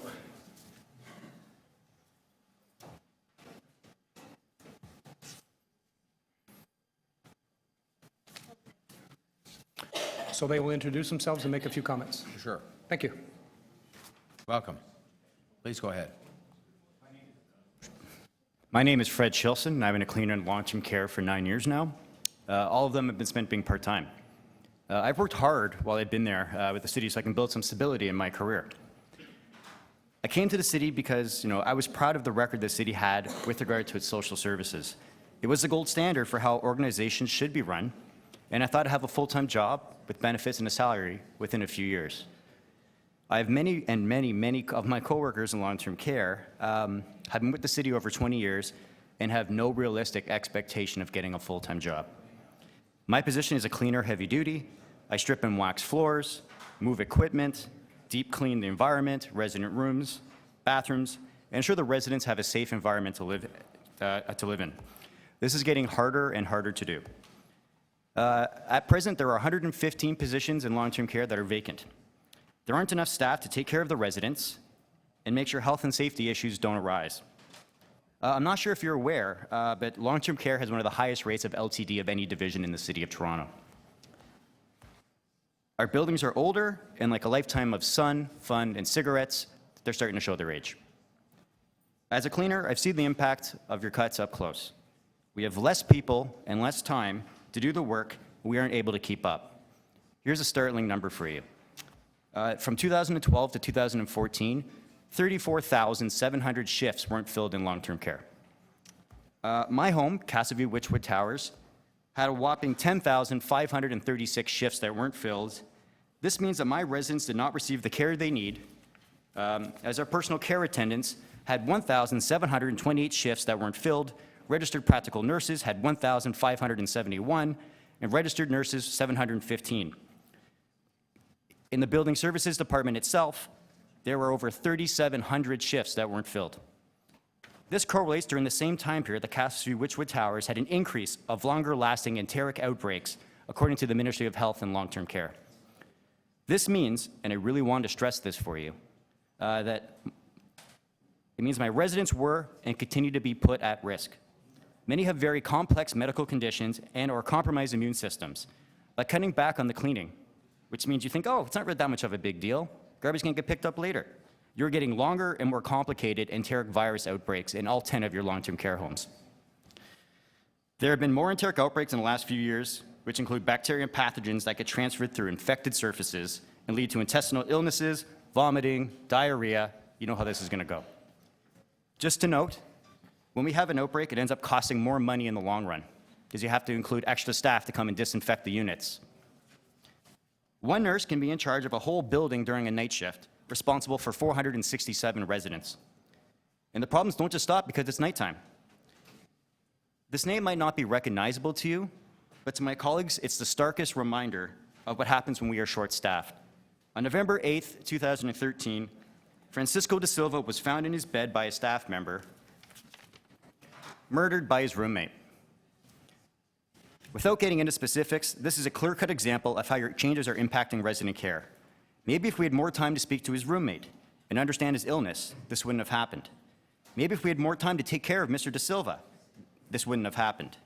Maybe if we had more time to check his roommate's medication, this wouldn't have happened. The City of Toronto as an organization has completely and utterly failed these two individuals and their families. The staff are doing their best to try and fill in the gaps. Personal care workers sometimes take over the duties of RPNs, registered nurses, and sometimes PCAs and laundry. Everyone is doing the best that they can under the circumstances, but it isn't safe for these workers to be doing duties that they weren't trained for. The City of Toronto has eliminated the shift overlap for our nursing departments. What this actually means is that the City of Toronto is forcing our nurses to stay after their shift without pay to ensure the oncoming shift knows what happened on the unit. This means more times away from their families, less time for resident care, and less time to contribute to their communities. This is a loss to all of us in the City of Toronto. Lack of staffing is also hurting long-term care's ability to get proper funding from the province. Here's where it gets interesting. A personal care attendant provides direct care to a resident, and for each piece of care they do, it's reflected in something called the NCPR, which is a log of the resident's needs. We can also spot cognitive decline over time and develop a care plan for the resident, spot changes early, and slow the progression of the disease. The NCPR is then inputted into a RI MDS system to be sent to the province to determine the Case Mix Index, or CMI. This CMI is based things like demands of care, cognitive abilities, how often they're toileted, etc. If we were budgeted for 34,700 shifts to be filled based on the CMI, and according to what we received during bargaining, these shifts weren't filled by reasons of not needed, and this was determined by a manager, where did the funding go? Because of these issues, Local 79 is doing a much more extensive member engagement process as part of our Labor Management Committee to address some of these issues. But if these vacancies continue and issues continue to not be addressed, our options are limited. Thank you. Thank you. I'm next going to call on Ms. Aversa. Did you want to make some comments as well? Yes, please. Thank you. I sort of treated this, I think you were listed in fairness to you as 3, and you came up here as 1, and I'm treating you as kind of 2.5 or 3, but you go ahead, Ms. Aversa, and make your comments. Thank you. Thank you. Good afternoon. My name is Laura Aversa, and I come from the Parks, Forestry, and Recreation Division. I grew up going to city camps in Etobicoke, and once I was in high school, I decided to fill my volunteer hours in recreation. I got a job 1 year after as a camp counselor, and at that time it was the perfect summer job. I got to help kids grow up the same way I did within recreation. I've worked in recreation now for 7 years, and I'm trained to do a variety of job classifications: camp counselor, facility in charge, sports instructor, just to name a few. I absolutely love my job and love the families that I'm working with right now. There are 2 major impacts I see from the 229 vacancies we have in recreation. There are huge wait lists, especially in facilities in Etobicoke where I work, and these are low-income areas where the families really need these programmings. I know we have implemented a new registration system to try doing better to have participants actually register in programs, and that is welcomed, but I can tell you firsthand that we still don't have enough programs to help the extensive wait list that we have in these low-income communities. The second major impact that is there are the part-time workers becoming full-time workers in recreation. It takes on average about 10 years of a part-time worker working 40 hours a week to even be considered for a full-time position in recreation. A bounce from center to center, program to program, to put together 40 hours a week. I love what I do, and it's definitely very difficult to make a life out of it. But right now, it's just a part-time position. Thank you very much to all 3 of you. Are there questions of these deputants? Okay, if there are none, I will thank you very much for being here today. So we're on then the variance report for the operating budget for 6 months ended June 30th, 2016. Are there any questions of staff?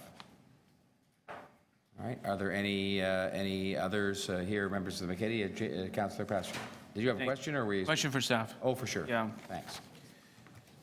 Through you, I hope there's someone from TTC here. I have a question regarding Wheel-Trans. and they are posted here with an unfavorable year-end variance due to, quote, continuously increasing demand for service, exceeding budgets or projections of $4.6 million. We don't add new vehicles. We might staff up a bit, but how do we account for that number? TTC's not here today, but I can answer that question on their behalf. So essentially what they've seen is an increase in ridership of approximately 12%. The way that that is generally accommodated for is within the accessible taxi system that they utilize as opposed to their own vehicles. So ridership, even though vehicles and staffing is a sunk cost, a fixed cost, the actual ridership would trigger an increase like that? So while they have a finite set of vehicles and staff, they're able to accommodate the increased ridership through the contracted services they use utilizing accessible vehicles, accessible taxis.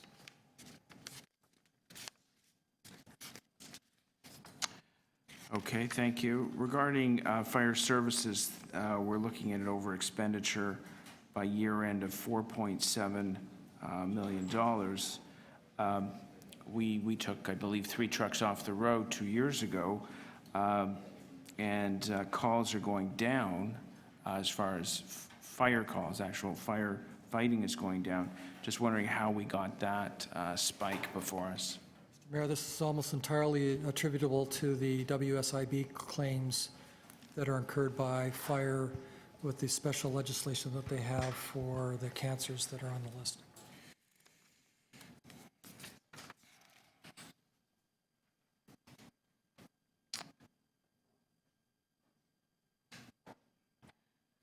All right, thank you. When it comes to the nurses, Toronto Public Health, on page 33, I'm not sure whether these were the 2 nurses that made the headlines a couple of years ago as fully funded nurses, but there's a reference here to making an adjustment on the 2 public health nurses positions from foundational standard chronic diseases and injuries to environmental health service. So is that under a provincial directive? Are those 2 nurses still fully provincially funded?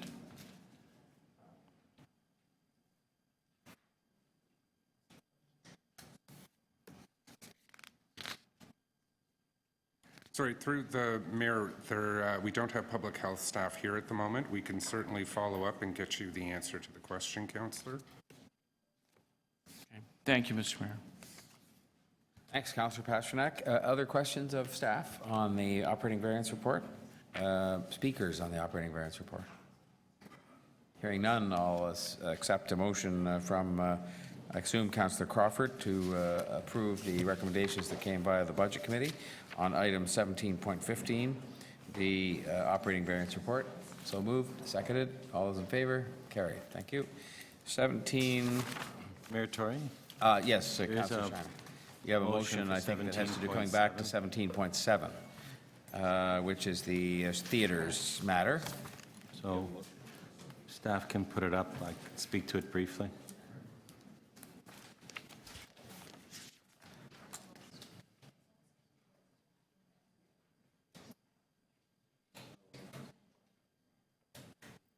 In discussing the matter with the staff, they've said, due to the nature of the structure of this particular board, we can't change the rules that require them to permit members of council in, but we can make a request of the board of directors to do that. And they'll still be subject to the board to do so. And if any member of council ever has some time when they might be refused, they can bring that back up if they so wish through council, but I don't think that'll be the case.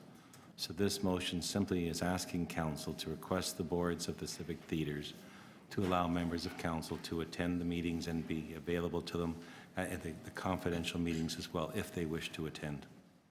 And I'll just do this. I have a question of the mover. Do you have a question of the mover, Councillor Crawford? Go ahead. Council, I'm just looking at, I get the request thing, but when you're looking at the approval of the board, you wanted to go to, a councilor wants to go to a meeting, say the meeting next week as an example, you got to get approval of the board before you can get to the meeting. So you're going to have like a month, a certain amount of time to be able to get to the board. I just don't see how logistically that's going to work and whether or not this is something. If the board is having a meeting, You'd have to pretty much request the meeting before the one you want to get to. They'll have to approve it. no, you can just show up at the meeting, and say, I'm here. I'd like to be able to go to the in-camera meeting if you're going in camera on that item. And see what you mean. you either say yes or no. And I don't think that any chair would say no. I think it's just stronger if council has it where you can ask and then you can attend. And I had an incident, for example, with the TTC Commission a number of years ago, where I wished to attend a meeting. One of my colleagues was there and said, you have no right to attend the meeting, but if you ask me, I might let you in. So would this be? So I had to ask the chair, who asked the commission, and then said, yes, you can attend. Well, pardon me? It was Councillor Moskowitz. On the third ballot. Anyway, so it didn't feel right that if it's dealing with city issues and city funding and you have an interest in the item, you shouldn't be able to participate in that discussion. I don't think it will happen very often, but it may come to a case where it happens. And this, again, doesn't change the procedural rules. As staff have said, I can't change the rules because this is a separate board under the City of Toronto Act, but I can have council make the request of the board to let us in. Now, is this something that you or another member could bring to any other board and agency to make the same kind of request? It's very specific to the one board. And would this be something, I'm curious why you didn't make it for all boards, or it was just specifically this one board? There's only one board in front of us today. Okay, but So if the other boards come in front of us with procedural rules, and this is the same, I would put the same request in front of us. I really see that if a member of council shows up at the boards, generally, I don't know why they would refuse a member of council being able to attend the meeting anyways. But I believe personally it should be within the procedural rules. I'm told that it can't be under the City of Toronto Act. It can only be a request. okay, thank you. If it's other ones of our agencies, there are the permissions already in place for members of council to show up. But because this is a separate board and that's the way we incorporated it, it can't be in those procedural rules.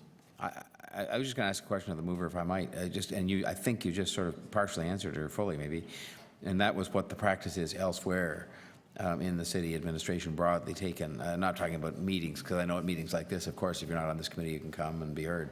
But at other boards, did you just say that if they're not separately incorporated, but they're in some other way, that this is the practice?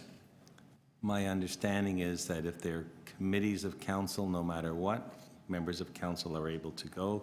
If it's a separate board, as this one was set up under the City of Toronto Act, then procedurally, they're not automatically entitled to go, and we can't change the rules to permit them to be automatically entitled to go.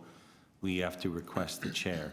This simply says that council's asking you to always consider this. That's really what it means. And just one more, and then I think Councillor Thompson may have a question. Are there any other boards you're aware of that fit into this type of category, not a committee, but a board, that has this request having been made to it in this manner, so that they're sort of on notice, as it were, that that's what we wish? Is this brand new territory, or? TTC is one that's a separate board. Unfortunately, Mayor Tory, I don't want to give advice on them all because... No, I just wondered if you could provide us any information. This is a new board being set up with new procedural rules, so I'm trying to deal with the one that's in front of us. Most of our agencies, I think we can show up at, but there are some boards that I'm told that we can't automatically show up at. And council decided to send this up as a board under the City of Toronto Act. If we would have set it up as an agency, I believe we would have automatically been able to attend. All right. So I don't think I have any more questions because Councillor Thompson, in fact, wishes to speak, correct? Yes. So any more questions of the mover? Otherwise, then we will move on to speakers. And Councillor Thompson is on the list to speak. Thank you very much, Mr. Mayor. I'm speaking in support of the motion. not hoping that in the future something that has happened in the past is going to happen, but we learn from the past in order to be better prepared for the future. Prior to your time here, we had a situation specifically with the Hummingbird or the Sony Center, where the CEO there, in fact, used resources to supplement his interests, which was to come before this very executive committee with a request. I think it was $10 million he wanted to take the Hummingbird Center off of our hands. Not only did he have his wedding there, and we don't know the particulars associated with that. That's public record, but it's public information, by the way. That very person came to me and was trying to advance his informational interests to advance his personal interests as well. And when we tried to get information from the board, we were told by the board chair that, no, you're members of council, you can't be involved and so on. And it was a sort of revolving process that ended up costing us a lot of money. I'm not suggesting that this is going to happen with this board particularly, but the experiences that we actually had in terms of trying to garner information was nullified by this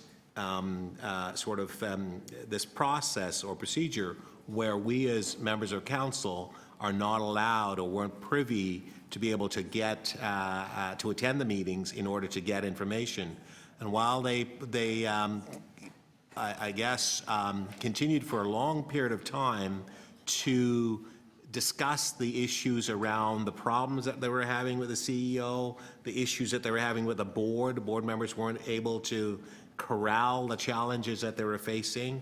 We as members of council were not able to have direct information through this process, and it seemed to have frustrated the process further and cost the taxpayers of Toronto a lot of money. So I'm very supportive of the motion that is being moved. It was extremely problematic, not only embarrassing for us as a council, because we had to end up paying this person and they left on so-called their terms, but their terms was an expensive proposition to the voters of this city. And to have the gall to actually come here, by the way, and ask for not only us to kind of give them the building, give them everything, plus $10 million to boot. We stopped it here, but it was only because we at least had some information. We weren't privy to what was going on at the board table in the boardroom. So I'm supportive of this for those reasons. Thanks, Councillor Thompson. Are there other speakers wishing to speak to this? Okay, well, I think then if not, we're ready for the question. And first on the table then is a motion to amend this item. The motion's been discussed and it's on the screen and self-explanatory. On the motion, the question, all those in favor? Opposed? Carried. Carried, and yes, and then on the item as amended, all those in favor? Opposed? Carried. Thank you. Both unanimous votes, if I'm correct. Next, we had the 17.23, which is the year in review for the School Boards Advisory Committee, and we had Mary T. Hines to make a deputation. Ms. Hines? Okay, I don't see Ms. Hines here. We'll stand it down for a minute in case she stepped out, because Councillor McConnell, Deputy Mayor McConnell, I think said she was around, but maybe not. Then that would bring us to 17.25, the Older Women's Network presentation on universal design. And we had some speakers to join us, Ms. Curdy and Ms. Huron. Sorry it's been such a long day, but we get through these things as best we can, and we appreciate your being here, and we appreciate your patience.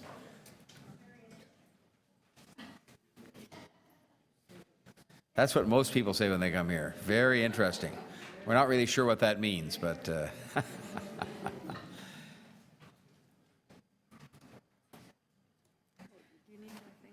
Good afternoon.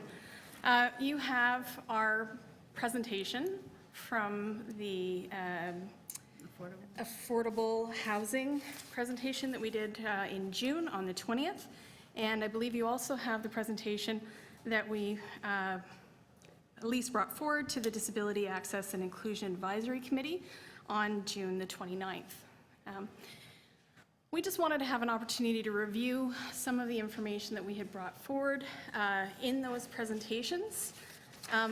Principally, why we are asking for this. I'm not sure which way to do this. Okay, there you go. Our city is changing, and it's changing dramatically. As a society, we are aging at such a rapid rate that as a country, we are adding 1,000 people 65 and older a week. The incidence of people with disabilities in that age group is at 40%. As a population, Statistics Canada tell us that 1 in 7 people have a disability at the present day, and we're looking to be moving in the coming years to statistics of 1 in 5. Now, unfortunately, that statistical information is underreported. We rely solely on people self-identifying as having a disability. Now, I think all of us in the room probably have older people in our lives, and if we asked them, do you have a disability, they would say no, and we would say, yes, you do. So the incidence of the need for accessible housing has not only been a crisis level for many years, it is currently continuing in this trend with all of these developments, and it will become an even greater crisis in the future. I wanted to quickly show you what's happening in the City of Toronto. This is the statistics taken from 2011, looking at the population distribution. I'm here speaking with the Older Women's Network. Thank you for thinking I look too young to be a part of the organization. The demographics show in 2011 that we have a predominance of our population in the 25 to 64 age group. If you look where we're headed in 2030, we see a dramatic jump in what's happening. So even the projections of 1 in 5 people actually living with a disability, we can see from the demographics that's likely to be vastly underestimated. So if government is spending money on housing, what do we want to do? We want to make sure that we're not spending money on anything that's going to A, cause a further problem, and B, be spent on anything that discriminates or limits people's access to housing. So one of the things that we have here in Canada is a very strange situation where our Canadian Charter of Rights and Freedoms and our Ontario Human Rights Code were changed 34 years ago, guaranteeing people with disabilities to have equal rights. Unfortunately, the National Building Code has a strange exception to housing in Section 3811 that exempts housing from this requirement. This is why you are faced with this mess and why we want to address it going forward. What's happening across the world is a move towards addressing the needs of the population, what we might call the gray tsunami. We know from studies that 90% of our population want to age in place. We love our homes. We move into our homes. The vast majority of the older population is looking at moving into multi-unit residential style buildings as an affordable way to stay in the communities that they love, in part because we haven't required the built environment and housing to be what we would call adaptable. So universal design is what we typically call this in architecture, and what we're looking at is trying to address creating buildings that can adapt and change with us. We don't need to make every house accessible right from the beginning, but what if we could do it in a way, build in a way that allows it affordably to change?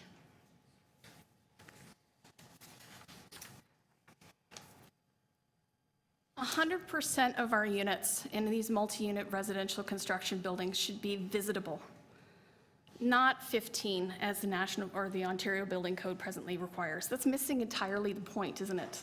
We want people to be able to come to our house for celebrations, for birthday parties, if they're our friends, and we certainly don't want to have to move out of our own homes because our houses cannot adapt to our needs. Thank you.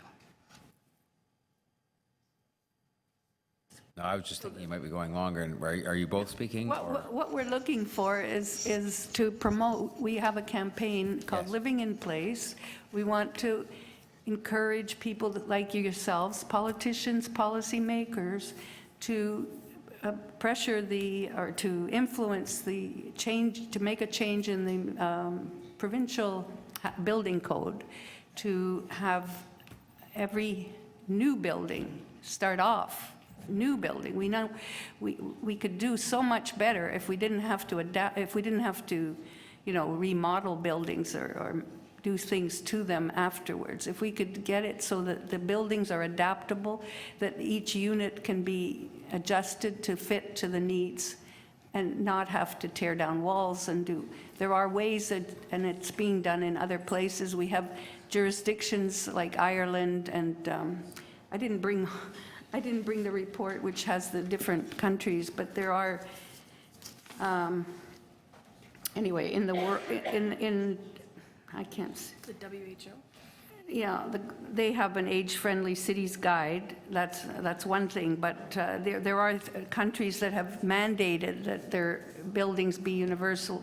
They have designed now so that they can make these buildings universally designed so that they can accommodate people of all different kinds of disabilities.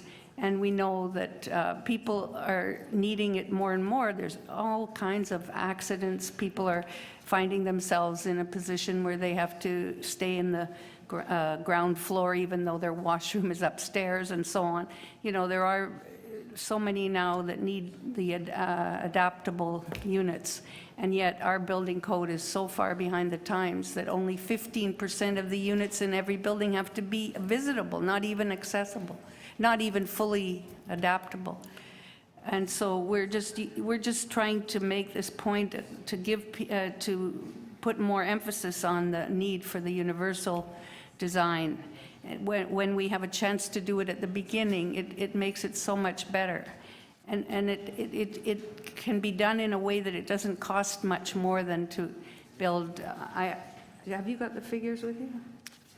So the research shows that inexperienced designers and contractors, it can be quite a lot more expensive, but the more experience that contractors and developers have, the less expensive this becomes.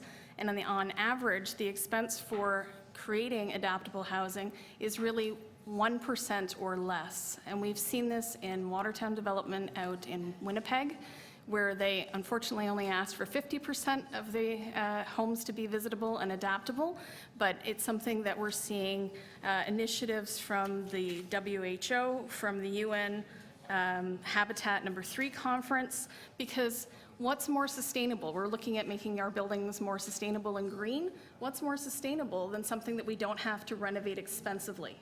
Something that we can use for a longer period of our life. So Toronto being a world leader in so many respects and requiring so many green standards, thinking about durability, thinking about the longevity of the building, we would like to see the natural convergence of accessibility and adaptability being something that's adopted by a requirement from the city for these new projects.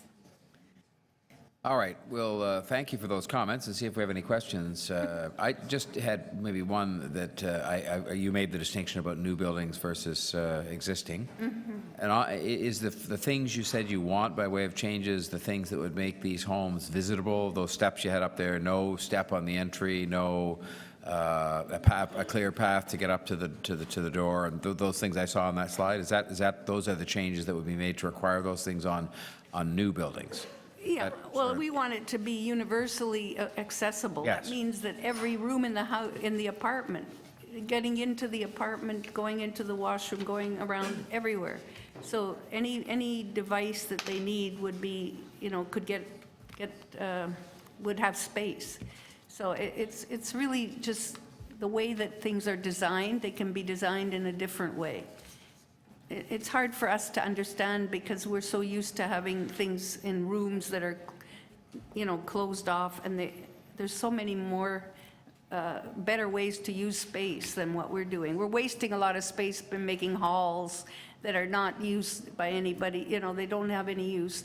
We could find, well, I'm sure you've seen open concept. You understand that there's many other ways to do it. So this slide here, we're looking at the visitable and adaptable housing recommendations made by Visitable Canada. This housing chart shows you the scale of simple, inexpensive changes that can happen from the build stage so that later it's not exorbitantly expensive. That's why so many of our parents and grandparents have to leave their homes, because it wasn't built properly from the beginning. And as an accessibility specialist in the built environment, working with architects for over 15 years now, I can tell you that there's lots of information that makes this very simple and easy to do. We just have to ask for it. And in fact, when we're looking at public money, perhaps because this is a human rights issue, and wouldn't we all like to have choice in where we live and different price points for where we live, options available to us when it's our turn? Yeah, we met with, we've met with the Daniels. They have an accessibility department now. They've been trying to find ways to do things that are not so costly. And, you know, they may, in some way, they may be champions for us, you know, in this regard, because they like to build something that's universally accessible so that they can show that it's possible. Right now, it's like every condo that's built is like getting smaller and smaller, and people are going to have more and more trouble finding ways to get in when if they can't, you know, if they have to use a wheelchair or some other device. Even a walker doesn't get around to all the parts of the apartment. So this is kind of an initial attempt we're making to, because the building code will have to be revised in about a year or so. So the provincial, we're starting with the provincial, and we're starting with multi-unit buildings, because that way we know that that's the most building that's happening is in the apartment buildings, and a lot of people are retiring to apartment buildings too. Okay, are there any other questions for these deputants from members of the committee? Well, on that note, we will thank you very much. Oh, I'm sorry, Councillor Thompson. Thank you very much, Mr. Mayor. I just wanted, if you could clarify for me. So you're looking at requesting a complete change in terms of the policy and guidelines for buildings in the City of Toronto that would, as you say, allows for adaptability. And so if I were to, let's say, want to build a particular dream home, you're saying that there should be rules in place that dictates how I build that home based on the needs in the future? Is that what you're saying? We're really focusing on starting with the multi-residential units, not getting into people's private. Right, that's what I wanted to understand, that's Right, all. Yeah, so I heard that, but I also didn't hear you address the other piece, and that's why I asked the question. Yes. People with disabilities is the only minority group that's a minority of everybody. We're all an illness or an accident away, or age away from needing it ourselves. Right. As an industry, it's probably behooves us to be looking at making sure everything we build is first adaptable for people. But from a government money standpoint, we don't want to be spending money on something that, you know, could land you at the Ontario Human Rights Tribunal, right? That we don't want to have, because there's this gap in the legislation, we want to make sure that Toronto's actually creating spaces that are going to, address where the need is coming, and also look at providing equity, particularly for visitability. That's a very strange thing. And that's fair, that's helpful, but I just wanted to ask that question on that piece. Thank you. Thanks, Mr. Mayor. Thanks, Councillor Thompson. Any other questions of the deputants? Well, if there aren't any, I will thank you very much. And you'll see, of course, that the recommendation actually does endorse the campaign. So we're about to vote on that. We thank you very much. Thanks so much. So I think we're ready for the question on, unless there are any speakers. Are there speakers at all? All right. Councillor McConnell, I'm sorry. Yeah, that's all right. And I'll just take 30 seconds to say that I think I'm very pleased with the recommendation. I'm very pleased with my community that have brought this forward. I think that it's sort of a no-brainer. Any of us can break a leg or have a surgery or have a baby and trying to figure out how to get strollers in and out. There's a whole range of mechanisms that we could do pretty simply by widening doors a bit and widening hallways that don't cost a lot of money, but would actually, I think, make our living spaces more adaptable, more marketable, whether they're rented or owned. And it's just having the thought at the beginning. So this is a clever idea, and I appreciate that it's being recommended for approval. Thank you. Thanks, Deputy Mayor McConnell. Are there any other speakers? Maybe I missed it, but did we call for questions for staff? We did. I did, actually, I guess, yes. You could deviate from the procedure slightly. and go back No, to but that's fine. If you have one that you want to ask, Yeah. please. Just through you, Mr. Mayor, what are the implications through, I guess, technical services and our building applications process if we adopt this here? Is this aspirational or is this embedded in city policy?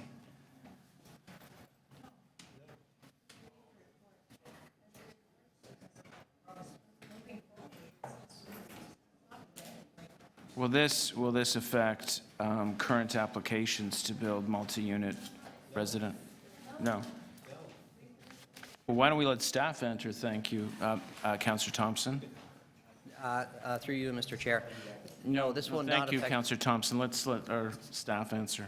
No, this would not affect current applications. The building code is the standard in which all buildings in Ontario must comply with. It is a provincial standard. Of course, if you make recommendations for changes, Toronto Building would be involved in reviewing the technical aspects of those recommendations and changes. We also are involved in the building code consultation process when the building code is updated and providing our input from a city perspective as well. So this would not change current standards. However, should the regulations change, then they would be applied. Often there is a transition provisions when new regulations are invoked for current developments. So in other words, this is an ongoing discussion with the province, and that should any amended provincial building code provisions be adopted by the province, it'll come back to us for further discussion. We are involved in the consultation process when the province is contemplating technical changes to the building code or any changes to the building code, and we comment through that process. Should the province enact regulations, then through the building permit process, we would enforce those regulations or apply those regulations to specific development applications. Is there any obligation for staff to report back on those discussions? We do, when there are building code consultations initiated by the province, we do report back on those consultations and provide information to City Council on what the position staff is taking vis-a-vis changes to the building code and potential impacts. I think that will be the last question. Okay. Yeah. Thank you. Very much. Okay. Now, I had any other questions of staff while we're okay?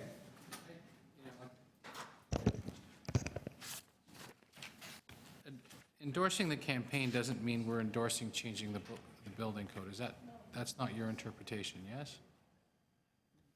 I just worry because when you change the building code, there are significant and substantial effects for builders, and those consequences are impacted on homeowners and potential homeowners, and I think that we would like to be informed before we endorse all these changes about what those consequences are, and we have no visibility here at this meeting today what those consequences are. So I'm just wondering, we're not endorsing any particular changes today.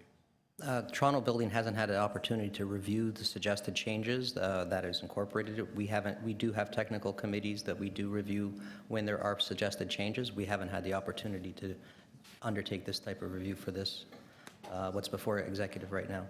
So this City Council endorsed the Living in Place campaign. You don't take that as endorsing any of these changes because you don't even know what they are. Is that correct? That's correct. If City Council wants us to review and comment back on what these changes are and to provide advice, and we can certainly do that. The provincial building code process to change is a public one. There's public consultation. There's consultations with all stakeholders, the public, developers, homeowners, property owners as Yeah, no, well. I get that. Okay, thank you. Thanks, Deputy Mayor Member Wong. Other questions of staff? All right, I think I had a speaker. I think it was it Councillor Thompson? Or no, Councillor Shiner, I'm sorry. The one to speak, yes. Do we have a motion in front of us? We have a recommendation that because I think that answered a lot of the questions that were just asked. City Council endorsed the Living in Place campaign to promote universal design and construction of all new multi-residential buildings and to support the objectives to amend the provincial building code to ensure accessibility and inclusivity for all. So that's the recommendation that's in front of you. So, Mayor Tory, I will gladly move that motion, and I'll speak to this because we had a presentation at the Planning and Growth Committee. The request isn't in this to endorse making every home accessible. The campaign is to make every new home able to be made accessible.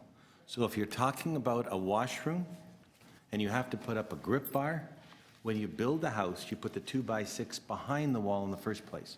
3 feet of 2x6, it's a couple of bucks, but it's major expense to do it later. When you're building a doorway, you want to put in a 30-inch door, you make the frame 36, you put another stud in place, so if someone wants to make the door wider later for a wheelchair accessible, it can be made wider without having to have major renovations. When you come through the front door, to all of us that are physically able, a little step up isn't a problem. But a little step up when you're no longer physically able may as well be a wall that you can't get over. So try and design the floor so either it's lower or can be made that way. It is to be dealing with the issues of people's accessibility problems as they age and being able to make that home at a minor cost changed in the future if it's so needed. Something as little as a doorknob. Try and grab a doorknob if you've got arthritis when you can push on a handle. All these things are not major in cost. But if you put them all together and have to put new doorknobs in, cut out the major frames, change all the doorways, lower all your floorways, knock open the wall and so you can put your grip bars behind it and everything else that's in place, it becomes a major expense for someone to age in their home. So my understanding of this campaign, it's think about it in advance. It's not saying that you have to do it to make the home accessible. It's saying, let's try and get the building code to understand this and hopefully say this so these minor changes to the basic construction of a new home will be in place so they can be adapted later. And I think they're absolutely right to say that. You have to plan for the future. It may happen that we all get old. None of us ever want to think about that. And it may happen that we can't do things as well as we'd like to. And it doesn't always happen at an older age. It can happen at a middle age. It can happen at a young age. So I think the campaign that's here is a proper one to endorse. We're not changing the recommendations. We're simply saying we think that's the direction to go, and we think the city should be an advocate for the province looking at those changes, and our staff are already at the table doing some of that. They're great at it. They understand these. Wholeheartedly, I think we should do that because it really will make a big difference to the fact that people will be able to stay in their homes longer and be able to maintain a better quality of life for a longer period of time if we think about it in the future as an item for the future now. All right. Thanks, Councillor Shiner. Councillor Pasternak. Thank you. Thank you, Mr. Mayor. Councillor Shiner seemed to be referring primarily to single-family detached homes. In fact, what we're voting on is new multi-residential buildings and supporting, from a design perspective, the universal accessibility. Prior to coming to City Hall, I was part of the advocacy team for Canada's Association for the 50+. And accessibility in an aging population was a major priority, not only in making sure that the private sector was buying in on the need to make sure that design from not only retail and residential and business operations, but also the public sector and making sure that all of its facilities were universally accessible. And aging creeps up on all of us, as Councillor Scheinler correctly referred. So it's important to embed many of the philosophies and building design elements that can actually make sure that we have an age-friendly city and that we don't have to tear out to rebuild. So I think it's important that staff report back on how this could possibly work. And I'm taking it, I'm not moving a motion, but I would take it as a staff undertaking that they won't agree to anything that hasn't come through council first, or at least to executive. But as I said, this looks like it's mostly for multi-residential buildings. Probably more complicated to do single-family detached buildings, and that would be another element of this, maybe a phase 2. Thank you. Thank you, Councillor Pasternak. Any other speakers? Mayor Tory, just due respect to my colleague, I was referring to every type of building. They're just as difficult to change later, so I appreciate that that's single family, but it's everything. All right, I think we're ready to call the question then, and it's to adopt the recommendation coming from the Disability Access and Inclusion Advisory Committee. It's there for you to see. All those in favor? Has been moved by Councillor Schreiner already. Opposed? Carried. Thank you. Then, I have here my sheet. Hang on. We go to the Holodomor Memorial and Exhibition Place, and we have some deputations on that. And we welcome today Oksana Riwa, who has been very much involved in this. We welcome you from the Ukrainian Canadian Congress Toronto branch. And we're glad to have you here, and we apologize for the long wait. And you're welcome to have 5 minutes. Thank you. Mayor Tory, distinguished members of the Executive Council, ladies and gentlemen, good afternoon. I am Oksana Reva. I am the immediate past president of the Ukrainian Canadian Congress Toronto branch, and I'm representing Toronto's Ukrainian Canadian community. This deputation is made on behalf of over 400,000 people, which includes our board of directors, the various leaders among the many member organizations of the Ukrainian Canadian Congress, along with support of the Ukrainian community of Toronto, the GTA, Southern Ontario, and in fact, Ukrainians from Rochester and Buffalo, New York, all who are passionate supporters of having a Holodomor memorial at Exhibition Place. Holodomor is a genocide by famine that occurred in Ukraine from 1932 to 33. It has been recognized by the United Nations and more than 20 countries, including Canada. For over 20 years, the Ukrainian Canadian community of Toronto, together with the city, have been searching for a possible site for such a memorial. In the past, Toronto has provided city properties to commemorate tragedies of other communities. For example, Ireland Park, the Air India Memorial at Humber Bay Park East, and the Holocaust Memorial at Earl Bates Park, just to name a few.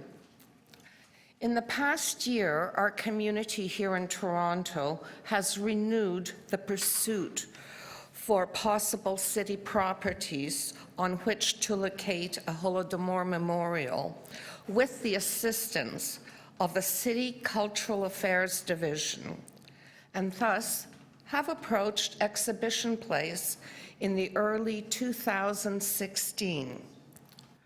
On June 3rd of this year, the Board of Governors of Exhibition Place recommended entering into a donation agreement between the board, the city, and the Ukrainian Canadian Congress Toronto branch on the terms and conditions that have been set out in the letter of intent.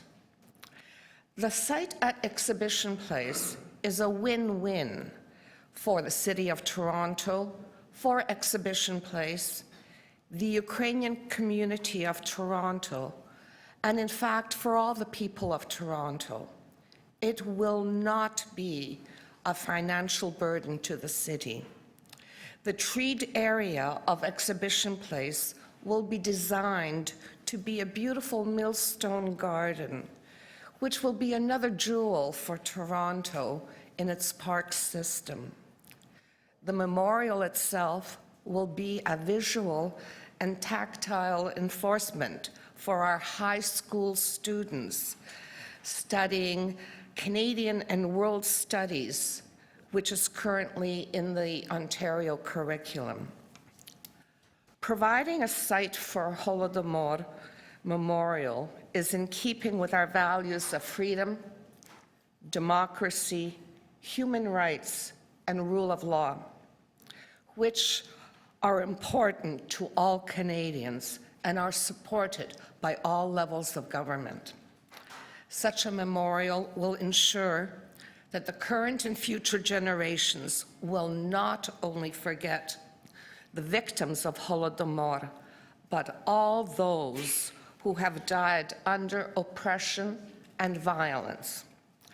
The Holodomor Memorial will strengthen our resolve to reject intolerance and to protect the rights and dignity of every citizen in every community. In Canada, there are Holodomor memorials in 6 cities.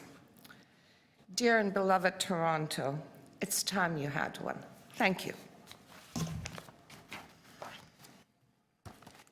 Thank you, Ms. Rua. And I certainly want to say to you that you've been very helpful to us and I know to our staff in kind of getting us to where we are today. And now, just if you'll stay there for just 1 minute, there may be some questions. I'm not sure. If there aren't any, we'll thank you very much for those remarks and for your help getting us here to this point. Thank you. Okay, thank you. All right.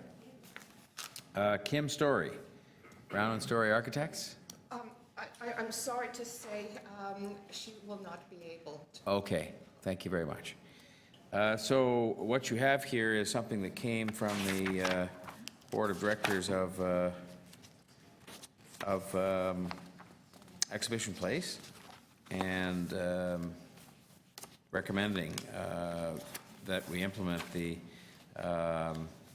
donation agreement, which is largely set out in the report 17.27. Substantially on the terms of the letter of intent, which is in here as Exhibit A, and it's left to the CEO of Exhibition Place and the city solicitor to sort that out. So there is that recommendation. Are there any questions of staff? You have a question, Councillor? Staff, yeah. Sorry, through you, Mr. Mayor. So on page 2, it has the amount that is being provided by the donor. And obviously, this is to be utilized to help with respect to ongoing repair and maintenance and so on. What happens when this fund expires?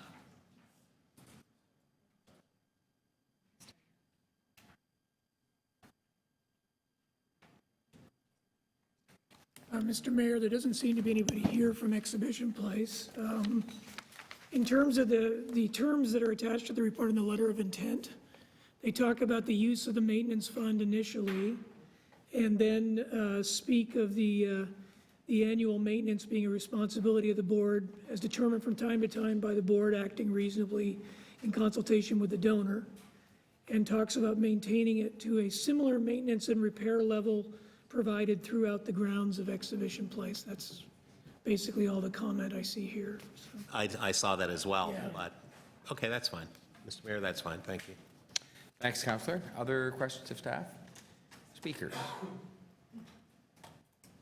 Well, if there are no speakers, I'll just say that this has been something that a number of people around the City Hall have been working on for some time, and it's out of, there are a number of other cities in Canada that have had these places of commemoration for some time, and it's with a view to, out of respect and affection for our Ukrainian community and how much this means to them. And so I think this is actually the almost last step of a very long process that's gone on for some period of time preceding my being here, but it's moved ahead in the last year or so. And so we're grateful to the city staff, to the exhibition place staff, to the Ukrainian Canadian Congress, and now it will go forward to the council if we approve this, and I think we're ready for the question.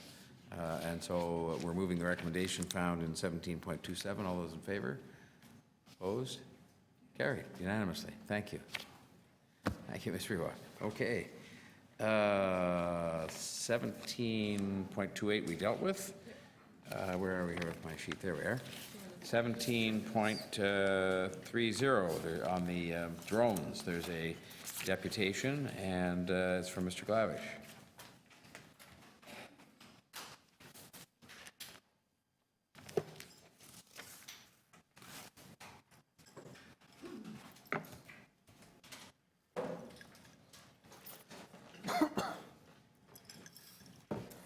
Just so you know, Mr. Glavich is my father.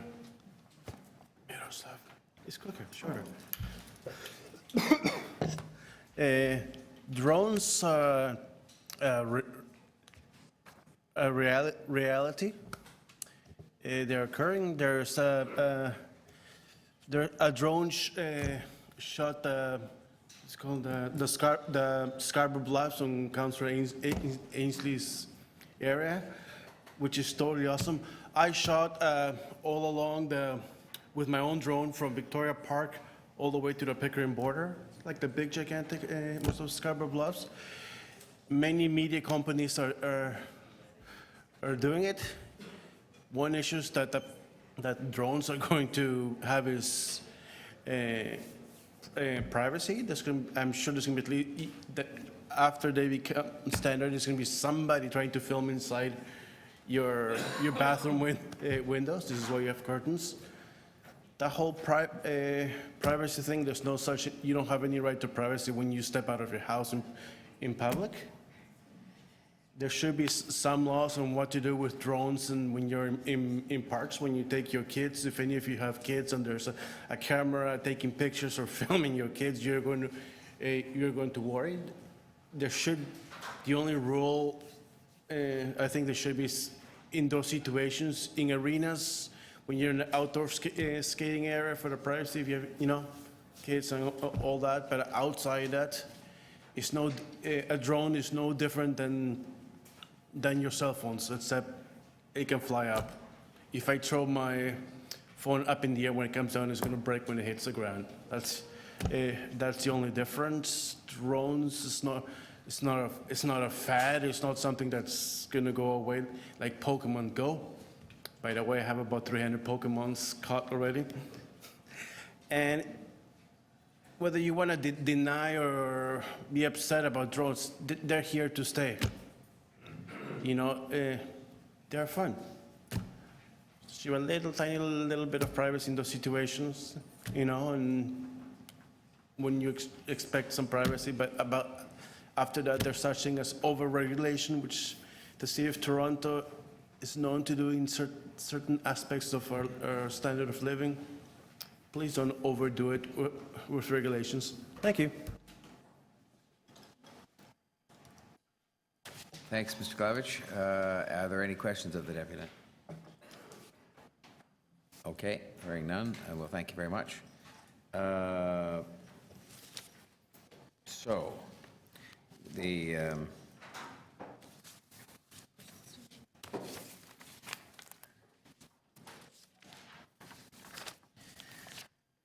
recommendation here, this came from a motion from Councillor Holland and Councillor Thompson at City Council, and it recommends that City Council request the manager to report to the Executive Committee by Q1 2017 with regard to commercial drone use and plans to collaborate with the other governments on regulatory requirements. So that recommendation is in front of us. Questions of staff? Yes. Thank you. Through you to staff, in March of 2015, members' motion brought by myself and seconded by Councillor John Campbell did not meet the 2/3 required for referral. It was then put to Executive Committee and then sent to staff to work on this this issue. I'm just wondering whether we can get a verbal update and whether the matter before us is redundant.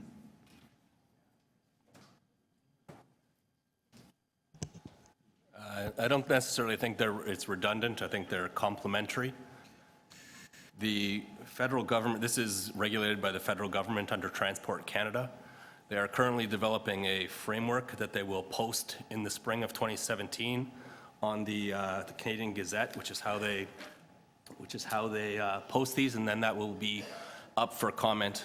I can also state that my colleague in the film office and myself attended a framework stakeholder consultation last summer with the federal government, and we will continue to work with them and the provincial government moving forward. It's been 16 months. Is that the total of what's to be shared with us? We have waited until the federal government, we felt it was inappropriate to go out in advance and develop municipal regulations or a strategy related to the municipality that were not fully developed by the federal government who this is their jurisdiction.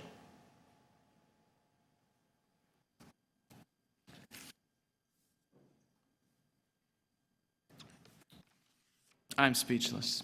Thank you, I'm done. That's a first. Okay. Yes, thank you. Thank you, Councillor. Thank you, Councillor Pasternak. Other questions of staff? Councillor Holland? Thank you, Mr. Mayor, through you to staff. Thanks so much. So I know that this, I'll frame this in the sense that I know that Councillor Pasternak moved an motion in 2015, and this is many months later, and we hadn't received any report back. And so my question to staff is, so with regard to this particular motion, seconded by Councillor Thompson, what is the update? I know you just said it. What is the update that you anticipate that you bring forward in the first quarter or the spring, if that's what we're looking at, of 2017? Maybe you could expand upon your... Yeah, I guess... Sorry, maybe that's... I know Councillor Pasternak's speechless. Maybe we need a little bit more in-depth response from the federal government, your counterparts that you've been dealing with. So just to be clear, this is governed by the federal government under Transport Canada, and it's important that municipal or provincial regulations don't frustrate legislation that is, and legal can comment on this as well. I just want to be clear that the consultations that are happening across Canada are going to be developed into a proposal and posted on the federal's website in the spring of 2017. Again, we would wait until that's happened to then before we provide our report to this committee. So again, it would be premature to bring something in advance of those. Okay, thank you very much. Thank you, Councillor Holland. Other questions of staff? So I'm just trying to figure out how that affects the disposition of this particular motion. I mean, it's, I guess it says first quarter of 2017, and I think the answer we just got is consistent with that, so. I'm satisfied with that. Just to move the, which was the recommendation out of the motion, if we could just move the staff report out after that time, after the federal government reports out, that the staff report out to us of those findings and what their recommendations are, and that they come back with that. Yeah, so the clerk is just suggesting if we just say, instead of by the first quarter, following the receipt of the report or the recommendation. Yeah, and I'm fine with the second quarter if it falls in that time. So with that change, are we ready to have the question on that then? All right, hearing no other, do you want to speak or? No, we're ready to vote. All those in favor? Opposed? Carried. Thank you. Okay, that brings us to 1731, on which we have some deputations. And I would ask, I can go back for a second. There's one that we had sort of been deferring, seeing if a deputant showed up, which was, and I know people have had to be very patient. It was to do with the City School Board's Advisory Committee. It was 17.23. Mary Hines. Is Ms. Hines here? All right, well, if Ms. Hines isn't here, then I'll ask you if there's any questions of staff on that. 1723, let me just find that here myself. And the recommendation there was that we forward the presentation to the school boards and request the school boards to include engagement of city councilors as part of the pupil accommodation review guideline review. So I think it seems fairly straightforward. Are there any questions of staff on this? Are there any members wishing to speak? All right, if there aren't, I will ask somebody move the recommendation then in 17.23. Councillor McMahon, all those in favor? Opposed? Carry. Then back to 17.31, and this is the small business item in Kensington, and the first applicant listed here is Maggie Helwig, Church of St. Stephen in the Fields. Ms. Helwig still here? Thank you for your patience. It's been a long day. I don't make up the order of these things. I think they happen somewhat randomly, but thank you very much. That's fine. You have 5 minutes, as you wish. Okay. It may actually be a bit of a new experience for the councillors and staff to see me here talking about the need for lower taxes in a particular situation, because I'm generally very pro-taxation as a positive social force. But one of the reasons that I am in favor of taxation as a social tool is that it can be made adaptable, it can be made flexible, it can be made progressive. And I think that that's what Councillor Cressy's motion is getting at. I work in the church in Kensington Market. I have lived in or near the market most of my adult life. I've seen the market changing in ways that are troubling, I think, to some longtime residents and others who love the market. It's always been a place where new businesses could start up, small businesses could start up, where new Canadians could start getting their feet on the ground, where things could happen that were creative, different. And the increasingly high rents, the increasing pressure on rental properties is making it harder and harder for small businesses to operate in the market, especially the raw food sellers. And we're seeing an incredible loss of the raw food sellers, which who've made the market a market, being replaced by restaurants, bars, chains, boutique shops, and an extraordinary number of cannabis dispensaries. They can pay a lot of rent. So the face of the market is shifting and is under pressure from a crazy, crazy property situation that we're in. And I think the market is an incredibly valuable neighborhood. The market is a beloved neighborhood, a historic neighborhood, and it's a neighborhood that has played a really important role in making the whole city of Toronto what it is, because it is where people can start. It's where people can start and build and grow and be creative. And we need that space, and we need to preserve that space. And I really want to thank Councillor Cressy for recognizing that and for bringing a motion that would enable some creative ways at looking at how small businesses in the market are treated that might be able to preserve some of that in the face of considerable pressure. I think we've got many other people lined up to speak who will say things more eloquently and I think with more figures to back them up than I can, but to launch us off on the discussion, I strongly support this motion. I urge executive to support it.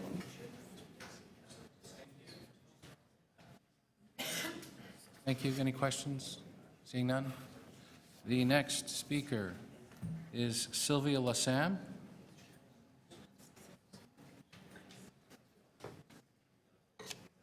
Hello. Thank you. Welcome. My name's Sylvia Lassam. I own a home in Kensington Market. I'm a founding member of the Kensington Market Historical Society and a member of the board of Friends of Kensington Market. Those of us who live in the market are used to the sight of school children walking through the streets clutching assignment sheets, talking to store owners and taking in the sights and smells.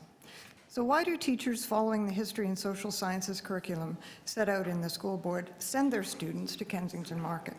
Because the market is authentic. It's a place where we can glimpse another sort of life.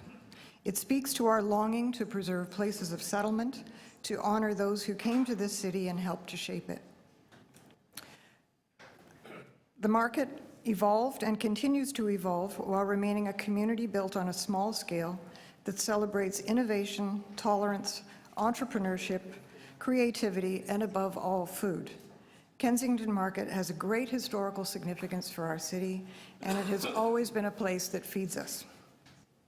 We've all been to other cities where historic areas that have lost their original function have turned into tourist attractions, full of patios, restaurants, and gift shops in the summer, empty and forlorn in the winter months. Without raw food, Kensington Market will lose its connection to its community, and it will cease to be a neighborhood. I'm a refugee from Yonge and Lawrence, and I can tell you that the market is a wonderful place to live. It's a community, a neighborhood in the best sense of the word. It has a strong component of longtime residents who care deeply about the place and each other. And I can tell you what it's like to live close to a bar.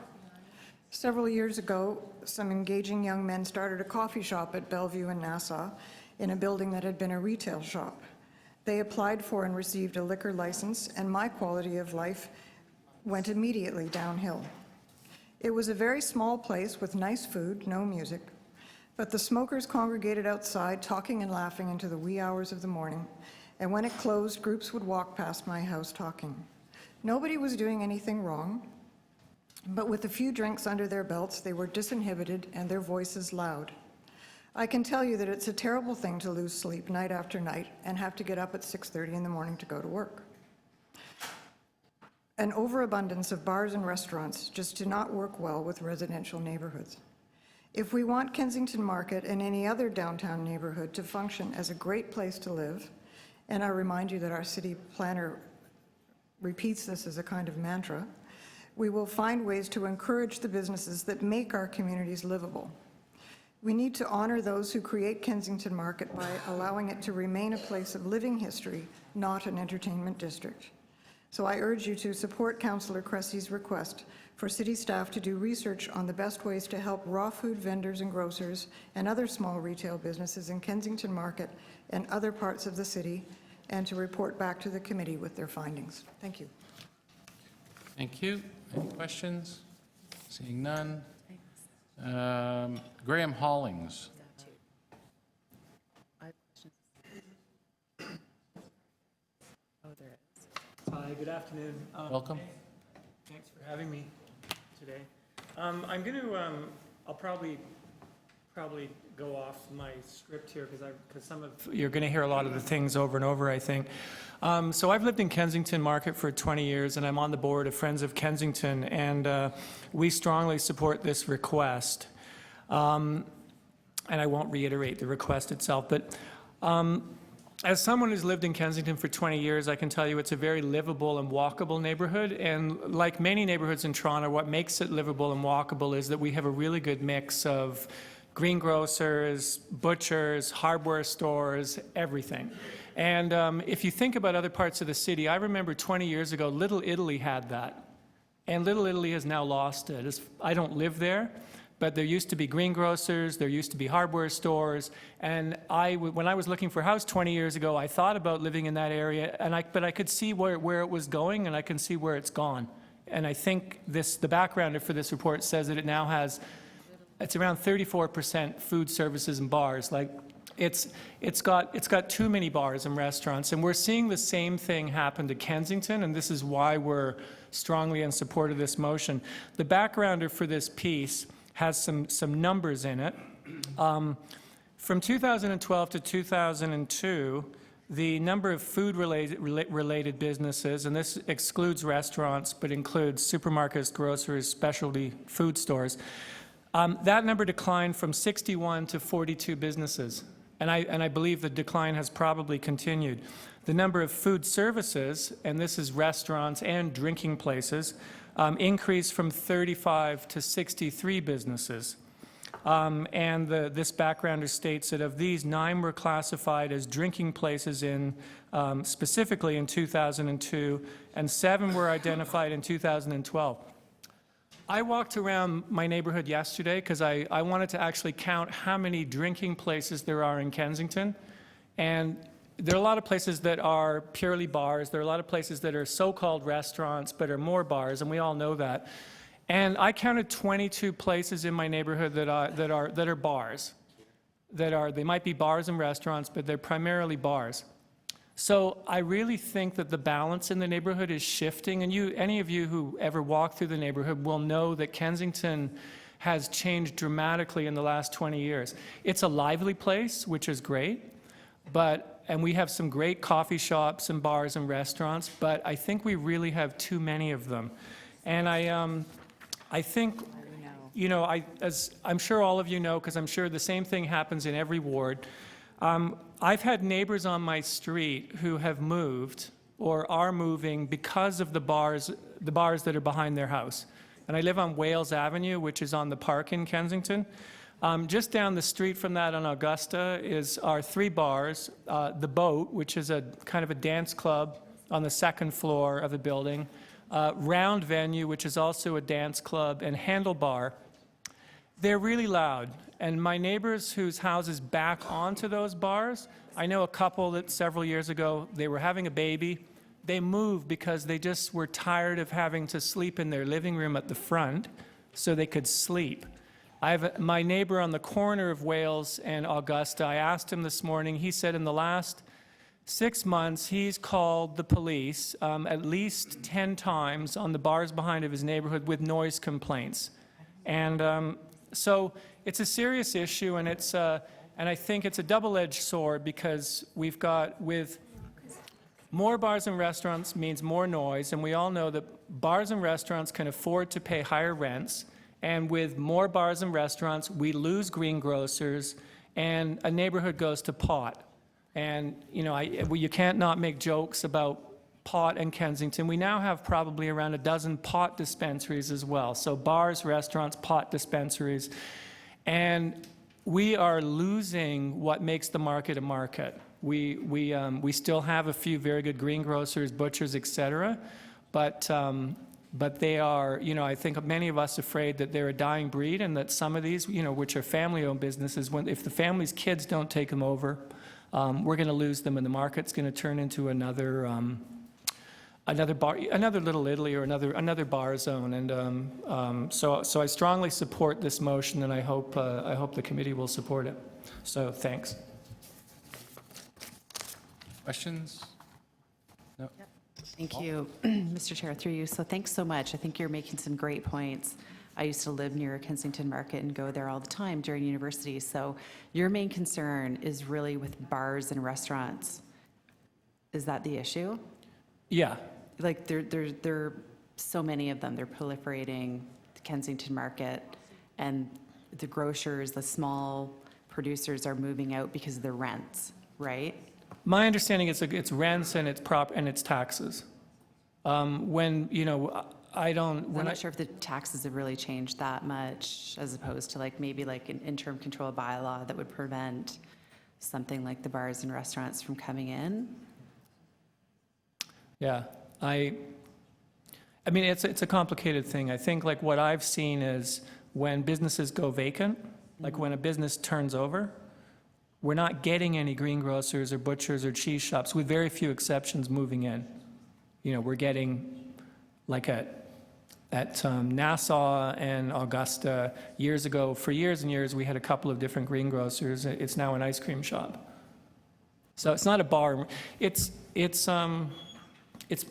I think it's bars and restaurants, and I don't know, it might be, and maybe, I don't know if it's mainly rent. Complaints have been about the drinking and the establishments, and I mean, we hear this in many parts of the city, like Ossington, and we, when we know certain wards where it is a problem, and obviously you're finding that in Kensington, is what you're saying?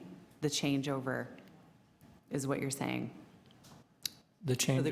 the grocers are moving out and the bars are moving in? Yes. Right, because of the rents. I don't, I don't know why, but I assume it's rents and, and taxes. And my understanding, although I don't have any I haven't done any research on this, a few years back, Adam Volm told me there was somewhere in the States, and I think it might be parts of New York City, where they actually have is it in Brooklyn? Where they actually have a differential tax structure where certain businesses like greengrocers pay lower taxes than a bar, that bars can generally afford to pay much higher taxes. And so it's a tax incentive to encourage a really healthy retail mix. And, because I know trying to control rents is probably Provincial. beyond what the city can do. Yeah. But what the city can do is control taxes. Right. Okay, thank you. Yeah. Okay. Anyone else? No? Thank you, sir. Yeah, thanks. Mika Barakat.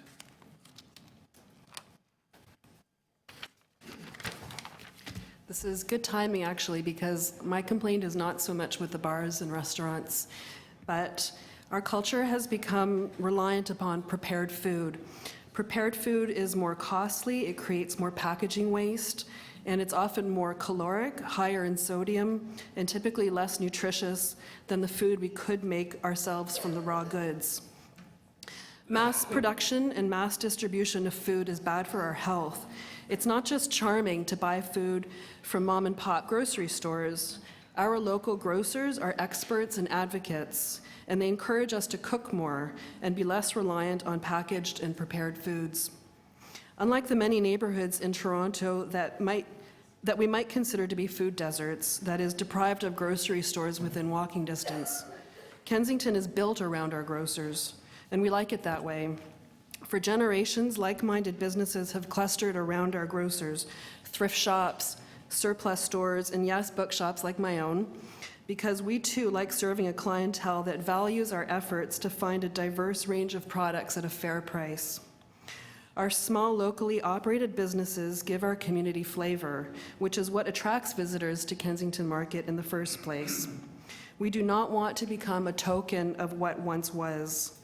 We're not quite suggesting a moratorium on bars and restaurants, but we do support Councillor Cressy's motion that would offer incentives for grocers and other small owner-operated businesses, which we think are vital to the well-being of our city.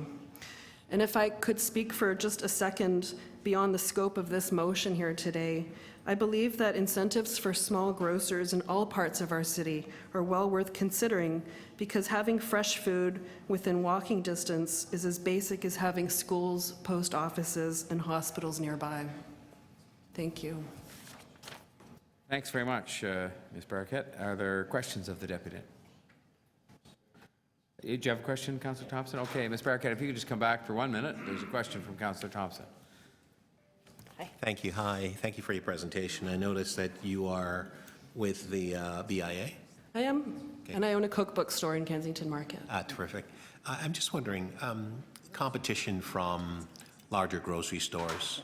I'll put this in reference. When I was a young boy, we would go from Scarborough to Kensington Market. Had another name then,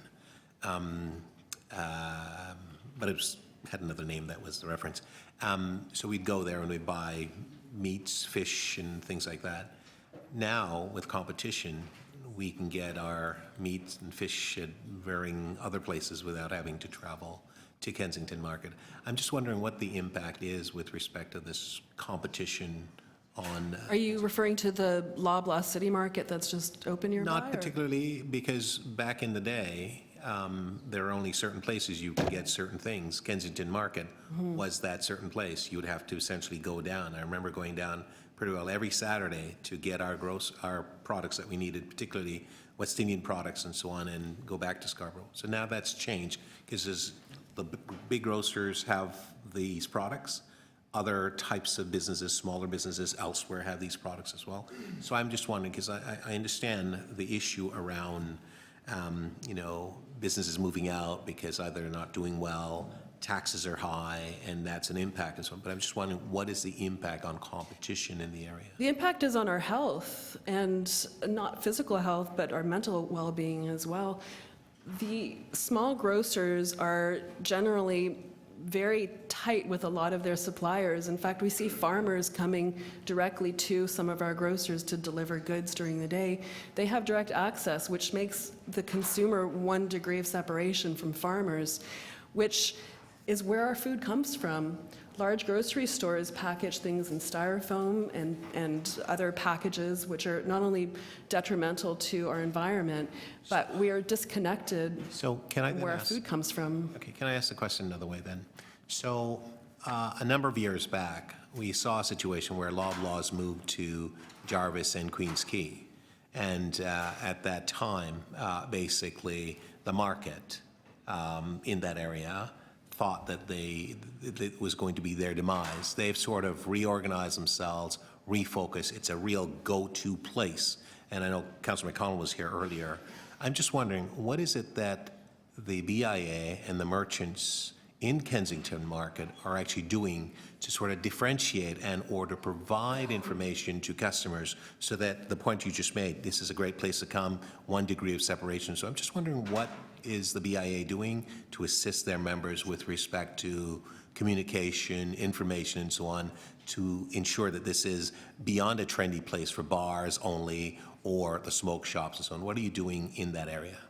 Well, we would love to attract new grocers to the area, but at the very least, maintain the grocers who are currently there. But the issue is not just with grocery stores, it's with small owner-operated businesses, whether they're selling thrift clothing or music. We offer an experience that you can't find anywhere else in the city, maybe not even in the country. It's a unique environment, and so just with the last it cannot be commodified. With the last minute or so that I have you and other members of the business community there monitor or watch to see what has happened in terms of the change dynamics that has taken place at the St. Lawrence Market, given the competition that has taken place with the new Loblaws that's at Jarvis and Queens Quay? Sure. Emulate what they've done. Yeah, there's room for both. Some people will always choose packaged food. Not everyone has the time. We're not asking for a moratorium on supermarkets either, but we would simply like to maintain the flavor of the market as it is. And we're doing a number of things. We create festivals 6 times a year. We would love to turn one of those festivals into a food-oriented festival where kids could come through and meet farmers, have access to the grocers themselves, and do workshops on how to prepare food, how to can food, how to ferment food, the things that our grandparents or great-grandparents used to do. We would like to bring that flavor back to the market. And we have the resources, we have the expertise to do it. We don't have much infrastructure to offer this, but it's something we're definitely working towards. Thanks, Councillor Thompson, and thank you very much, Ms. Barricott. We appreciate that. Assume there are no other questions for this deputant, in which case it would bring us to Felice Scriver. Did I pronounce that name right? Scriver. That was good. That's good. That was good. I did well. Thank you. Welcome, Ms. Scriver. Thanks for having me. So I'm Felice Scriver. I am a small business owner in Kensington Market. My family has run Courage My Love, a retail store for over 40 years in Kensington Market, on Kensington Avenue. 3 generations of our family live on Kensington Avenue. My brothers and I grew up in the market. My daughter was born in the market, and my parents were pioneers in the vintage clothing revival that now flourishes in the market. If you look at Kensington Market on Google Maps, it is defined as a historic, eclectic outdoor market and mall. Wikipedia's vast description of the market begins thus: Kensington Market is a distinctive multicultural neighborhood in downtown Toronto. The market is an older neighborhood and one of the city's most well-known. In November 2006, it was designated a National Historic Site of Canada. Robert Fulford of the National Post wrote in 1999 that Kensington today is as much a legend as a district. The partly outdoor market has probably been photographed more often than any other site in Toronto. Kensington is a destination for thousands of visitors every year. In our prestigious hotels, concierges recommend Kensington Market as one of the most unique neighborhoods in the city. Every travel magazine featuring Toronto, or Canada for that matter, mentions Kensington Market as a must-see. All the different small businesses representing world cultures work together to give our customers a family-friendly place to relax, explore, and shop. We all work hard at being small, friendly, and hands-on. You can still get instant customer service and talk to people who really know and care about what they are doing when you shop in the market. The historic and eclectic qualities are what make this genuine neighborhood attractive to local shoppers and tourists alike. Still human-sized, the market offers different and unusual one-of-a-kind businesses as well as beautiful art and architecture, a park, and every type of food you could ever want to make wonderful meals at home. We are famous for not being corporate. This is the spirit of the Kensington community, and it is always under pressure by people blinded by greed or mediocrity. The areas of concern for independent businesses in Kensington are high property values that are mirrored in high rents, taxes, and unreasonable insurance rates for businesses. Outside display license fees and regulations that require $2 million liability insurance. Business tax that feels too high in relation to other costs.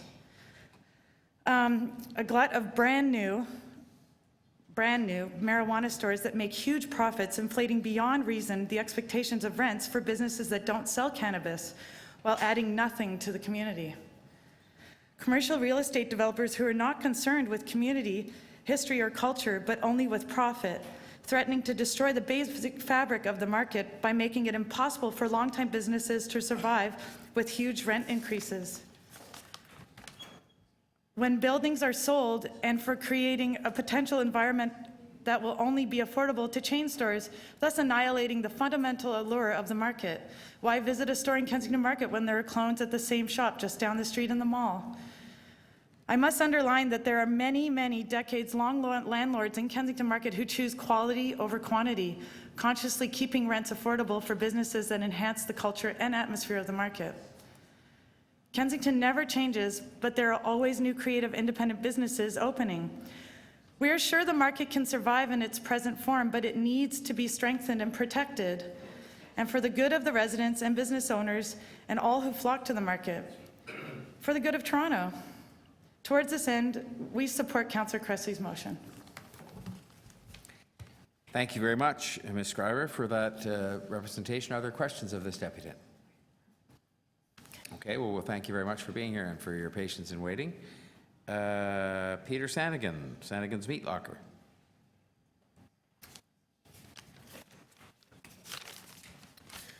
Good day.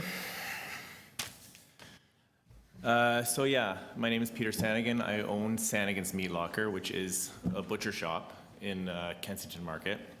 I'm also a member of the BIA.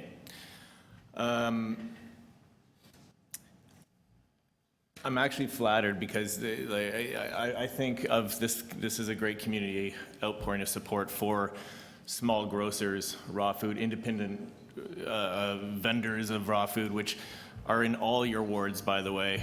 I mean, Kensington Market, like that, this is what we're up here talking about for sure, but it is astounding how many raw food businesses, independent, small mom and pop shops, are disappearing. Yes, there's a problem with bar and restaurants being loud, and yes, like all your constituents are going to be pissed off about that.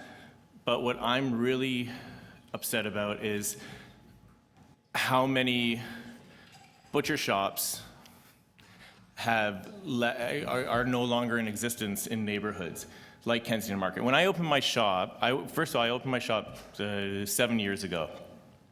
I came to Kensington Market because I wanted to open a food store in an area where there was other food stores already. It was a business move because I had a different kind of product, but people were coming to the area for food already, to do the grocery shopping. Like during the week, Monday to Friday, you get the residents, and on the weekends, you get people coming in from out of town. Councillor Thompson's point to many years ago, his family coming down to the market to getting goods that were unavailable in other places. That is the history of Kensington Market. So that was a great reason to have a business there. Since I opened, or when I opened, I was one of 4 butcher shops. Now I'm one of 2. The 2 have disappeared. One was one of the biggest ones, European Meats, which I'm sure some of you are familiar with, is gone now. And then another one as well. That's not to mention a couple of fish markets that have gone under and a couple of green grocers in 7 years. And that's anecdotal for sure, but at the end of the day, we're talking about, like in Toronto, you talk about 2 major food markets, right? Everyone talks about St. Lawrence Market, and to your point, I'm not sure how well they're doing. They're closed 2 days a week. We're open 7 days a week. I have guys coming to work for me because there's no more work there. You know, so that tells me something. I have people there coming to me, like, I'm not going to mention any businesses' names, but butchers coming to me saying, hey, do you want to take over my space here? I want out. I'm like, well, no, I have my own problems already. But it's a trend. It's a trend we're seeing. It's difficult. Like, I want to make a point that one of the reasons people open bars and restaurants, I believe, is because it's not that hard to. Like, it costs a lot of money to open any small business, but you don't need the skill to open a bar like you do to open a fishmonger. You just don't. People aren't being trained in how to be a fishmonger in schools now. That's an issue for sure. But also, it's just going to create more businesses that are harder, or sorry, that are easier to open. I'd like to support Joe Cressy's motion. Perhaps it is property taxes that can be like an incentive there can be reduced. I also think there's other ways to incentivize people to open grocery stores, fishmongers, butcher shop, cheesemongers, bakeries. Like with the threat of neighborhoods that have just either food deserts where there's no food within walking distance, or a giant Sobeys, Metro, et cetera, et cetera. I would like to see a resurgence of independent Main Street businesses open up to create those communities in all of our neighborhoods, in all of our wards. And if Kensington Market can be the pilot project, hey, I'll take it, I think it's really, really important, and I think it's really, really important that we think about this as a citywide issue that we need to deal with. Thank you. Thank you very much, Mr. Sanigan. Are there questions of this deputy? Councillor Cressy. Just one, and when I speak, I'll come to it.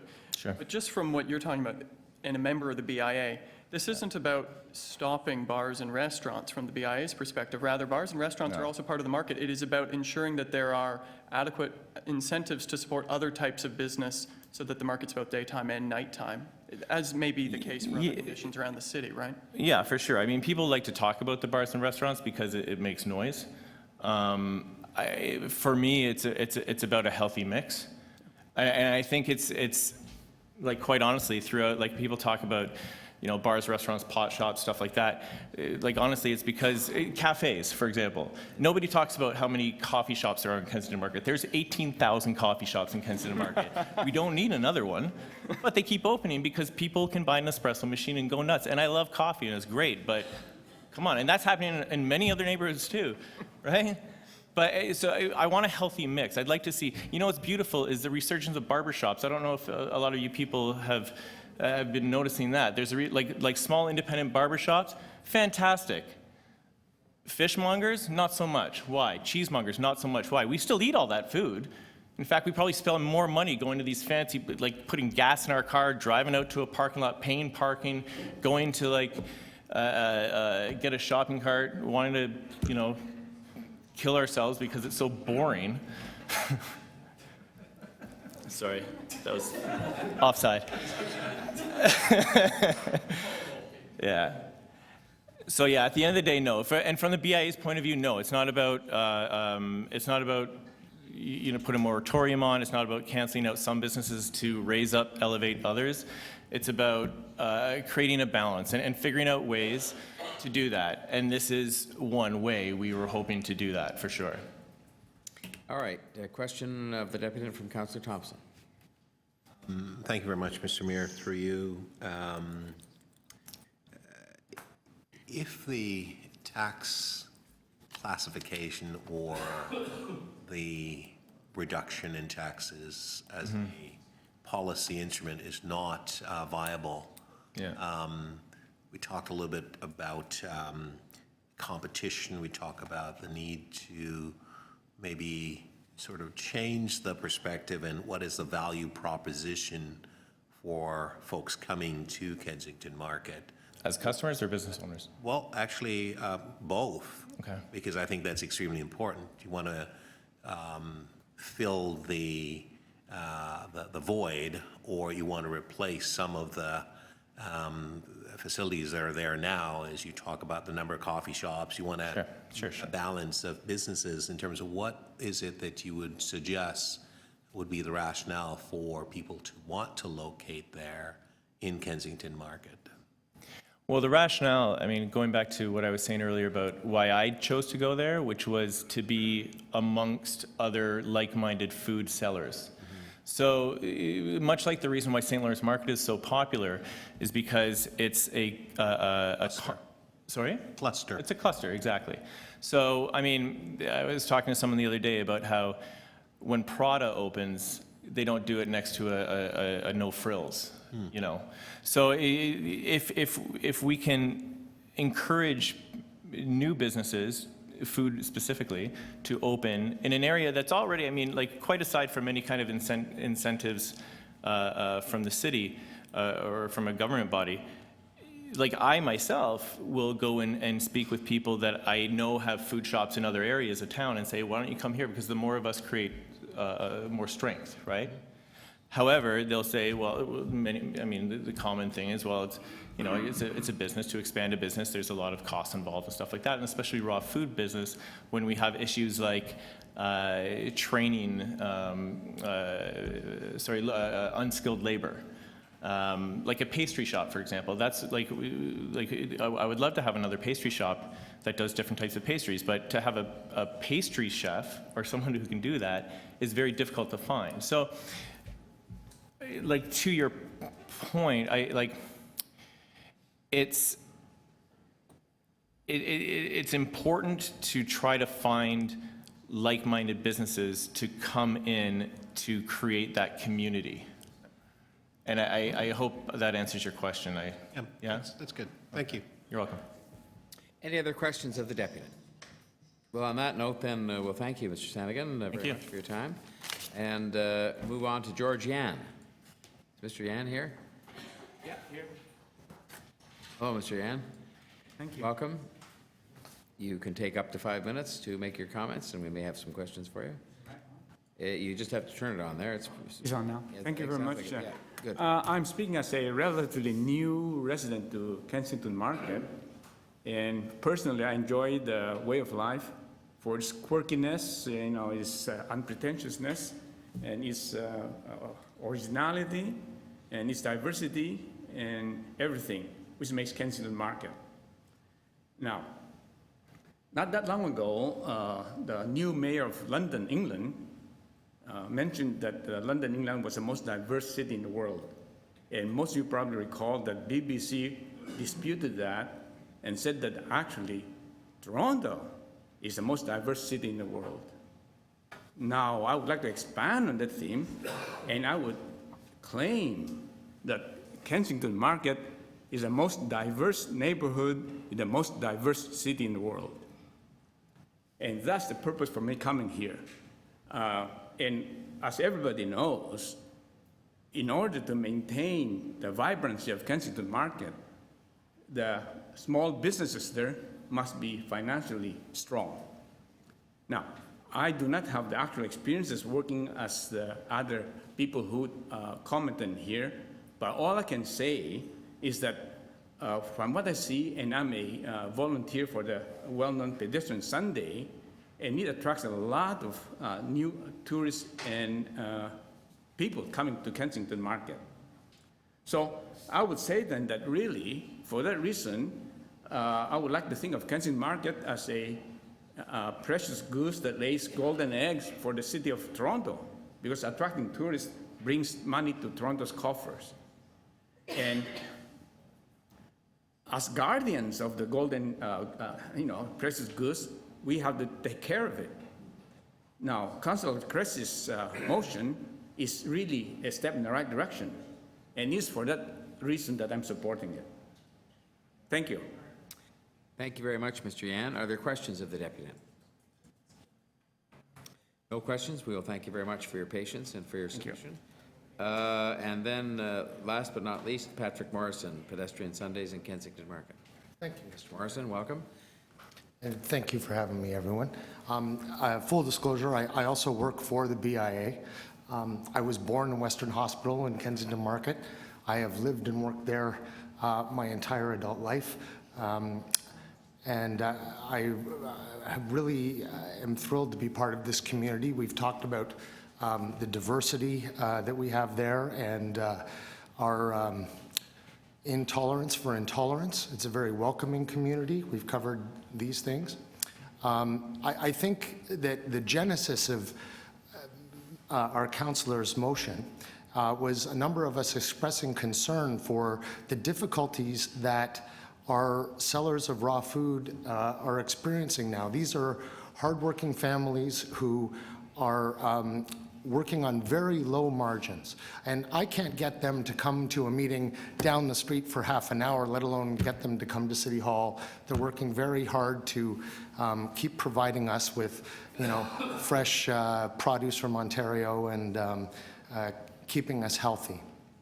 So I wish a few of some of these sellers of raw food could have been here, but they're just very focused on the day-to-day long, hard hours that they put into their operations. As you well know, our community is starting to feel tremendous pressure from real estate prices and development. That's putting the squeeze on these producers.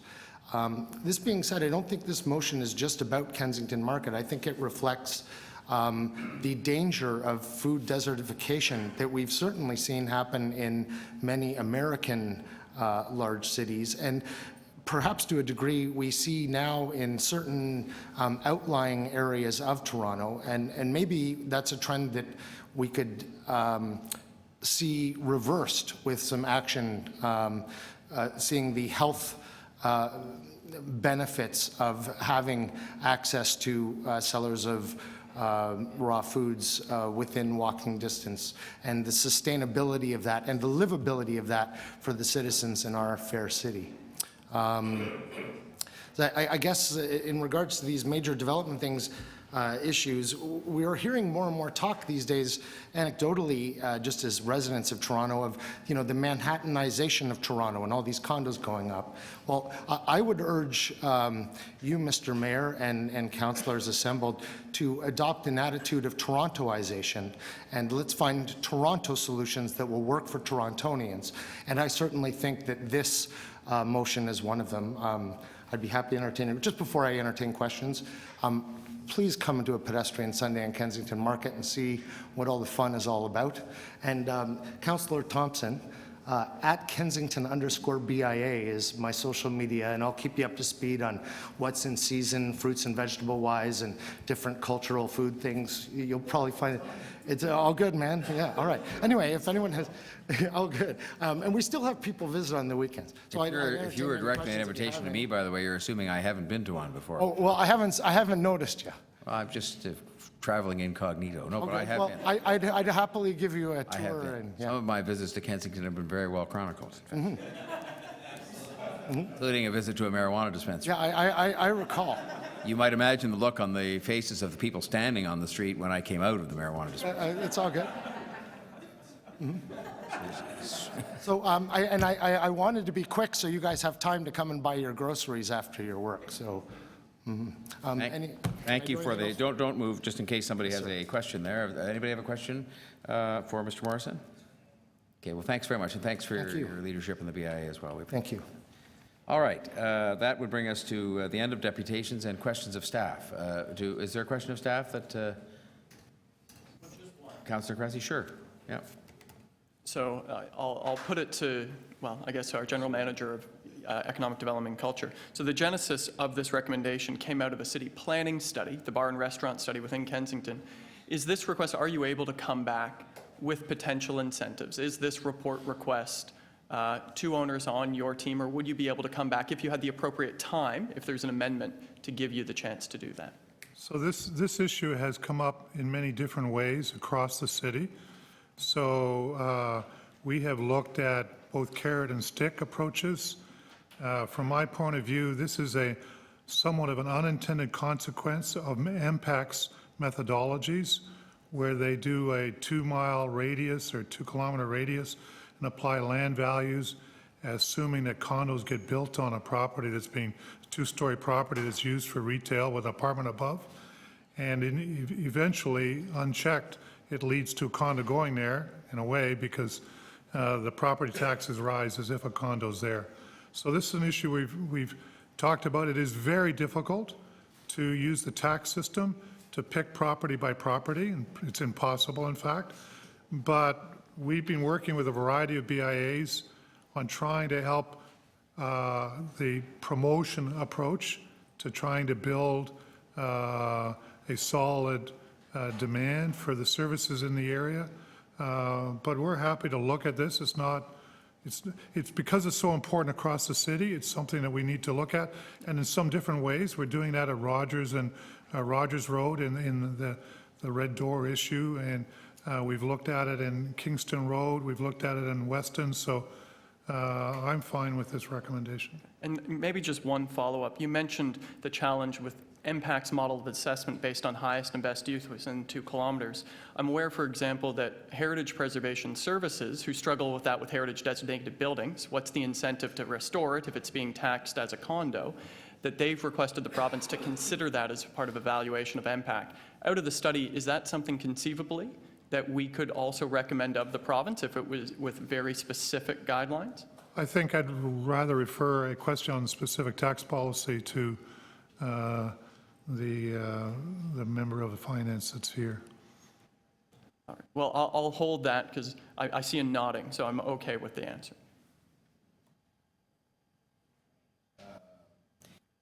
And I didn't have anybody else for questions, but I'm sorry, Councillor Barlow.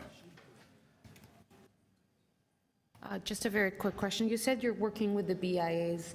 If the area doesn't have a BIA, I mean, in certain parts of town, I mean, this one, we know that there's an issue with the food, more around the food market. In other areas, you know, artists, galleries, artisans have been displaced. So what are you doing to address some of those issues? So a couple of answers to that. One is TO Core is wrestling with the issue of how to preserve cultural spaces within. Outside the TO I know, I understand. So I'm just going geographically out from the center, sorry. Should start maybe outside and move into the interior.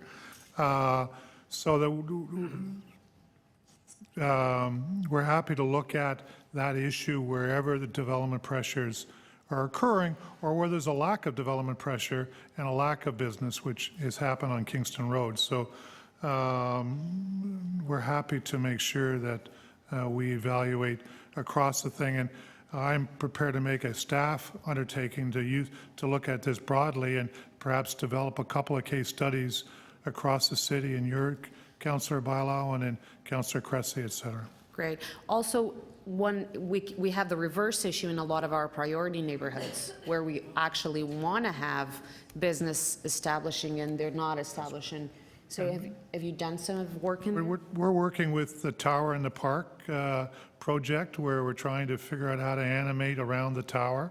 So and many of those are in priority neighborhoods. So we're working there. We have the concept of a mini BIA or early BIA or approach in those neighborhoods where there's not enough, commercial neighborhoods where there's not enough organization on the ground yet to take charge of their own promotion. So we are doing a number of initiatives, and we would report that back as a result of this request. Fantastic. Thanks, Councillor Barlow. I had Councillor Palacio with a question. Right. Thank you, Mr. Mayor. Mr. Williams, just for clarification purpose, in the past, every time that a BIA was formed, in terms of creating economic revitalization, usually marketing studies, economic scans were done to make that analysis in terms of promoting the BIA. But at this point, so my question is in depressed areas that do not have BIAs, through the Toronto Economic Development, we are doing these economic scans to figure out the weakness and strengths in some neighborhoods. For example, you mentioned, and one of my streets actually, that's on Western Road, that happens to be the boundary with Councillor Di Giorgio as well between Ward 17 and 12. How does it work in terms of creating that economic scan or analysis for further studies? I'll ask Mr. Major to address some particulars of it, but we're very interested in helping in the capacity building in an area to do that. So, Mike? For you, Mr. Mayor, yeah. We have a great model for revitalizing retail strips. It's the BIA model. But as you know, Councillor, some areas are more distressed than others, and they need to build capacity within their own neighborhood first, and have something to rally around. And that's so in areas like Rogers Road and Oakwood Vaughan, we're piloting a project there where we do these economic scans, work more closely with the local business community, so that when they do become a BIA, they're getting off on the right foot. They're just not there starting from scratch. They have a base from which to work. And that's great. Now, what's recommended in this report? I'm just looking at the big picture in terms of helping out, is not only areas in distress, commercial strips and distress, but also businesses, and as groceries and whatever else as is being referred by the deputants. In your report, how can we bring those two solitudes together, perhaps, and to create something that will help business overall in terms of economic revitalization? As Mr. Major indicated, the main strategy we have is to help capacity building to form BIAs so their own businesses can group together, because marketing as a unit is always better than single marketing. We can, I would ask for you to allow us the time to do the pilots that Michael has referred to, so that we can come back to you with an answer to that question. We need a little bit more experience to be able to answer that properly. Thank you so much. Thanks, Councillor Palacio. I had Councillor Ainslie for a question. Thank you.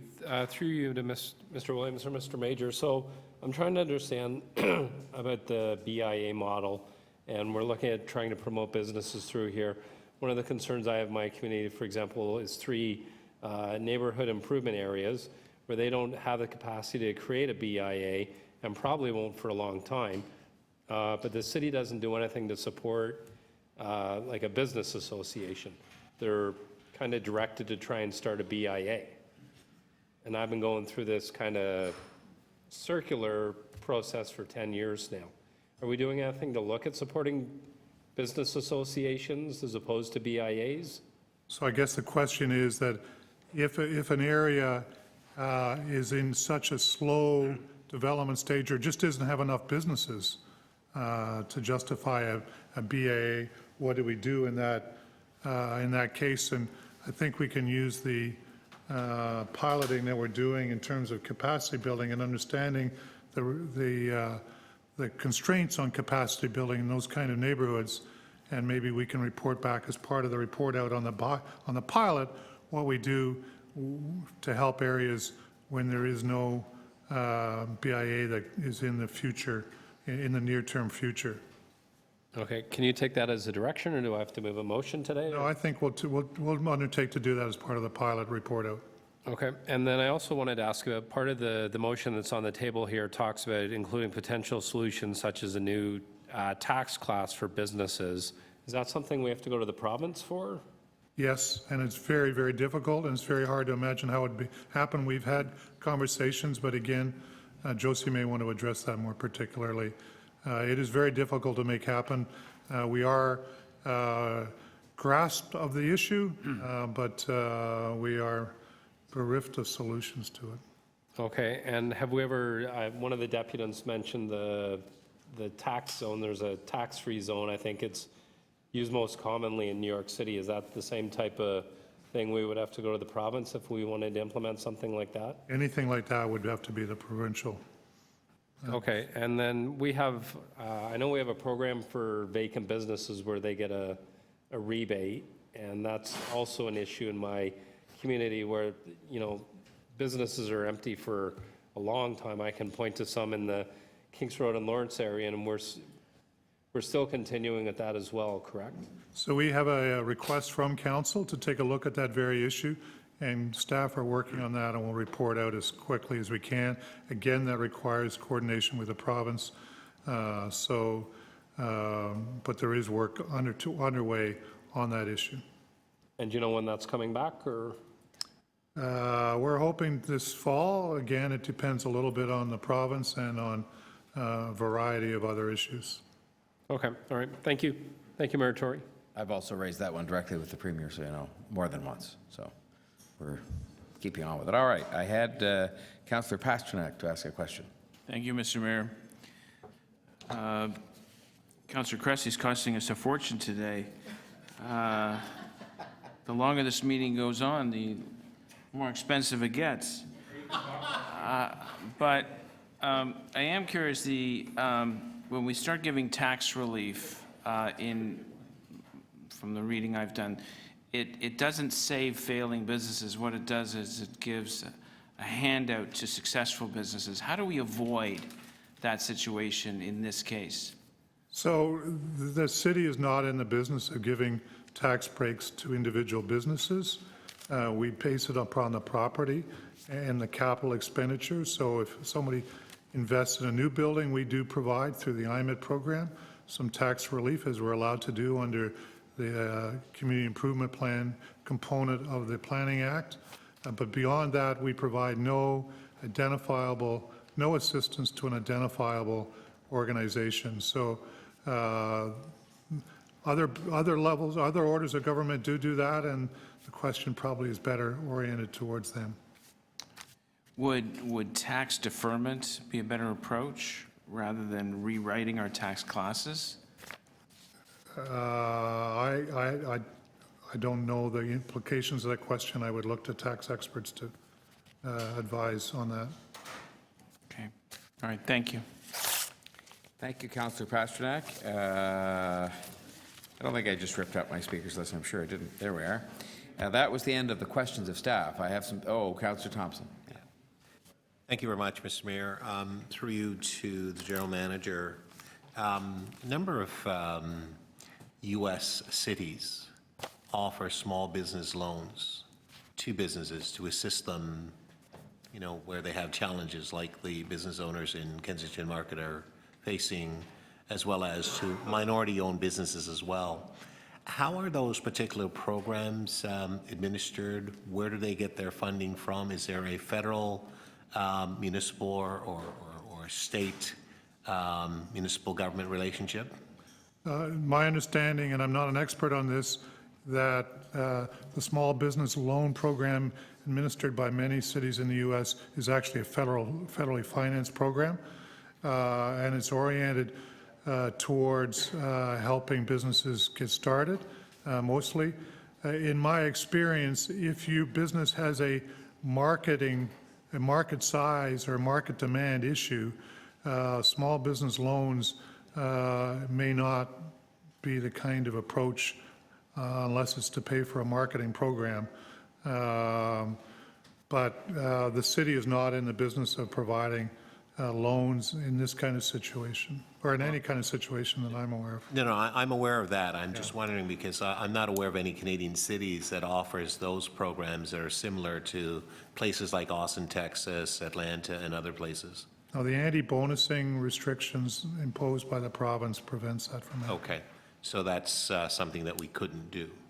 No, that would take a very significant policy shift by the province. Change that. Okay, thank you. Thank you, Mr. Mayor. Thanks, Councillor Thompson. So, does that bring us to the end of questions of staff? Because then we could go to, I have a small speakers list here. When I say small, it's Councillor Cressy, Deputy Mayor Menon Wong, Councillor Crawford, and Councillor Palacio. Are there others? Councillor Bailao? Okay, so we can get on with it. Councillor Cressy. Well, thank you, Mr. Mayor, and thank you to the deputants, the business owners who have come out here today, and in particular the Chair of Economic Development, Councillor Thompson, who seconded this notice of motion at Council in July. While this originated out of Kensington, there are similar conditions facing many neighborhoods across the city and many small and independent businesses, including ones that aren't in BIAs. And so I think the report and the recommendations stemming from them, while they certainly apply to Kensington Market, I think they apply to all of us, and it's in all of our interest to see what those possible incentives are. I understand that Councillor Crawford has an amendment to help clarify that as it relates to the citywide implications, as well as a report back date, and I'm grateful for that. Just a couple brief words on Kensington. The history of Kensington Market, as we all know, there are layers of history within Kensington Market. Waves of immigration, Jewish, Portuguese, Chinese, Latin American, certainly an artistic and cultural presence, an activist bent, a Caribbean flavor, but at the core has always been affordability within Kensington. That's as it is for residents, but also for businesses. And part of that affordability has been a mix of types of business, both daytime and nighttime. We did a city planning study, which is where this came from, called the Bar and Restaurant Study in Kensington, because we noticed an emerging shift away from daytime business towards more nighttime-oriented business, and a shift away from a lot of the small independent businesses, particularly grocery and raw food, and towards bar and restaurants in particular. And so as part of that study, that city planning study, there were planning tools that we have, zoning changes, maximum floor plates for business to prevent big box. We have a heritage conservation district underway, various area studies. One of the recommendations from city planning was to explore economic incentives to support raw food and grocery. That's where this comes from. It was a city planning study. The conditions that face Kensington today face many neighborhoods, increasing property values and thus rent, tax assessments, as we've heard, based on highest and best use. The same reason our heritage designated buildings keep becoming condos is because you're taxed as if it was a condo. And it's the same challenge facing many small and independent businesses as it is facing many cultural institutions. And so, you know, the fact of the matter is, in many neighborhoods, there's a lot more money to be made in selling cocktails than tomatoes. And that's just the case. And so the intent here, and I want to be very clear about this, and you heard it, it's not to stop bars and restaurants. The spirit of Kensington has always been daytime and nighttime. In fact, the businesses there have told us repeatedly that that's part of the culture. We want to maintain daytime and nighttime. We want to support small and independent businesses, and in doing so, retain some of the character and historic character of Kensington. I'm hopeful that the report request will result in some potential incentives that perhaps we haven't thought of before, or it results in us asking the province to change the way they look at tax evaluation. While there are many unique challenges within Kensington, I think they face many small businesses across the city, and it would warrant us to look at those options and to see how we can better support a range of small and independent businesses, yes, in Kensington, but in many neighborhoods. And I'll hope you'll support this request. Thank you. Thanks, Councillor Cressy. I had next to speak Deputy Mayor Menon Wong. Yes, thank you, Mr. Mayor. I never thought I'd see the day. And I'd like to thank the residents who came out from Kensington Market to providing this happy day of celebration. Councillor Cressy has finally seen the light. Councillor Cressy is talking about incentives and financial reliefs and tax adjustments. Councillor Cressy is talking about lowering taxes. Imagine that. He's coming onto our side. There is that final realization of the need to keep taxes down. You know, and quite frankly, you know, this is from Councillor Cressy at every council meeting who speaks to the need for raising taxes through every operating budget, the need for more and more money. And what he's finally found out from people in his own area is that people and businesses are hurting. And you know, I'm actually very glad that he's not just talking about people in businesses and people and families in Kensington Market, but all across the city. It's becoming unaffordable for people to live, and taxes are very high. And so this idea of continually raising taxes, Councillor Cressy is finally being persuaded by people that that's not a sustainable arrangement, and I hope to see him standing with me, arm in arm, side by side, trying to keep taxes shoulder to shoulder, fighting my colleagues on council who want to continue to raise taxes, and that he's going to be with me to try and keep taxes low. You're living the dream, Neville. I have to have hope. Thank you, Deputy Mayor. Councillor Crawford. Thank you, Mr. Mayor. I have an amendment to the motion, if I can put it up. It's primarily changing the date to January 19th, 2017, and just changing the name down at the bottom to the city. Again, reflecting, the conversation here is not about Kensington. I want to thank everyone in the businesses who came from Kensington. I think it's important that we hear from you, but as you saw the discussion, this is a citywide concern. In my area in Kingston Road, again, we have strip malls all over the place, and the same, and as does Councillor Thompson and Ainsley, and they struggle day to day, month to month, year to year to be able to survive, and it's these small mom and pops that we have to figure out how to support. So I'm looking forward to, you know, seeing something more. Very hesitant on whether or not, you know, the solution says tax classes and reducing all that sounds great, but the challenges of doing that through the province are very, very difficult. But you know, as the Deputy Mayor said, there's always hope, and I'm looking forward to Councillor Cressy during the budget process and seeing a different tone as we get through that. But anyway, that's my amendment, and I look forward to support. Thank you, Councillor Crawford. Councillor Palacio. Thank you, Mr. Mayor. I'll be very brief. This is a report that Councillor Cressy is asking for, and I think that at the end, we'll be able to see what city staff has to recommend. What's happening in Kensington Market, it's also happening as Councillor Crawford indicated on Kingston Road. It's happening in Oakwood with Councillor Cole. It's happening in Old Weston Road and Rogers with Councillor DeGeorge and myself. So this is happening all over, and there are businesses that need help. We need community revitalization in those areas. And by doing so, we're creating a win-win situation, not only for the businesses there, but also for the economic base of the city in terms of the assessment base for the city, which is good for the city. It's good for our communities. It's good for everyone. I happen to be quite familiar with Kensington Market, and it's a place that's well known to all of us as, and very unique, perhaps, as a meeting place, a place that recently and I think that's going to be known worldwide for its beautiful on-the-street, on-the-road mural that was just created, and that's a new initiative that was approved by Council at the beginning of this year. So it's the first of the 4 murals that is being created. It's just amazing what they did there. You had a Tom's Place, a very trendy place for menswear. One of my preferred places that I usually go there is a wonderful Portuguese restaurant, Amadeus. That's an amazing place. If you want to have great seafood, if you like it, that's the place to go. In terms of, absolutely, yes. So we have, no, I was there on the weekend. So it's a very diverse community. And having said that, Mr. Mayor, I think there is a tremendous potential for all of us to continue working in neighborhoods, especially areas where we have these challenges. By looking at those challenges, we can create opportunities at the same time that will benefit the city in terms of economic development. Thank you, Mr. Mayor. Thanks, Councillor Palacio. Councillor Bailao.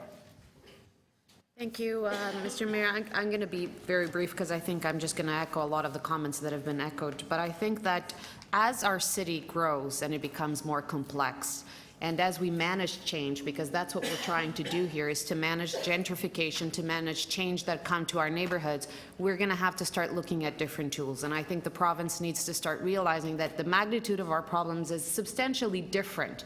And so I think that it is important that we look at these neighborhoods. I've experienced this on many streets. I've seen galleries, artisans moving from Queen to Dundas to College to Bloor. Some of them are now on Dupont, and I've seen them throughout these last few years change it because they can't afford the rents, they can't afford the taxes. So this is an issue that we have across the city. Kensington Market is a special market. It has a lot of history. Other neighborhoods have different kinds of history, but we need to manage this change. We need to manage this, and I think it is important that we start looking at tools. And if we don't have them in here, that at least we look to the other levels of government, but that we at least start to understand this issue better and have the conversations with the businesses and inside the city. So, thank you. Thanks, Councillor Barlow. Did I have Councillor Thompson to speak? Thank you. Thank you, Mr. Mayor. I just wanted to say that when Councillor Cressy came to me to talk about this, we talked about certainly the challenges that the merchants and businesses in Kensington Market were facing, but we also reflected on the fact that it was citywide, and as the point that's been made by Councillor Crawford and others and so on, and so we get that. But Kensington Market, like the Atwater Market, like St. Lawrence Market, like markets at varying parts of this country, have faced challenges. Kensington Market, however, I think is extremely unique. I've been going to Kensington Market for 40 years. You know, when I came here as a young boy at 11 years old, that's where my mother shopped. We shopped there every single Saturday. We always went down from Scarborough. We bought our meats, we bought our fish, we bought our Jamaican foods that my mother would prepare. I still go to Kensington Market. Last month I was there at Yvonne's Caribbean Corner.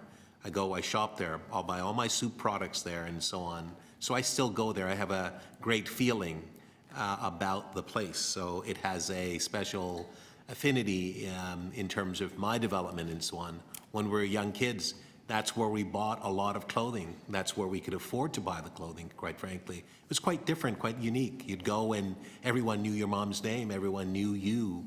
And I think that is a special flavor of the market, and I hope it hasn't been lost. I think now a lot of people are there and maybe a transition has taken place and so on. But I think that while we are asking the General Manager of Economic Development to look at how we can reflectively assist businesses across the city, I think we have to remember there has to be a value proposition for people to want to be in the area. Kensington Market is extremely unique, and I think that there has been a loss of that flavor, that value of uniqueness. In my view, I see that. I get down there, I see a lot of people going through.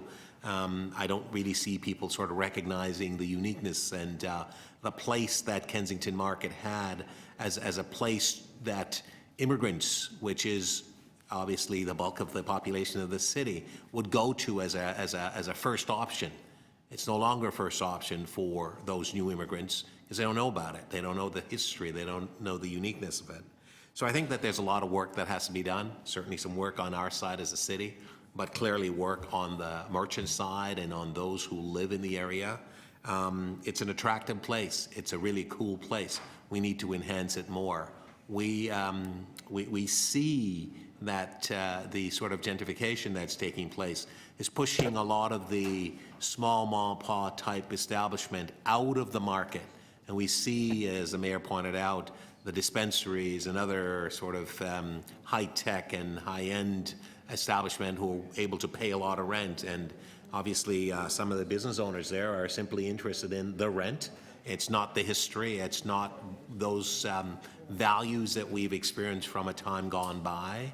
But I think that there's an opportunity for us all to work together, because if we lose Kensington Market as a valuable marketplace, a place for uniqueness and so on, as I remember it as a boy, even as a public school student, I remember twice a year we would take the bus. We would go to Kensington Market. We would walk around. We would learn about the price of things. And back in the day, they had the chickens there that you could order that chicken, that's the one I want. And they would go to the back and they would basically prepare it for you. You could take it home. I mean, it goes back that long in terms of my experience with Kensington Market.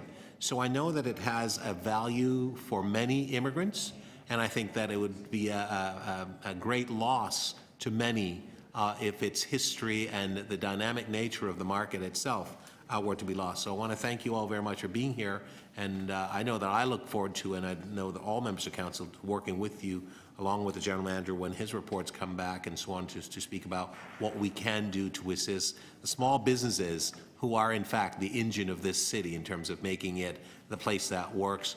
When we went through the downturn in the economy, many of the small businesses, they were the ones employing people. They were the ones sharing the hours that people would work. They were the ones ensuring that families had the ability to actually put food on the table and put, the things that people need, their families needed to succeed. So small businesses we can't do without you. We have to help you. Thank you. Thanks, Councillor Thompson. Any more speakers? Just on a point of clarification, when you made reference, I just want to, for myself, Councillor Thompson, you made reference to marijuana dispensaries and other high-tech businesses. When I talk about high-tech, I just want to be clear, when I give many speeches on high-tech businesses, I'm not including marijuana dispensaries in that. Just for the record.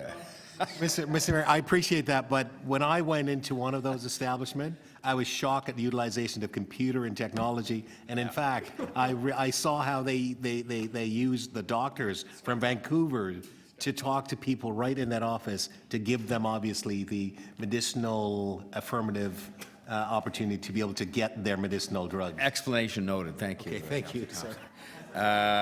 All right, ladies and gentlemen, I think that brings us to there's a motion first here, which is Councillor Crawford's motion that, as you can see, changes the date and makes one other small change at the end of the what's now the recommendation. It's suggesting the amendment of the recommendation. Are you ready for the question on the motion by Councillor Crawford? All those in favor? Okay, opposed? Carried. And then that would bring us to the recommendation as amended, and all those recorded vote? Okay. Clerk. On the item as amended, all those in favor, Councillor Ainsley, Councillor Bailao, Councillor Crawford, Councillor DeGiorgio, Councillor McMahon, Deputy Mayor Minnan-Wong, Mayor Tory, Councillor Palacio, Councillor Pasternak, Councillor Robinson, and Councillor Thompson. Item as amended carries unanimously. Is there any way, Madam Clerk, to note Councillor Cressy's vote in favor of lower taxes? I'll remind you when it comes. Yes, I'm sure you will. All right. We have, I'm afraid, Councillor Bailao, you may have to go, but we have one more item that's the added business item that's Councillor Crawford added this morning, and it's item 17.32, and it has to do with the Toronto Centre for the Arts.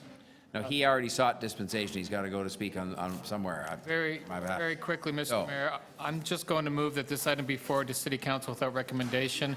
The board has not had, we've seen it at budget, but the board hasn't had an opportunity to have a discussion with this. They are having a meeting next week, so I'd just let them have their conversation, and whatever recommendations they come, we'll be able to add that to the discussion at City Council. So I'm just moving that this referred without recommendation to City Council. So I had a number of questions on this and some comments, so should I just reserve those for?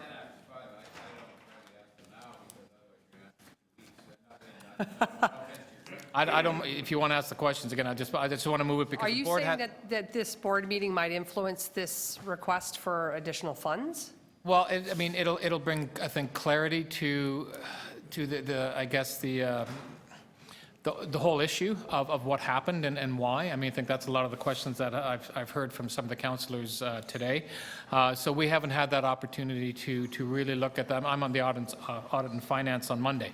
So we want to have that kind of conversation with staff on really what happened and why, and get it to the board. And from there, chances are, I mean, the work has already been done. We want to open the theater up very soon, so we don't want any delays, but we just need some answers onto why this happened.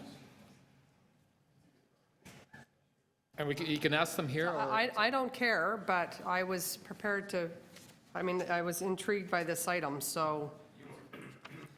I think taxpayers would also be intrigued by And that. I'd say yes, exactly. I'd say respectfully, Councillor Robinson, if you think you'll end up asking another series of questions when we hear what the board had to say about this, then we might as well just leave it all over Okay, until then. fair enough. I have no issue with that. I just want to get to the bottom of it. I'm just trying to be fair to the board and their opportunity Yeah. to No, voice understood. their concerns on this. Yeah, I mean, you can certainly register, because I think Councillor Robinson, just because you have this opportunity, Yeah. I will be certainly looking for a very full explanation as to how this happened, because it's not a small budget overage, it's big.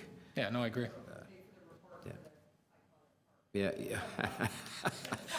Oh, yeah, you really, I was sort of with you there for a minute, Councillor Robinson. Is there any other business in front of us today? All right, well, thank you, pardon me? Oh, we have to vote on sending this to City Council without recommendation. Moved by Councillor Crawford, all those in favor, opposed, carried. Thank you for reminding me of that, and any other business? All right, we're terminated, thank you very much.